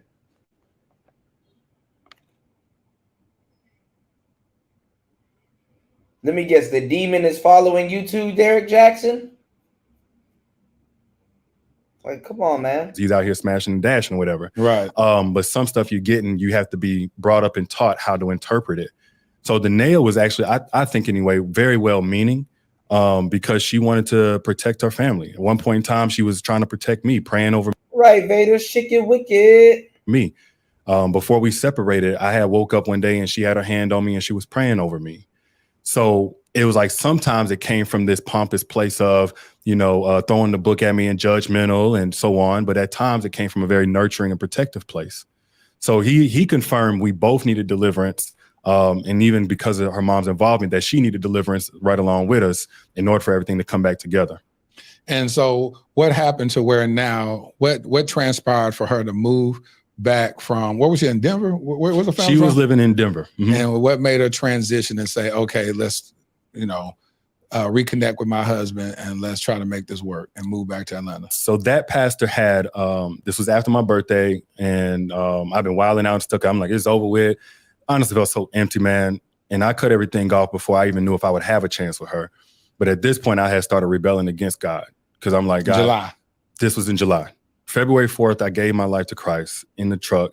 And it's like, all right, tomorrow, it was for different reasons. I didn't want to go back home before that, but I was like, tomorrow I'm coming back home and we're going to make this work. We're going to thug this out the God way. Yeah. And that's whenever I came back to she was gone. I was like, the day after I gave my life to Christ, things started going here. And I blamed him. Mm-hmm. I went through some rebellion all over again, man. Screw this, F it. So anyway, that was the end of July. I was like empty. I'm like, man, I done rented out yachts and I done did all this money spending and these random girls I'm kicking it with. I don't even know them or like them. So just being real, like I don't even like you, like, you know what I'm saying? So I was like, man, go on somewhere, man. And before she said anything, I again burnt the bridges. I'm so off and on. But August comes around, I think it was August, and my spiritual father was going to have another event. I had stopped kind of being around him for a little bit while I was in that stage. But I was like, I need to go over there. So that stage was just the month of July? I would say June into July. Okay. Yeah. So February, she July. leaves February, right? February, you give your life to Christ. The next day she leaves. You start trying to get your feet in Christ. You find that once you connect with the spiritual, I went head first into it, man. I made friends with pastors. Willie Moore Jr. I was reached out to him as a man of God, and I was like, man, what group are you a part of where y'all stay on the straight and narrow? Yeah. And they didn't know anything about any of this. Yeah. I was pursuing this. I'm like, I don't want to mess this up again, So anyway, what was the question again? So you started working towards that. And then July, you said what? Because we were discussing my birthday, and she was like, I'm not seeing you for your birthday. And I was like, abandonment still hurt. Yeah. I ain't healed nothing to do with abandonment women at this point. So I was like, my birthday? I was like, can I at least see my babies? You know what I'm saying? Can I do that? Well, I'm taking them to a church event. I was so beside myself. So anyway, we definitely knew the relationship is over. We got a child custody agreement in place, all this stuff. I had my rendezvous. Then after that, cut everything off. Well, that's how she got to move. She got a you in her head she got to use what she thinks will hurt you, or that's making that that's she got to use something that that'll hurt you, that to get through to you. So she gonna use the kids. She knows she hit a vein there in her feeble attempt to get you to feel how she thought she felt, or actually felt, because she wants you to feel what. Anyway, my spiritual father gonna have an event. She happened to be at the event. Oh, really? This was actually down here in Dallas. He was gonna have it at the Marriott. He's gonna have like a 3-day event or something like that. I was like, I want another chance with my family, but I don't know. It's just too much. But I brought a picture to put it on the altar and pray and everything else. Her mama came with her and brought the kids. And we had not at this point talked in like 2 weeks. So it was the first time you seen your wife at church with your kids? In a minute. Yeah, no, we had seen each other throughout the summer, but this time. No, I'm talking about, you said for 2 weeks. There was a couple of weeks.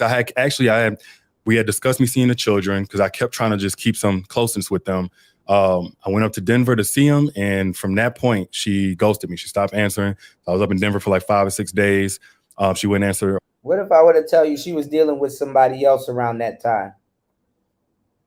But then I'd be bugging. Okay. Or what? Nothing like that. And like a week and a half later, we was at the church at the same time. And you looking up like, wow, there go my wife and kids. I broke down, really seeing the kids, because I was like, at this point, I'm wanting another chance, but I'm also understanding. And she's kind of beat me up at this point. So I'm like, whatever on that to a degree, but I really, really miss my babies. So they ran into my knees and I'm like, man, like maybe. And so he had the sermon. Afterwards, he offered to see families that were trying to restore. And that's whenever we had the session. Her mom came in and sat right down with her as we had our family session. And at some point, the pastor said, why is mom here? And then, so they came visit. You weren't living in the DFW Metroplex at this time? No. Neither one of us were. But basically, that was the point where we said, we're going to try again. That's whenever, in that conversation. Did her mom co-sign on that at that time? She just kept listening and nodding along and stuff like that. So I don't know the conversation with her mom, but I guess she did. I don't know. And then y'all decide to, let's do it again. Let's do it again. And decide to what? Move to Dallas? First month is I'm going to spend up there because she wasn't ready to part from her mom yet. So I got another Airbnb for 30 days. Dang. And then we moved down to Dallas together. And we moved to another Airbnb while we found a place. And we started the restoration. And this is where, honestly, bro, the whole thing, this was like one of the most beautiful things that was happening. I could tell some distance happened with her and her mom because I could always tell whenever she was close. She would come, man, I'm talking about, she get a call, come back, and she hates me. Now it's some distance. Now we're starting to reconcile. Now we're talking. We're still going through with the therapy. We crying, we expressing, we forgiving on both ends because everybody know about my sins, but it was some stuff she, you know what I'm saying? So the kids are seeing it, and this is when I wrote a book, Healed Together Without Hurting Each Other, but I wrote it based on all the things we were doing. We had a schedule now. So we went through that process. This is toward the end of 2020, I think. Things ain't perfect, but we fighting for it. We in church together. We serving in church together. We praying most of the time together. We doing warfare, all of it. And then comes 2021. What happened in 2021? March of 2021. I think it was the 22nd or 23rd. No. Actually, just a little bit before that. A month prior, my auntie passed. It was my mama's only sister. Crazy.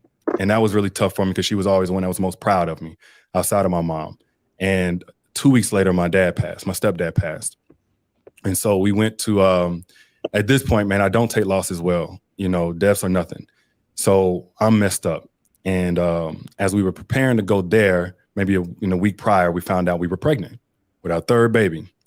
We couldn't even enjoy that because it's so much compounding grief. And she's just like, I got you. I'm here for you, etc. So we go to my dad's wake. And like that evening, there's a girl from the separation time, my birthday time, that's doing an interview. And I'm like, I ain't got time for this.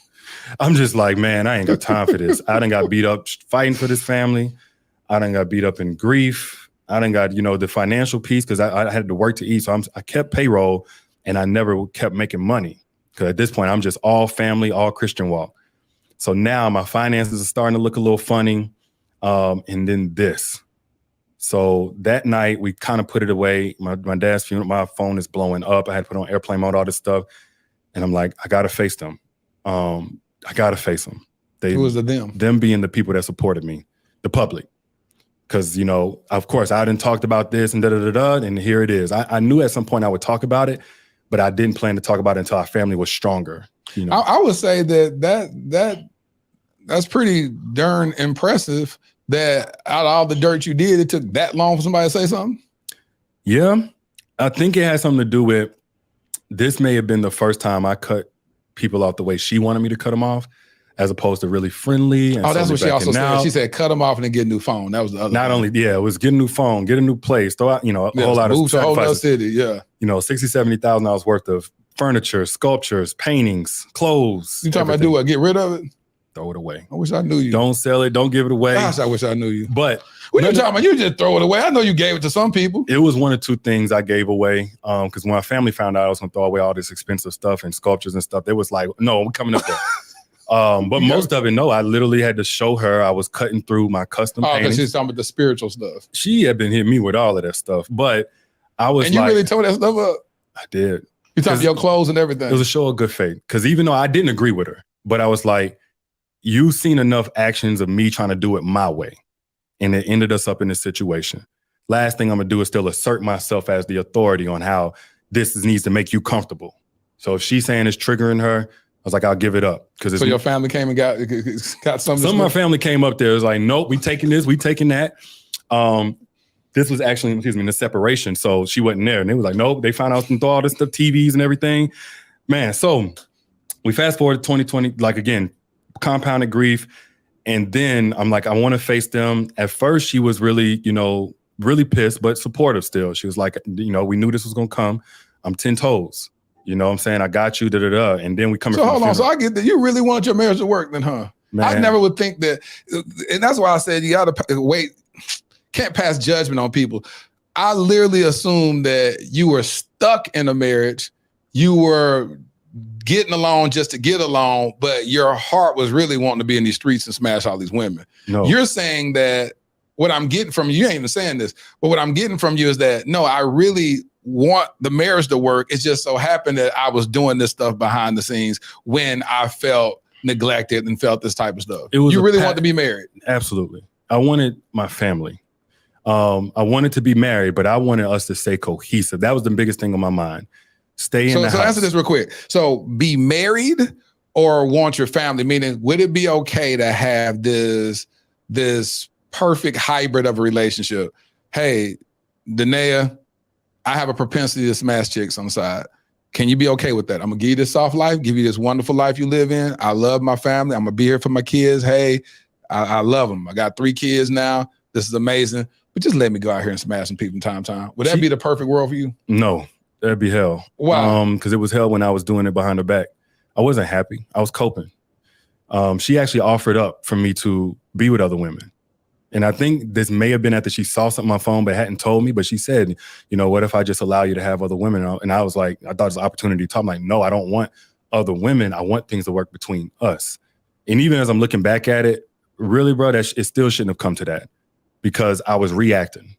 We not doing good or whatever. Instead of being accountable to the principles of the marriage, my vows, I was accountable to how I felt. And that was, again, a part of this long pattern of I'll be good so long as I feel good about you and how we doing. But the moment I don't feel good, screw it. So you tell me a perfect situation for you getting remarried again is a woman that says, I believe a man, because I've had women come to me before. Women have come to me over the last couple of years. And when I've spoken about infidelity in the past, I have women come to me and be like, because it's not normal for a man to be faithful. So let me tell you something, Terrence, if you choose me as your wife, you can go smash women on the side. It don't matter. That don't bother me. As long as you taking care of the household, as long as you don't let that mess come to my doorstep, I'm cool with it.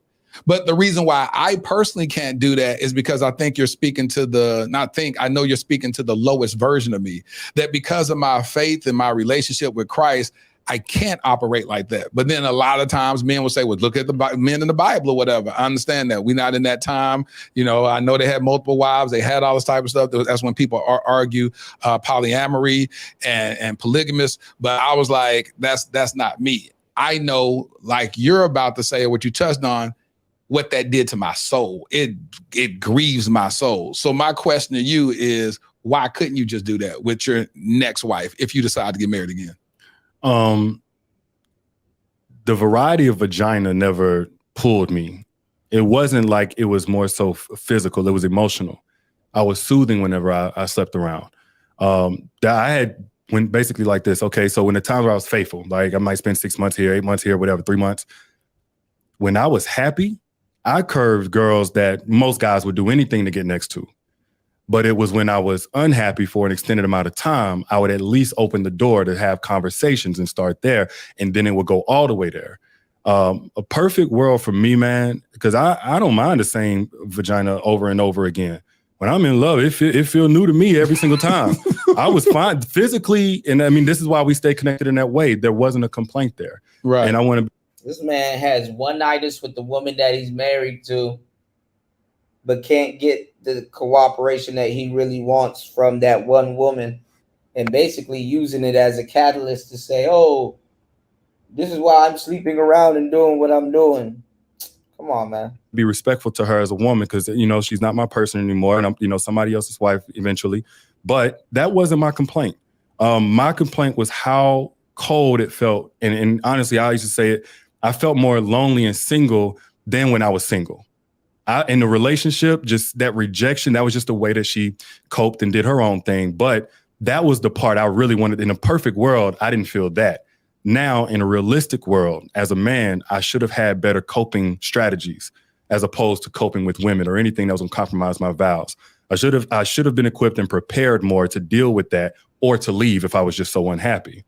But I didn't take that responsibility. How are you reconciling that, being the voice for caring for a woman's heart, but then privately destroying the woman you had at home? Resentment. That was the denial I needed. It was like if you would do anything and feel like you right in doing it, if you feel hurt enough, pissed off enough, disrespected or taken for granted enough.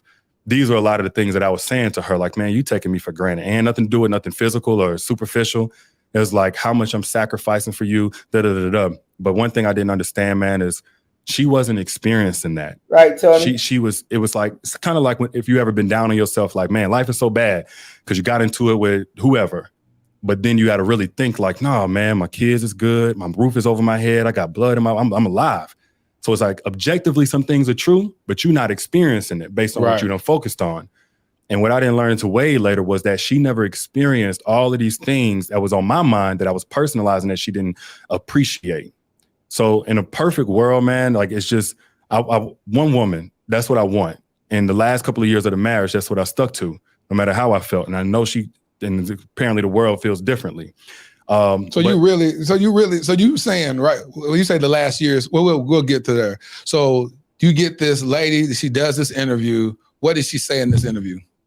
I didn't watch that interview either. How could you not watch a video of somebody talking about you and everybody? See, they be lying their ass off. Come on, man. Broke down, brother. I was at my limit. I had just lost two very important people in my life.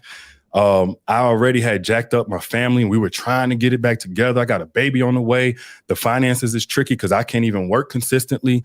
Danae at that time, like she was still healing a lot. So I had become the primary parent for the elder children. They went to the gym with me. I did get them up and brush their teeth and put them to bed and all these different things, taught them and resolve conflict.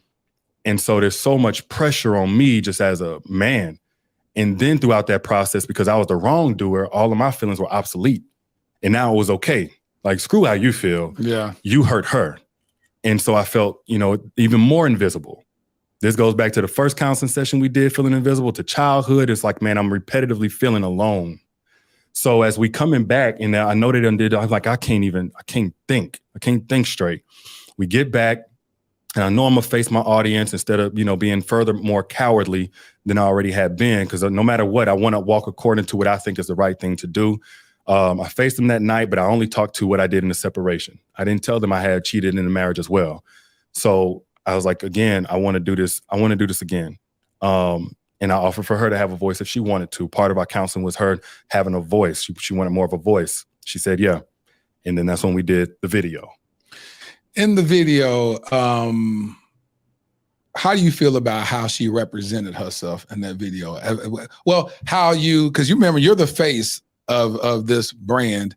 To have her on there where now she's been attacked from the bonnet, which was something very intentional that I was when she came on the podcast. I said, Danae, listen, the last time I understand how triggering these moments are. I said, so I'm gonna get a makeup artist. I'm gonna get somebody to make sure you look right. I don't want nobody criticizing you on my platform. Why didn't you give her that same level of care to make sure that when she represented herself, she was representing the best light? I didn't look at her and felt like she needed makeup. I didn't feel like that was the missing piece in her being presentable or beautiful. I still, honestly, bro, I don't look at that video of what she had on and see anything wrong. The only thing I can see now from the outside is her body language. And I knew what that was because of, but people in real life didn't know. Both of us were shattered. I'm a bit more poised probably in front of the camera, and also I'm more functional. Like, even when I'm not okay, I look okay. But she was showing it. Right. You know, but for different reasons. She was pregnant at the time. Pregnant. No one knew she was pregnant at the time. Knew she was pregnant. And she was somewhat grieving because she knew of my stepdad as well. So we're both coming from some really heavy stuff on top of her being pregnant, on top of this being a season of attempted reconciliation. And so we show up, and that way I didn't really, again, it didn't stick out to me because this ain't my first time seeing her. Just, again, I think she's beautiful. And I appreciate what you did in making sure that she was protected. But I know afterwards, when we thought about doing some more conversations, I was like, oh, let's get PR. So our body language ain't the same because I don't want them to talk about you. We did a podcast for a little bit and I was like, I don't want them to talk about you. And I started looking at it from their lens. But at the time, man, I don't think she was thinking about herself. And me, I think I was so selfish in my own feelings. I wasn't thinking about her either. How did you feel when the video dropped and people kept talking about her bonnet and they kept saying, I see why he cheated on her. I see why. And they started making the quote unquote victim. That's all we knew. We didn't know about what she was doing to you in the relationship. So now she's this victim and now they're victim blaming. She's the reason why her man is unhappy. She's the reason why he's unfaithful because look at how she presents herself. Of course, he's going to want one of these baddies that you see on Instagram. All right, bro, right here, he kind of setting him up with this question because he kind of dirty macking. All right, because he was flirting with Danae. All right, let's go. How did you feel seeing that? First, I don't even know where to start. I put her in that position. So as much as I was looking at it and not liking this and that, I was like, my decisions. It's another reminder that my decisions put her in this place.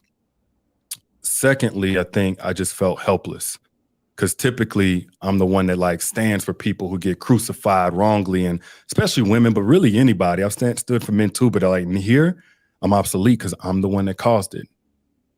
Thirdly, there is no connection to a woman's looks and a man's integrity. One way or the other. What the fuck are you talking about? There is a direct connection between a woman's looks and a man's integrity. She can't look good enough to make me a no man faithful. Teach. And she can't look bad enough to make us step out. Teach. So just in terms of what they were saying, I was like, that's bullshit. Like the most beautiful by society standards women have gotten cheated on. Yep. Because it's not about her looks or her makeup. It's about my character. Thank you. Or lack thereof. So again, it sucked not being able to say that and stand for that. And I was appreciative of those who did because they were doing what I couldn't do. And so it was really the shame that was already there, the guilt and all this other stuff. And then you add in the ripple effect of now family is getting involved. Her mother is, you talking about might as well moved in. It was so much that went on. I just totally now I'm obsolete and I'm moving myself and I'm fine with that because I need to make sure she's okay to healthily carry this baby. Because she's pregnant still. We still got to go to these doctor's appointments. Yep. She still got to keep an appetite. I've been in the middle of scrutiny and I was fine with that. Man, talk about me. One, I deserve it. Two, I'm kind of used to it. But I'm used to it on that level though. Even on that level, because people love Derrick Jackson. It's a lot of men that didn't like you, but women love you. Look at your social media following. When did you ever have 1 million people following you? That's a lot of people that even when the video came out, I would hear people say, I don't care what he did to his wife. I still find value in what he's saying because he helped me through this and he helped me through this and his video helped me get out this toxic relationship. So no matter how much the world crashed down on you by that, you still had, and I still say the overwhelming majority of people are women that still was advocating for you. I feel a little differently, man. I think not only advocating for me, I think they were advocating for what I stood for and that it didn't just wash that away. What I've gotten from them anyway, because I had people that turned on me and I totally understand. But the people that in real life or even online, they were like, that doesn't take away from your truth.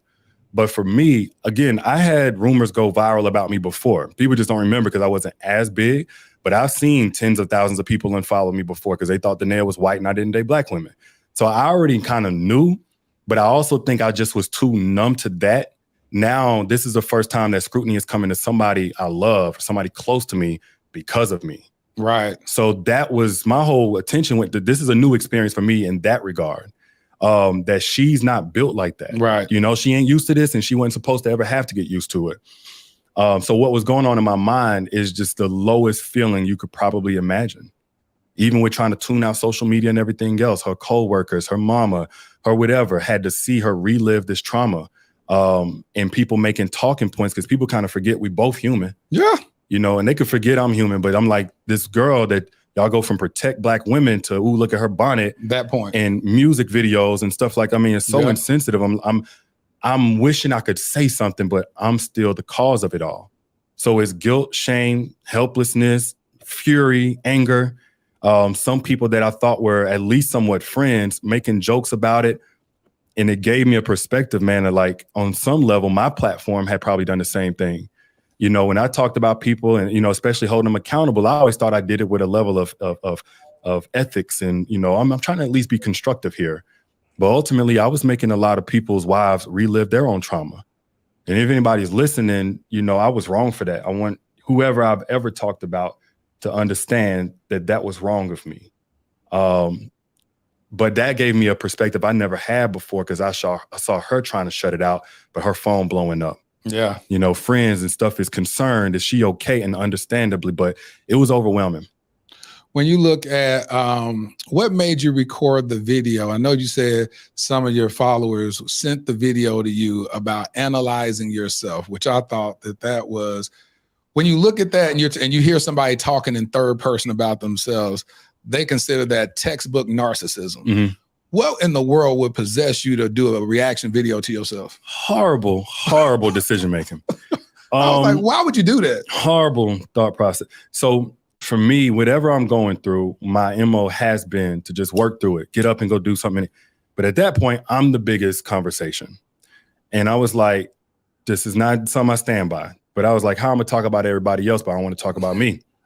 Dumbest decision. Because out of 800 videos, the one that I do in third person is the one that confirms I'm a narcissist. You're a textbook narcissist. Textbook narcissist is third person. And we all have a PhD in narcissism from Instagram. Yeah, we all got it from Instagram, YouTube. So I was like, well, that didn't go as planned. And I took it. And then on top of that, Derek, at the very end, what do? Promote a product. I probably did. He was like, and I have this book that I had come. I said, this N-word. Right. The show must go on. This N-word just sat there and did. What is wrong with this? The most detached, not reading the room moment probably in my life. Mm-hmm. And so what kind of pushback did you get from that? Just the same. It was for me, and again, it's not trying to be arrogant. It's just like for whatever's coming my way, I know how to, for the most part, block it out. You know, my whole career has been about, you know, being able to ignore naysayers. This time it was legit, though. You know, it's something I really did. I really disappointed people that believed in me. But regardless, so much was going on in my life. I couldn't access how I felt about that. Yeah. And then you're also still processing the loss of your the father that you knew. You know, that's your father. Call him stepfather, whatever, but he's been there all the time. That's the only father that I knew. Yep. And, you know, my family's still processing it. My cousin got shot in the head about a month or two after that. It was like I was saying about 3 months, we had 4 deaths in the family. My uncle had died while I was at my auntie's funeral. I know it sounds like this don't even make no sense. While we was at her funeral, my uncle had died. Now, we didn't really like him that much. So, I mean, my mama gonna lie, I'm sorry, but I didn't like him that much. So that one was a little less impactful, just knowing that you supporting your family who cared about him. Yeah. But the other three were really tough. But it's like, man, I can't be a victim and my children need me. I can't fold. I put everybody in this situation and I wanted to fold. I had the gun on my lap. I wanted to fold. I wanted to be out. You contemplated suicide? I was on my way to pulling that trigger. But Marley came out. They were getting ready to go somewhere. Marley saw my tail lights on and said, "Ooh, Daddy's here, Daddy's here." Because I was out of the house for a while, and she came and jumped up on the door right at that moment. Are you in a car? Yeah, I was in my truck. I was just doing it in my truck. In the driveway? In the garage or something? No, it was in the driveway, in a little cul-de-sac. So after that, I was, kind of scared about how close I got to it. I'm like, I'm not telling nobody because of the shame of I did this and whatever, and I don't have no voice because I'm the bad guy. I'm the big bad wolf in everybody's eyes now. The resentment in the house is tenfold. I can't say enough about it. But one thing we had talked about was that I don't typically let nobody into my internal struggle, and I needed to do that. So I talked to Danae about it. Now, we're not in a good place here again. And I talked to her about it, and she kind of stonewalled a little bit, just didn't have much to say. But that's when a little bit after that, I decided I couldn't do the marriage anymore. This was in 2021, because she was laughing about it with her mom. That she was going to commit suicide? She was laughing about it with her mom. I got wind of the conversation. This was after some texts I saw. She was still talking to her mom about the marriage. Which wasn't, like, who can't forgive after all the forgiveness I needed, But this one where I was like, not that she's so bad, in this moment, but it just made it clear how far away from me her heart has turned. Did you divorce her? Did you say you wanted a divorce by text? Yeah.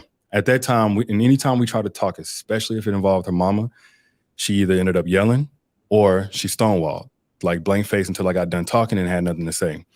Learning therapy, she witnessed that about her mom yelling at a man, whatever. I never did, but I didn't do well with no yelling. So I knew this is to do with her mom, and I told her, hey, not only do I can't do this anymore, but this unresolved issue with your mom is a reason why.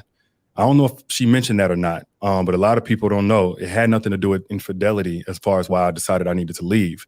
It was because we had talked about restoring the marriage, but the pastors, counselors, over and over again, be catching that she had talked to her mom or brought her mom into the marriage, and her mama was very intent on staying in the marriage, giving play-by-plays of how to disrespect me, or whatever. At this point, it was like, I already done checked out. I've been in the guest room over a year. But if we're going to give this a chance, you got to just set the boundary with your mom. I ain't going to put words in your mouth. So I told her, but just let her know you love her and you appreciate her support, but you're committing to this and you need her love to look different. And she kept saying, well, I'll get to it, or not yet, and I'm not ready. And over a year of that, I was like, I got to go. And so you sent her a text message. You was upstairs and she was downstairs on the couch. Yep. And at that point, that was in what year?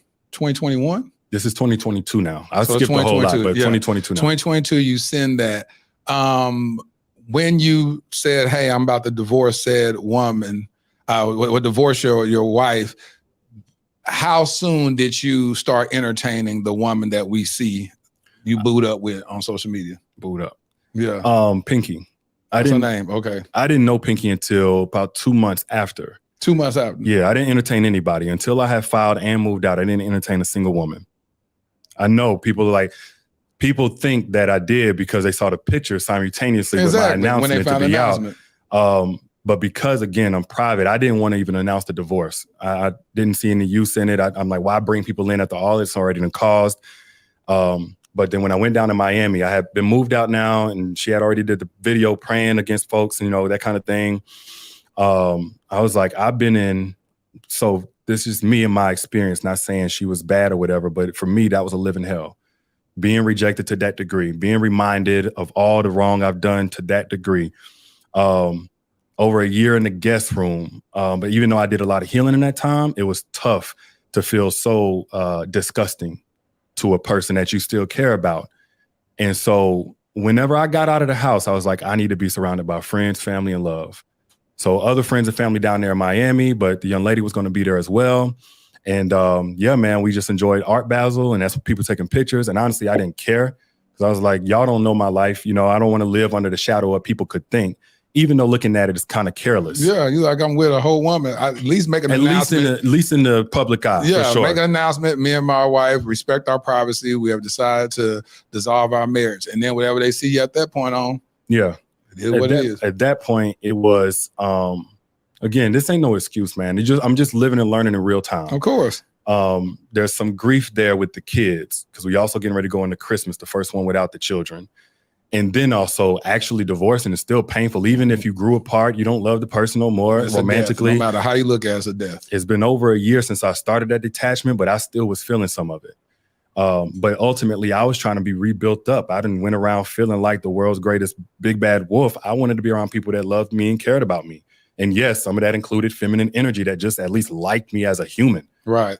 You know, it's not even about sex. It's like, man, do you even smile whenever you look at me? You know, I've been coming into rolled eyes and, you know, somebody walking, when she hear me coming in, she walk. Understandably, by the way, let me say that. Right.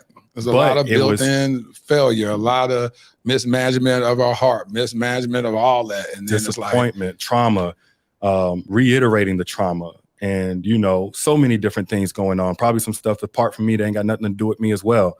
So I understand it. But two things can be true. I understand it, and it was effed up. It was messing me up. No, who want to sit in that? That's why most people get divorced. That's why most people say, I'd rather just start over fresh. I'm going to take these lessons I've learned, and then I'm going to try to do better in the next marriage. But this right here just ain't working. My mentor told me, though, man, you got that for 5 to 7 years. He was helping coach me through it. I had prepped my mind to be able to endure that. It just was still tough. The reason I actually got a divorce was because I'm like, she's not able to do what needs to be done with her mom. And when she treats me a certain way, there's another person involved that gets treated a certain way because there's another person that is connected to how she feels about it. That's a puppeteer that's pulling the strings. To a degree. No, not that. There's another person that, okay, I don't know how to say this, but I don't want this to be taken the wrong way. I think she was dealing with another dude. Usually, usually sometimes the girl does bring the mother around, or the mother is the mother has a presence. You know what I'm saying?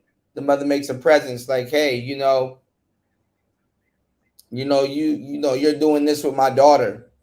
You know what I'm saying? Or it's a family or whatever. But I'm not gonna lie,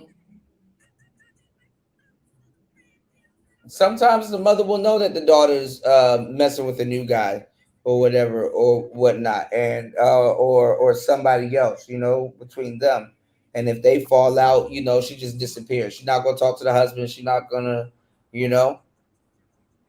But I think she had another guy at some point, for like a couple of months or something. It just didn't, the situation was just too goofy.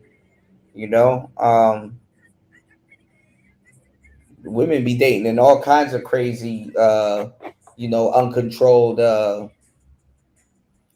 ways. So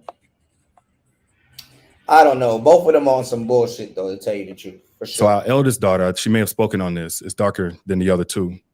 Oh yeah, she said that. She said she didn't used to like that. She said she didn't like that daughter. She had a lot of resentment towards that daughter. So me, like in the house as an infant, as a toddler, because she's saying it, and I don't think you might not understand like this. What it looked like in real time. In real life, these are experiences. I can imagine what it looked like. So I could often intervene or kind of settle things out because I know that she loves that girl. I know that she loves her children, but it was affecting their relationship and how she treated her, or how harsh she was, or how she talked to her. And I got that from what she's saying. She's saying that when somebody says that they don't like their child because the dark skin of this child reminds them of the type of women that you preferred, then it's a different level. It's a different and I level. didn't understand it, but again, with Grace, it's just like, even she's saying she's trying to work against it. So, all right, family business, we're going to work through this.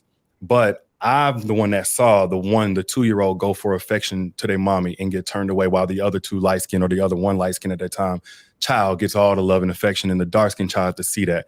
I'm the one that hears our dark skin child say things reflective of how she feels mommy feels about her. So as everything was in a stagnation or regressing, it wasn't just me getting pushed away or treated a certain way. Yeah. And again, I really hope people just approach this with compassion, because I don't think any of us manage all of our emotions perfectly. Of course not. And she's done a ton of sacrificing for every one of those kids. And I just need to say that because she's not a bad mom. Right. But I said the longer that I stay in this space, knowing that she's not going to do what I need her to do, and that therefore that stunts her healing, our reconnection, the longer she's getting put through that, the longer the kids are getting modeled, the disconnection, the resentment and tension remaining. I don't know if she was talking to her mom at that point, but without her making that stance and saying, we committed over here, we were not moving forward. So anytime she got triggered, anytime I put whatever, it was two people receiving the brunt of that. And somebody had to draw a line and say no more. I can respect that. Because what you did is give more context behind what she even admitted. And I believe that what you said, she will never deny. She'll say, yep, that was. But but with all of that, because one thing I noticed, and I hope she don't mind me saying this, is that sometimes she dealt with shame of feeling like she wasn't perfect. She cried about sometimes how she dealt with our daughter. She had a lot of insecurities as a woman, but also as a mother. And so I hope that she knows that it doesn't take away from her love for the kids, her sacrifices for the kids, the things even now I don't see, because we've been co-parents now almost a year. So there's many things she has to take on now that we maybe used to split that's just strictly on her, and including our third child, So for anybody, any mom out there that resents their kids for any reason, there's some people that just mad they became parents. Yep. It became such a burden. And there's mothers and fathers that deal with that guilt of knowing they don't feel as happy about something that, the kid is involved, but they can't talk to nobody. And what I'm saying is, is it don't take away from that. And her love is still genuine, and she's still a good woman. That's good. I'm glad you said that, which goes back to this Mother's Day post that you made. Mm-hmm. What made you do that? And I believe that while it's good intentions, for whatever reason, people didn't receive it as such. When you look back, hindsight being 2020, why you believe that wasn't received well? Well, Shade Room didn't receive it well, and the blogs didn't, but people on my page did. However, I caught wind that she wasn't happy with it. That was my third year post on Mother's Day. For me, and I'm not saying it was the right decision, but the romantic relationship is completely separate from the co-parenting relationship. True. So I honored her in real life before Mother's Day about her being a mom. I would send her text to say, thank you for taking on that, especially if the kids went to urgent care or something. Thank you for being the one to take care of that. Thank you for being there, taking off whatever you might be doing for work. So in real life, I honored her. And actually, her mom was there. I brought her flowers. I had the kids pick something up. The day before, she told me that. Yeah, that was a regular thing, though. As co-parents, I'm like, we may have, our chapters closed romantically, but we still are teammates when it comes to them. She said the reason why it was kind of backhanded compliment is because you blocked her on social media. So how can you block somebody but then make a message or an affirmation post without them, quote unquote, seeing it? So I had to block her because before y'all interview, she was throwing around our picture online. She was in her stories. She had a whole webinar called the Cheating Husband Stories. It was like, when I saw that you had titled it Breaks Her Silence, I was like, broke what? It was already broken because she had been. But for me, I wanted to allow her, if she want to express or tell her story, that I don't deserve a space to speak on what's valid and what's not. And so I was kind of letting her do a thing, but I can only handle so much. If she's doing all of this, people are sending. So I blocked her. Like, I can't handle that. And I don't want to start retaliating or, whatever, speaking as well. So I didn't say anything about her at all outside of Happy Mother's Day. But I honored her in real life. I honored her out loud online the same way I had 2 years prior because it was separate. And I meant everything I said in there about her being a great mom. But yeah, I had blocked it and I unblocked it because I was trying to tag her, but her settings won't let me tag her. But yeah, that was it. And I took it down when, she's not comfortable with that. Fine, no big deal.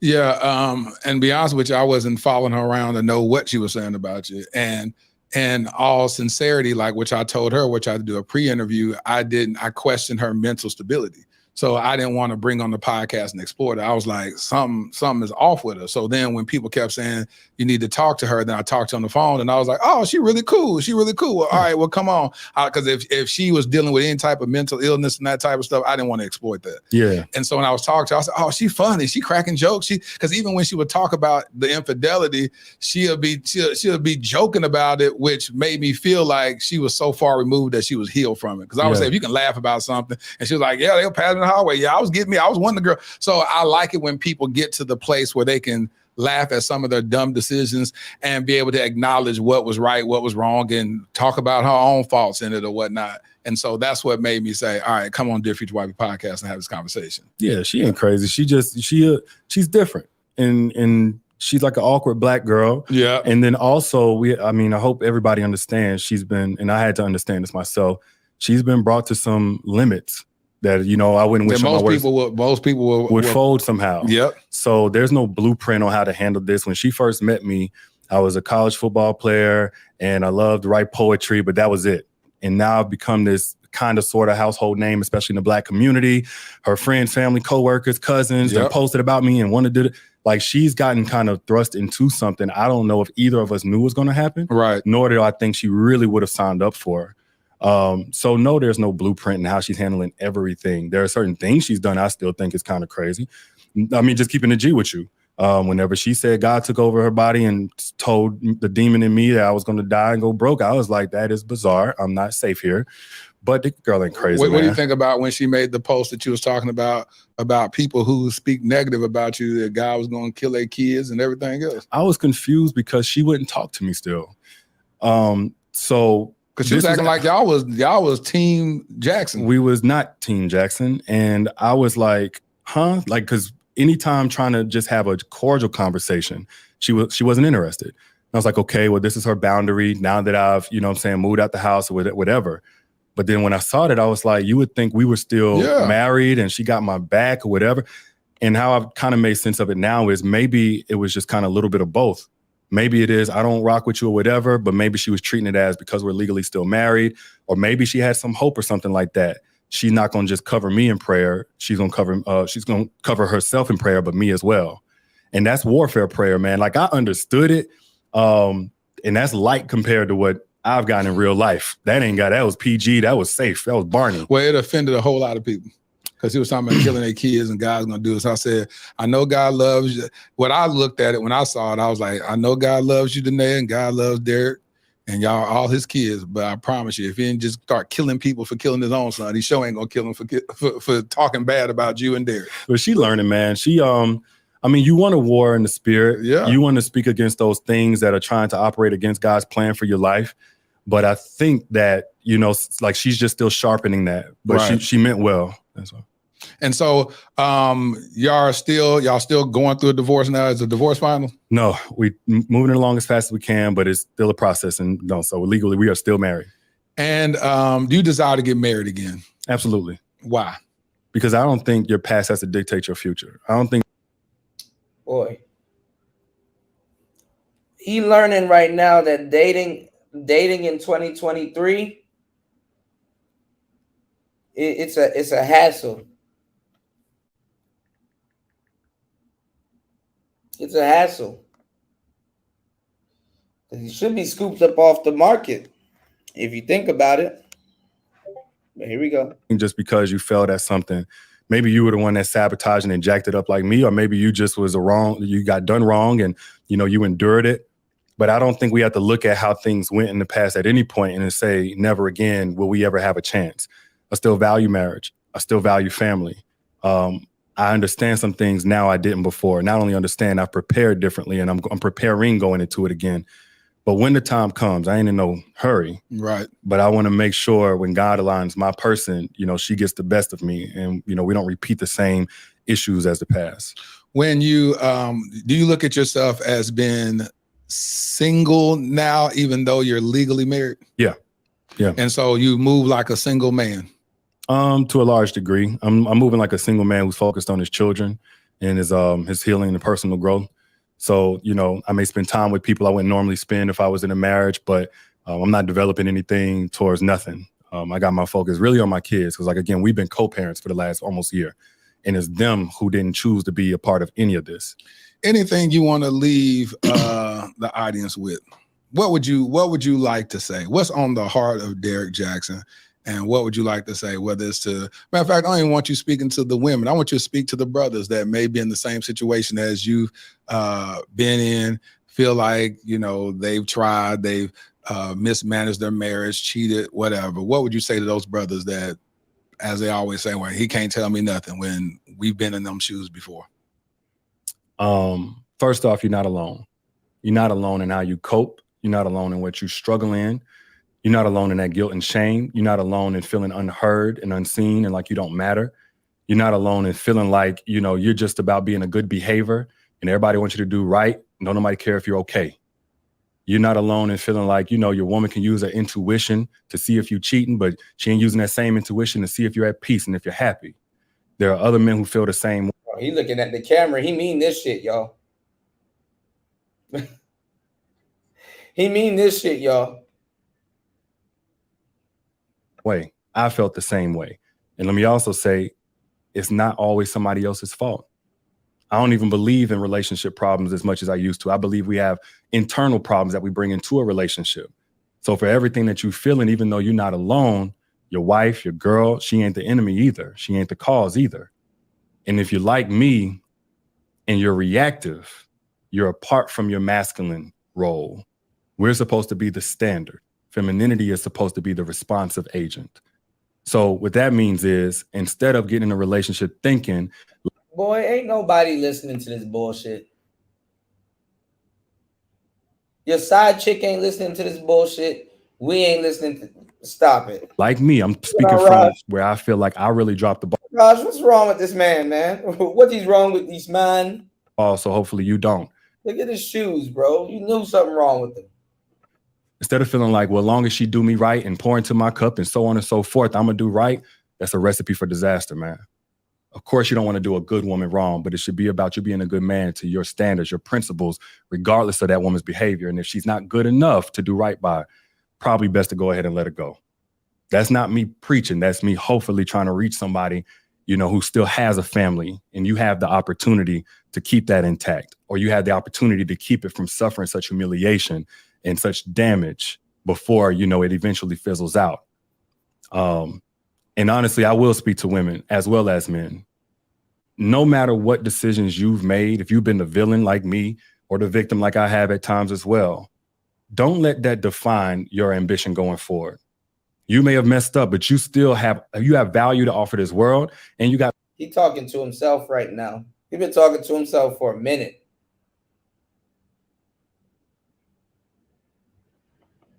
This is crazy. Value to offer somebody in love. So maybe he was a part of a pattern like me and you stepped out, and that's the big sin. But maybe you had a pattern of sabotage. Maybe you had a pattern of overreacting, never trusting, closing down. Whatever your pattern is, it doesn't have to be your future. And that's for any woman that done chose the wrong man over and over again, endured the wrong thing over and over again, or any man that's endured the wrong thing over and over again, or chose wrong, etc. That's all. Derrick, you know something? Giftings are given without repentance. Boy, I'm telling you, you got a gift for this thing. You really do. You have a gift, and I'm just listening to you. And the reason why, and I text you when I did the episode with Danae, and I said, hey, listen, this episode is going to drop. I'm gonna keep you lifted up in prayer, because of the thing that I'm trying not to get emotional. The worst thing that I want to be is the catalyst that sends another person, a brother, a human being over the edge. And so I'm sensitive to the giftings, the platform that God has given me. And so I'm sensitive to the fact that even though this brother, because the thing about it, and I'll level with you, if I had a platform when I was at my worst point, when I was married, probably would have looked at like people looked at you. It just so happened that I didn't have the platform when I was cheating on my wife. Now, of course, I could say, well, I wasn't also over here giving relationship advice or whatever. But I'm saying if my worst day was televised, how would people look at me? If our worst day is publicized, how would people look at said individual? And so I offer people the same grace that I know that God extends to me. And so I text you that day and I said, listen, brother, I want you to get your healing. I want your family to be healed. I want your family to be restored. And I want you to know that I'm praying for you and I love you. Because at the end of the day, you still my doggone brother, no matter what. Mm-hmm. And then when I found out that you're a brother in Christ, you really my brother. And so what I say to you, King, is that I'm standing 10 toes down. I want to see your family healed, restored. I want to see y'all have the best co-parenting relationship ever. I want y'all to be able to go to lunch together and dinner together. And people are like, are they back together? Like, no, this is what healthy looks like. Yeah. This is what healthy looks like. Yeah. And instead of passing on generational curses, I want us to pass on generational healing. So I want that for you and Danae. I pray that God continues to heal those beautiful kings and queens that y'all raising up so that they could see a healthy relationship, see what healthy co-parenting looks like. Absolutely. And that's what I want for y'all. That's what I'm praying for y'all. Matter of fact, I'll just end in prayer. Heavenly Father, I lift up the Jacksons before you right now in the name of Jesus. Lord, I thank you for my brother coming on this platform and bearing his heart, bearing his soul, showing up 10 toes down. And for him to even name the episode, You Reap What You Sow. He has been totally transparent and honest about how he's been showing up and the lack thereof. And God, I hope this episode touches the hearts and the minds of the people that witness it, those that are coming just to see some sensationalize a story, to be able to pick out sound bites to attack your people. God, I ask that you convict their hearts and they're able to see, okay, God, I see it now. I understand, and I want us to be able to offer each other grace, God. And we thank you. We thank you for their relationship, even the demise of the relationship. We thank you because all things work together for the good of them that love God and to the called according to your purpose. So God, there's also a lesson in this. We give you all the praise, the glory, and the adoration. In Jesus' name we pray. Amen. Amen. Right. Derek, thank you so much. And thank you for being on Dear Future Wifey podcast. It's my pleasure, man. Thank you. Ladarian thrusted suddenly into Child Protective Services in 2015. My nephew, Black, a boy. The likelihood of being adopted outside of kinship, slim to none. Armani, 16 years old, Black, a boy, with 5 years in the foster care system before I even knew his name. The likelihood of ever being adopted, yep, you guessed it, slim to none. While Ladarian and Armani were trying to survive and barely thrive in an overpopulated and underfunded foster care system, I was living my own life, doing well professionally. Having been a single father with a daughter who at that point was doing well in college, it was my time to live my life, right? Wrong. I felt unsettled, tireless, agitated. There are just too many of our Black children stuck in ambiguity and in the limbo of the foster care system. In 2017, I legally adopted my nephew, Ladarian. Fast forward to 2019, I had no ties to this other young king, but I felt God instructed me to adopt him also, and I obeyed. Starting over with parenting should have been enough, right? Working with various foster care and adoption agencies to help bring awareness to the countless young Black kings in the foster care system should have decreased my agitation, right? Joining the board of directors of Advantage Adoption, an organization that helps find permanent adoptive homes for children in foster care, should have led to some type of resolve, right? No, not at all. None of it felt like I had done enough. I now realize that every one of those experiences was laying the fundamental foundation for my life's mission, Kingdom Royale. Kingdom Royale will be a luxury, state-of-the-art home for foster boys. Our first location will. Okay, he losing me with this one. All right, shout outs to the brother. Give me 1 second, y'all. We're gonna take a brief break, but I got you. It's Player Talk Radio. Give me 1 second. Let's go. Take a listen I mean, doesn't the Quran say that men have authority over women? Well, don't they? I mean, according to your own narrative, men have been running the show. The feminists are asking for their so-called rights from who exactly? Okay, if you didn't have what you call patriarchy, then what you would have is a hell on earth for women. Because clearly, women do not have the power to coerce men, to force men, to make men deal with them this way or that way. If you're out somewhere and a man starts to chat you up and you don't want to be chatted up, what do? You tell him, I have a boyfriend, I'm married, and he goes away. You have to conjure up an imaginary man to get him to back off, because 9 times out of 10, only a man can keep another man in check, because men are inherently more dangerous than women. Instead of patriarchy, replace that word with bodyguard. What makes more sense? For you to be my bodyguard or for me to be your bodyguard? Who do you think is more capable of protecting who? From who? If men didn't protect women, who would? Why, men would do whatever they wanted. And isn't your bodyguard responsible for you? Shouldn't you listen to him if he says, for example, don't go here, don't go there, or let's take this route instead of that route because it's safer? Isn't that authority? But he's doing it for you. Would you feel resentment about that authority? That's irrational. Look, you cannot dismiss the importance of physicality, human physicality. We're physical beings. Technology does not level the field the way you think it does.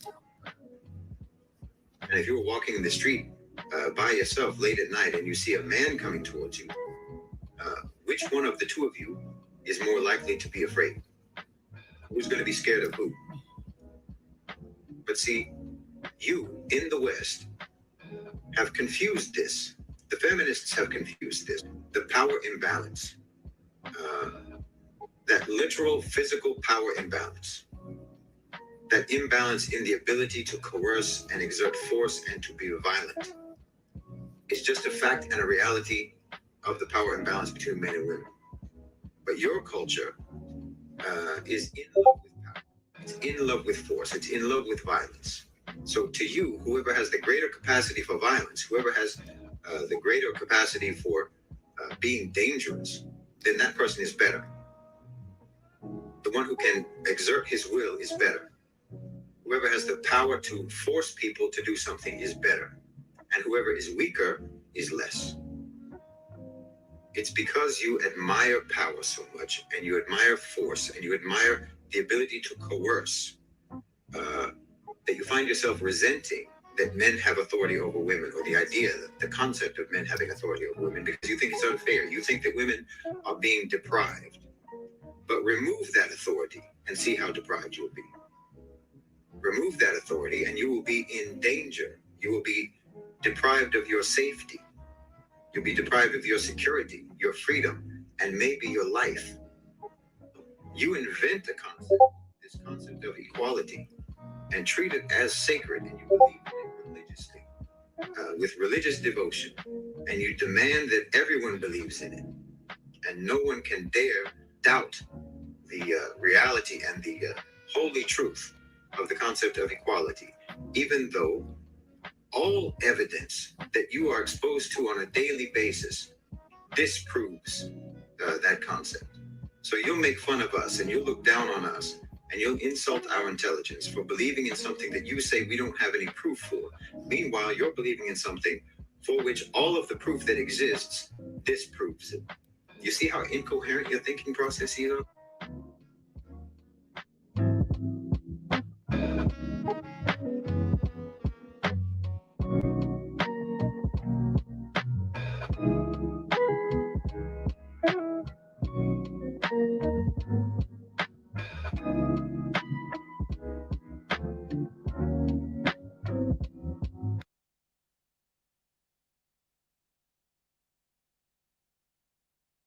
Swag like mine because it ain't a another like me.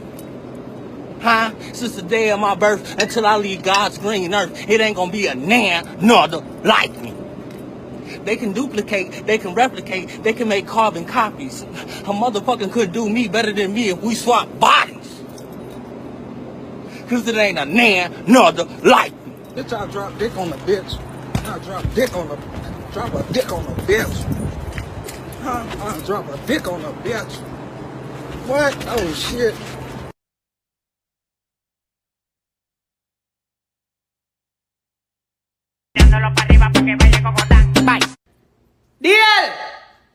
DL, me did bake some cookie, you know. Don't eat it, me supposed to carry it to work tomorrow. Them a keep something at work and me bake some cookie for everybody, so. If you see one jar of cookie in the kitchen, don't touch it. Yeah, because a couple cookie me did have a night. Me did have about 40 pieces of cookie night.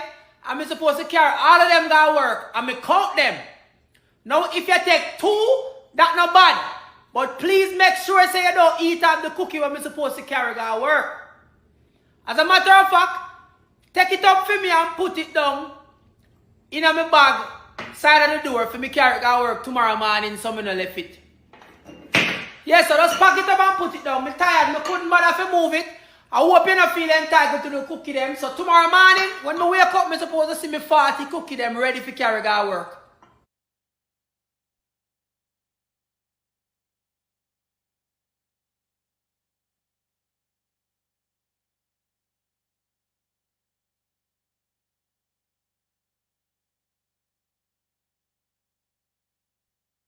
Yo, what's going on? It's DJ Kuda. I'm doing some promos this week for a limited amount of time. If you want your beat videos and music to have a cool, professional, decent look like this one, while you're working on them and putting out multiple tracks, contact me to get this applause look. Just send me the track art and let me know how you want your font and soundbar, and let me handle the rest. Pricing starts at $10 for YouTube, $5 for YouTube Shorts, TikTok, and Instagram. $15 for the full package per video. I'm running a sale where you can do 3 videos for $20 and 5 shorts for $20. Don't miss out. Details will be up soon on my Gumroad store. For faster service, hit me on the Cash App with the details and let me know what services you need exactly. I'm now also running an ultimate $50 package where I will apply a quality broadcast ready master on your track and deliver it done post ready for all social medias and portrait modes like YouTube Shorts, Instagram Reels, and TikTok, where you will receive 3 files from me, 2 social media files, movie mode and portrait mode, and a master wave of your song. All you need to do is send me the song, wave, or MP3 only, and your track art, the name of your track spelled correctly, and what font or soundbar you'd like, and I'll take it from there. And if you don't understand, replay this commercial. It's Kuda. Peace.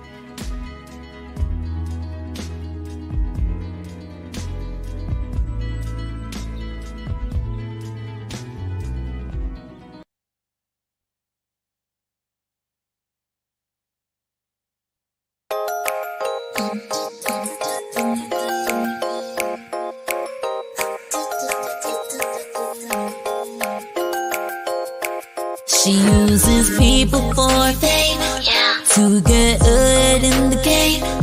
She wants you to know her name. Yeah, that girl has got no shame. And that dress she wore that night, does she really have no pride? No wonder she ain't a bride. No good man would wipe that time. Let me tell you something now, I really don't care about what's coming out of your mouth. So can we keep on doing it? I'm doing it. I'm doing it. I'm doing it.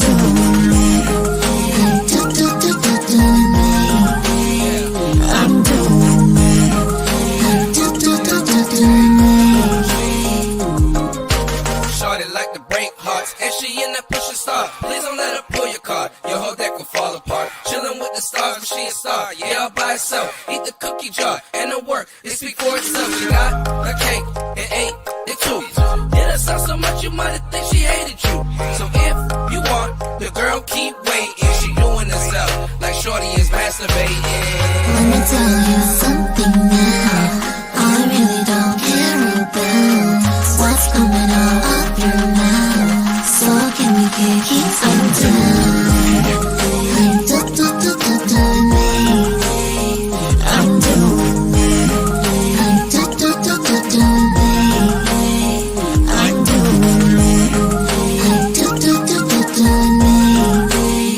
I'm doing me. I'm doing me. I'm doing me.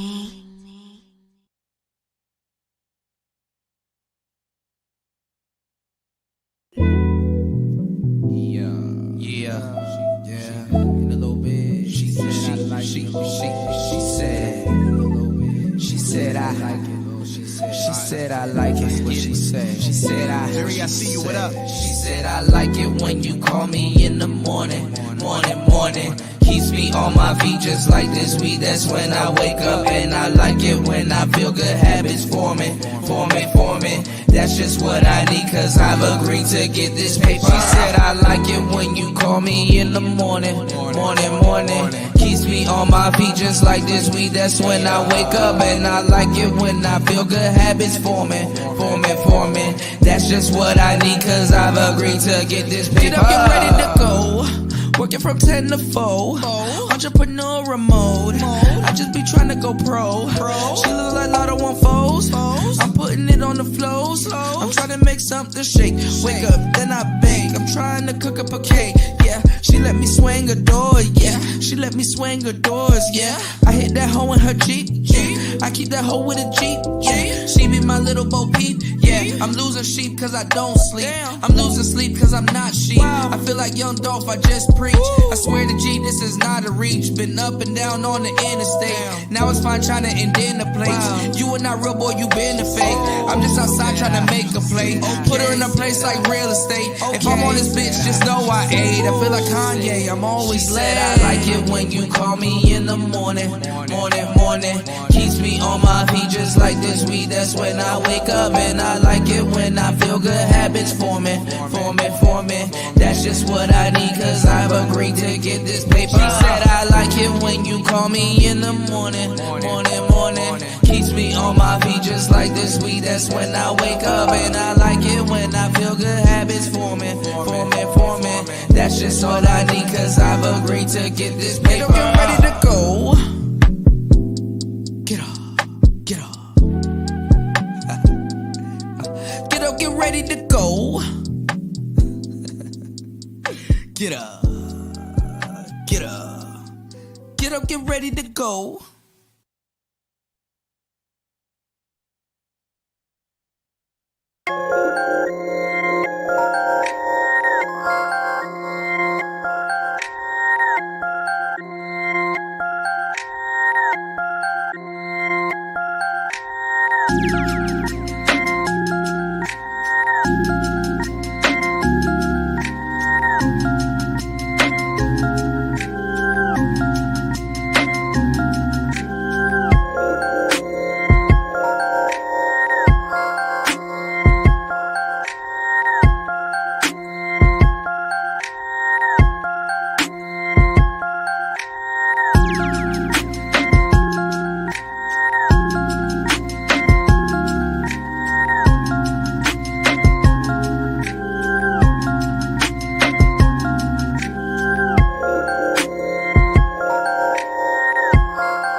Looks like that's the end of the video.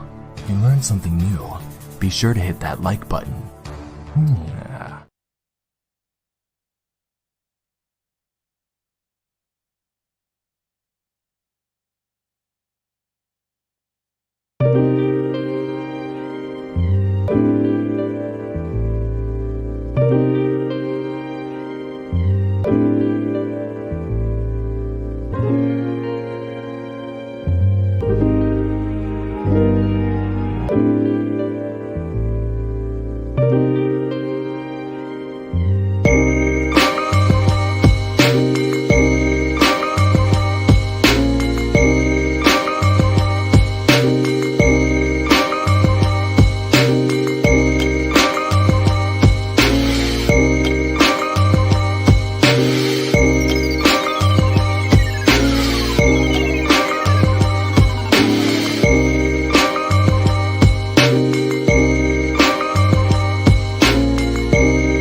Yo, it's time to go.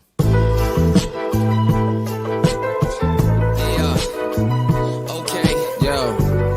Well, I'm about to kill this shit. Okay. Nah, I'm playing around. Now, let's get it. It seems American greed stole the American dream. That's why men are going abroad. I'm just keeping it clean. Yeah, keeping it clean. I'm just keeping it clean. Okay. And need I say more? I heard she like a young nigga with a bag on him, and want a young nigga with a little swag on him. You know how I do it with a little sag on him. In that LRP game, it don't have to brag on him. Whole arm in the pot, that should look like an L. If I could blow up, it would be a hard sale. Exotic gardens, Dolly Parton, myalgia, head full of nostalgia, sitting by the water, contemplating to Allah. The devil wear Prada, and 3 of 4s wear nada. You should see where I got her, flipping words like pasta, locked up like a roster, stuffed in a Sonata.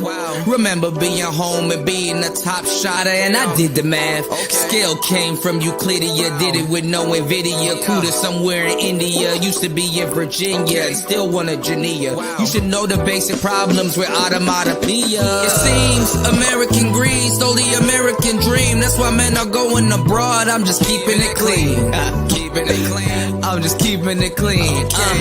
And need I say more? It seems American greed stole the American dream. That's why men are going abroad. I'm just keeping it clean.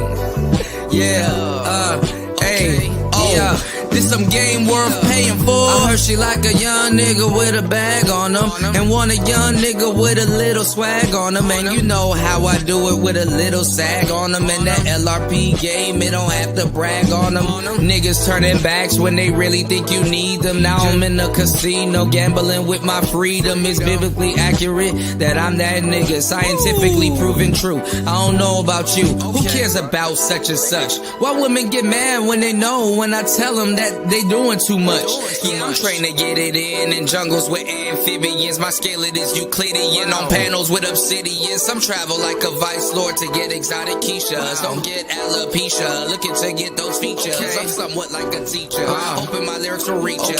I pray you get the picture. I just left it get richer, cause it seems American greed stole the American dreams. That's why men are moving abroad. I'm just keeping it clean. Yeah, keeping it clean. I'm just keeping it clean. Okay. Need I say more? It seems American greed stole the American dream. That's why men are going abroad. I'm just keeping it clean. Passport bros. Yeah. Okay. Is that girl worth paying for? She like a young nigga with a bag on him, and want a young nigga with a little swag on him. I heard she like a young nigga with a bag on him, and want a young nigga with a little swag on him. I heard she like a young nigga with a bag on him. Hey, with a swag on him. Hey, oh yeah. And need I say more? So guys, I'm currently in Thailand. This is my girlfriend. She's so pretty. She's so pretty. Do you want to introduce yourself? You want to introduce yourself? No, you don't want to introduce yourself? She's a little shy right now, but she's my new girl. She's my new girlfriend. She's a little shy, but she is pretty though. I like her. Maybe we'll get married someday. Maybe we'll have kids. You know, have a bunch of babies running around, living the life. Tell her. So, can you cook? Can you cook? Yes, I can cook. I can clean. Swag like mine, because it ain't a another like me. Huh? Since the day of my birth until I leave God's green earth, it ain't gonna be a another like me. They can duplicate, they can replicate, they can make carbon copies. A motherfucker could do me better than me if we swap bodies. Cause it ain't a another like me. Bitch, I drop dick on the bitch. I drop dick on the bitch. I drop a dick on the bitch. What? Oh shit.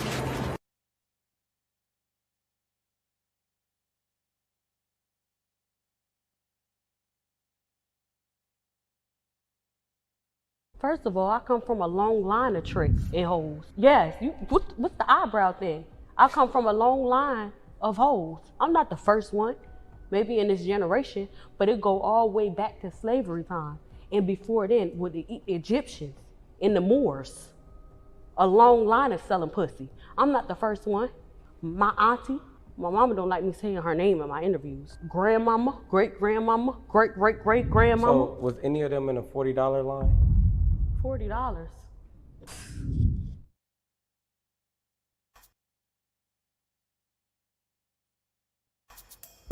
Fuck you, nigga.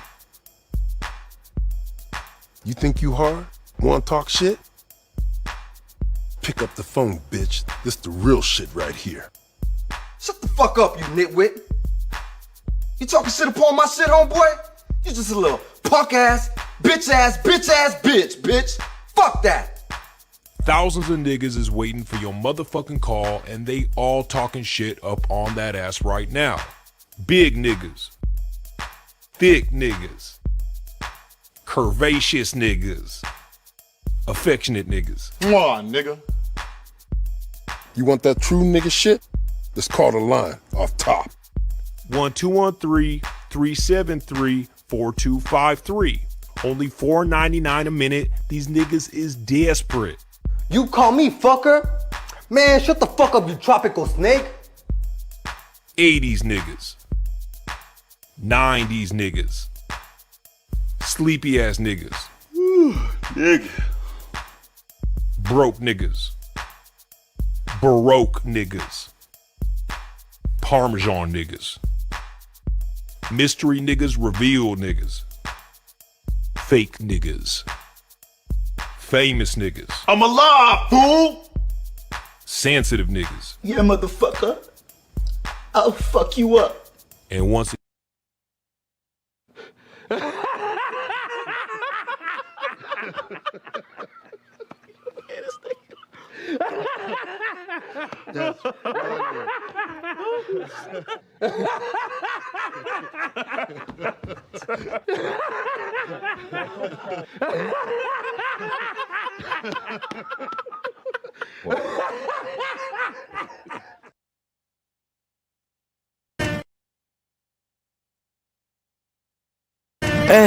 Jollof rice combination. Grand Rising.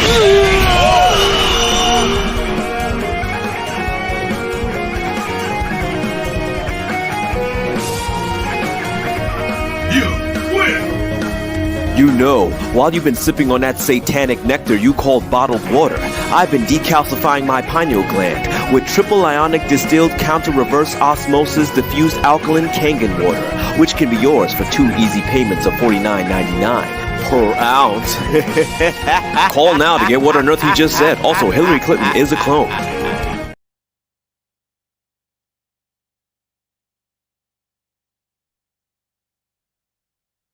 See a perk, take a perk. No, they not for sale because I eat mine. Man, you a savage, no water. Yeah, knock them bitches back. Yeah. You a chump. You scared to swallow pills, ain't you? Shit, I'm woke, man. Them hoes starting to taste like Skittles. Them was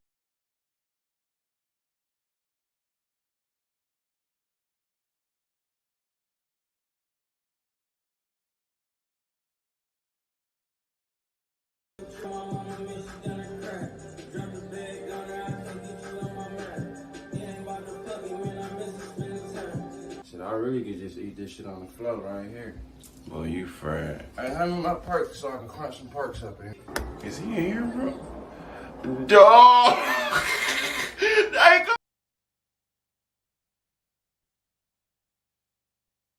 Women are so accustomed to male attention now because of social media that they're addicted to it.